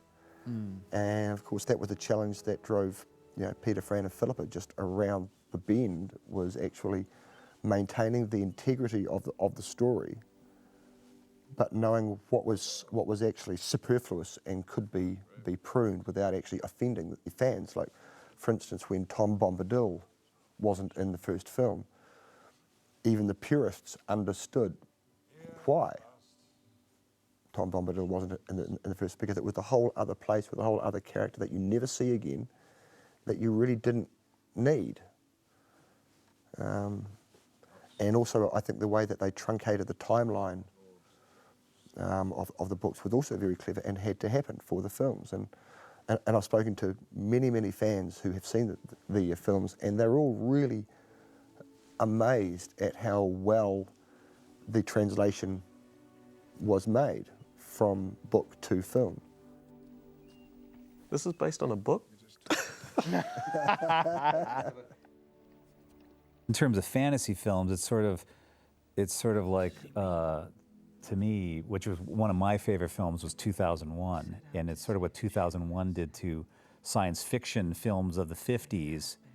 This is doing to fantasy films of the past, and so we're sort of at that time, I think, in terms of fantasy and being able to bring that to the world and say, well, here's a milestone in this type of film genre, A lot of it really does come from people trying things. I always try to establish guidelines so that people are working towards the same thing. But you're still always waiting for that moment of inspiration where someone is taking all the things that you're saying, this is what needs to be in there to make it really work, and then kind of finding the extra bit that's really going to make it become something special. This was a very tough scene, obviously, to shoot. It's incredibly emotional. And the real tragedy for us when we were doing this in principal photography was that basically it was shot, and then at Daly's, it was realized, or just before Daly's, the lab, there was a problem with the film. And we had a focus problem in it. That's right, we did. Yeah, That was the main reason. It was quite a big it was focus very- problem in it. It was Peter. Peter was so upset about it. He had sort of seen this stuff on the dailies, and it was all soft and was going in and out of focus, and it was they were excellent performances. It was just a shame. And then it was reshot, but when we had to go back, and Pete had to go back to the guys and go, look, sorry, but we're gonna have to reshoot this. But he told them while they were in costume, because even knowing that would make them cry, right? So he figured, you better be rolling film when you tell them, Pete, because that's the best crying you're going to see. I just think, when I see that scene, I just always think, like, these guys, like, they went back to that same place. They went back there and they dug deep and got us this great performance again, and I guess they're good actors. Yeah, they're great actors, but that must have been a tough thing for Pete to have to go back to them on, and it's not an easy thing for them to go back there emotionally, but they did a wonderful job. between the 2 different shoots. We put the scene together. There's some new shoots, some new shots, and some old shots in here. It's really interesting, isn't it, trying to match the performance level between an original shoot and a pickup shoot, if they haven't necessarily been shot because of performance level, and pulling them together was really quite difficult. In grading this sequence, I remember we wrestled a lot with Frodo's complexion because intentionally during photography we had made him up to look very sickly. And then we realized in post-production that was not the wisest decision. And so we wrestled with making him look better when we went to grade the film. And it's another example of how great digital grading was for us, because you could actually go in and grade that portion of the frame only and then track it across the sequence. I remember distinctly the water, see that little element of water in the background with the sun coming down? We shot that element very late in the game. And finding a piece of sea that we could get that aspect with the setting sun was a time-consuming search. And that was Dean and Jim, I think, and God knows how we finally got that shot. Oh, there's another ending coming up. If we sail off into the sunset. No such luck, no shall such luck, we go to white. And we have to have the final trip back to Hobbiton for the final line from Sam, which I think is good, because it is the last line it says in the book, so you needed to have it. About this point, especially with the extended version, the audience's bum has gone completely numb. They can't actually feel their feet. They're A, dying of thirst, and B, busting for a pee. So it's a very happy moment for all of us, I think, at this point. And to be and to do. And that's Sean Astin's real daughter, Allie. Go on. Well, I'm back. You know, there's a certain gratification that in this time of the world where so many forces would like to push us to the extreme for their own political ends, the world seems to embrace the lives of the Shire. And if we contributed to that in some way, that's a great accomplishment.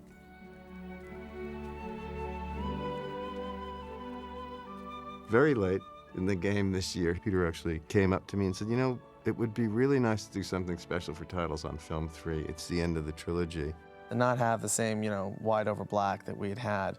And we'd play with a few different ideas, and one idea was actually to have just a brief cycle of footage for each of the actors. After deliberating a couple of different approaches, we approached Alan Lee, and he came up with these wonderful title designs and portraits of the cast that I think are just remarkable, and I really love what we did here. And I just think it looks really classy, and to me, evokes what we've just been watching. It just has this great kind of, wondrous feeling to it all.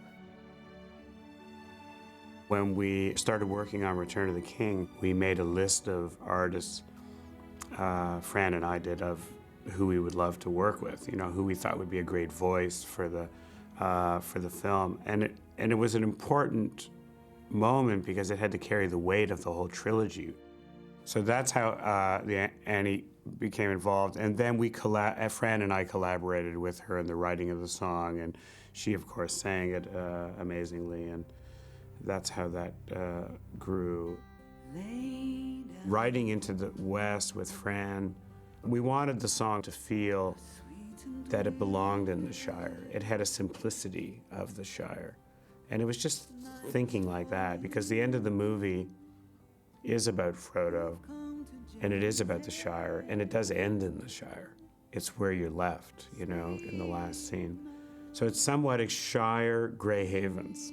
It's kind of, the song is, to me, is Frodo, but there's a bit of Sam in it as well. And it was an expression of that, really.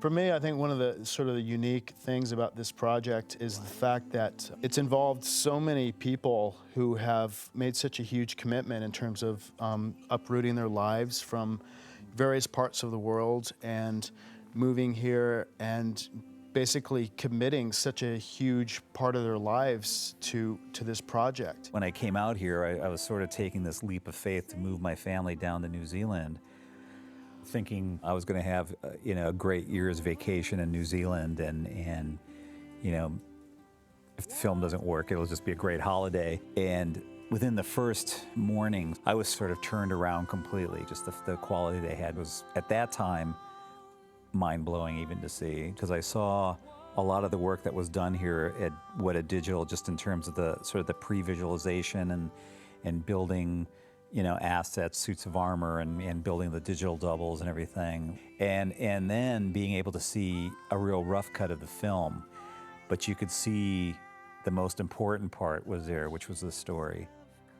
When I first met with Peter, he said, "This is a fantasy film, but everywhere we go in this fantasy world has to be absolutely real." From Peter's point of view, fantasy doesn't have to wink at the audience and say it's only kidding. It can be dead serious, and I think that's one of the things that, aside from all his other attributes, sets him apart from a lot of contemporary directors in making this kind of picture, is that he takes it totally seriously, and damn it, the audience is going to do it too, and the audience appreciates that because they want to believe as much as the picture maker wants them to believe. Well, for my part, I think it's just been an amazing experience working on it. I don't know, it's going to probably take a while for it to get out of your system. Yeah, it's a bizarre feeling. I don't really know what I'm going to do now. The Lord of the Rings has been my life for, nigh on sort of 7 years. Originally, the first storyboards that I did with Peter were in August of 1997. And the last work I did was directing one of the effects units in October of 2003. And sort of these reminders that you have doing the DVD commentaries just sort of freshen up in your head what an amazing experience it was to be involved. And it's kind of a bittersweet feeling to sort of finally be at the end of The Lord of the Rings. I really haven't come to terms with the fact that the movie's over, other than to feel a sense of joy of having participated in this great undertaking. This never is over. We'll be doing another DVD edition. Yeah, that's right. And then the 25th year anniversary. Yeah, that's right. You bet. With even more footage, even more eagles. It's just a great, fun release for me, and I also feel that after all these years, where you're happy that you've finished, that you've completed this task that you set out for, that there is a bit of a postpartum feeling to it. I find myself very Frodo-like, frankly, at this moment. I think that, like the film has created careers. It has, it's buoyed the power and economic success of a studio, and millions of people around the world are thrilled and enriched because the films came to be, and yet there's still a melancholy feeling to it all, I think, letting it go. And on the other hand, I'm frankly glad to let it go. I actually, as much as it's been great and wonderful, it has extracted a heavy cost, and I would pay the cost again, but I had no idea how much pain could be endured in the making of a movie. I never cried over film business stuff until The Lord of the Rings. Within my body and spirit, I know for a fact that I have not recovered and won't for years. There's just no chance, because the film puts you under a crucible of pressure that's not, which is not normal even by big budget Hollywood movie standards. That is really, you really have to learn to operate in a bizarre environment where pressure, it's like I always used to joke, don't come too close to me, because the gravitational forces that are acting on me are closer to those of what's like Mars or Jupiter. So if you get too close, you might actually get crushed by the gravitational forces. I used to be 6.5 feet tall, and now I'm being shrunk down to hobbit size. Those tensions that you had during the course of making the film were relentless. They were absolutely relentless. Every time that you neared the end of the film, the pressure just amped up tremendously. And then immediately you couldn't celebrate the delivery of the film and the conclusion of the film. You actually had, your mind was already engaged fully in what the challenges were in completing the next film. I mean, this will never happen again in New Zealand, this sort of project. I don't think it'll happen anywhere. No. I don't think anybody will be. Silly enough to do 3 films back to back. Thank you, Jamie. Yeah. I don't think it could have been done in America. When you consider doing it in New Zealand, you've got a very small country and you've got crews of basically Kiwis, and we all have that same sort of work ethic. We don't have unions, not the hardcore tight union structure at all, but what we do have is this work ethic of if something needs to do it, do it. And Yes. if a light needs shifting, Yes, exactly. and you know, and the DOP is busy somewhere else, then and he yells out to you, then whoever's closest shifts it. I mean, that would never happen anywhere else. Yeah. Where people are just all pitching in and helping, you know. Mm. I think that was where it's probably exactly what you're right, Annie. It's really, it's just the way we work over here has made it easier to make this sort of production.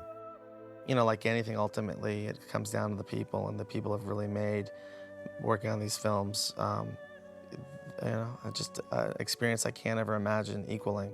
Everybody basically put their heart and soul into it, and really went out of their way also to try to make, you know, the whole experience a fun one. Because in the end, it was like a family. You know, that's how this was different than normal films. And, you know, I'll miss all those folks. And so thanks to everyone for that, you know, for making it such a great experience. And like in any family experience, there are moments of ecstasy and joy, and there are moments of pain and controversy, and all of the tough things seem to fade away, and actually you feel this joy at having done it and shared this experience with these people. And I sincerely believe that most of them will be my friends for forever. Went through hell, battled evil, and at the end, all is right with the world. That's our story in a nutshell. Thank you, Peter, for letting me be a part of this wonderful project. Thank you, all the viewers, for watching and listening. This is Jim Rigel. Thanks for bearing with us for the last 4 hours here.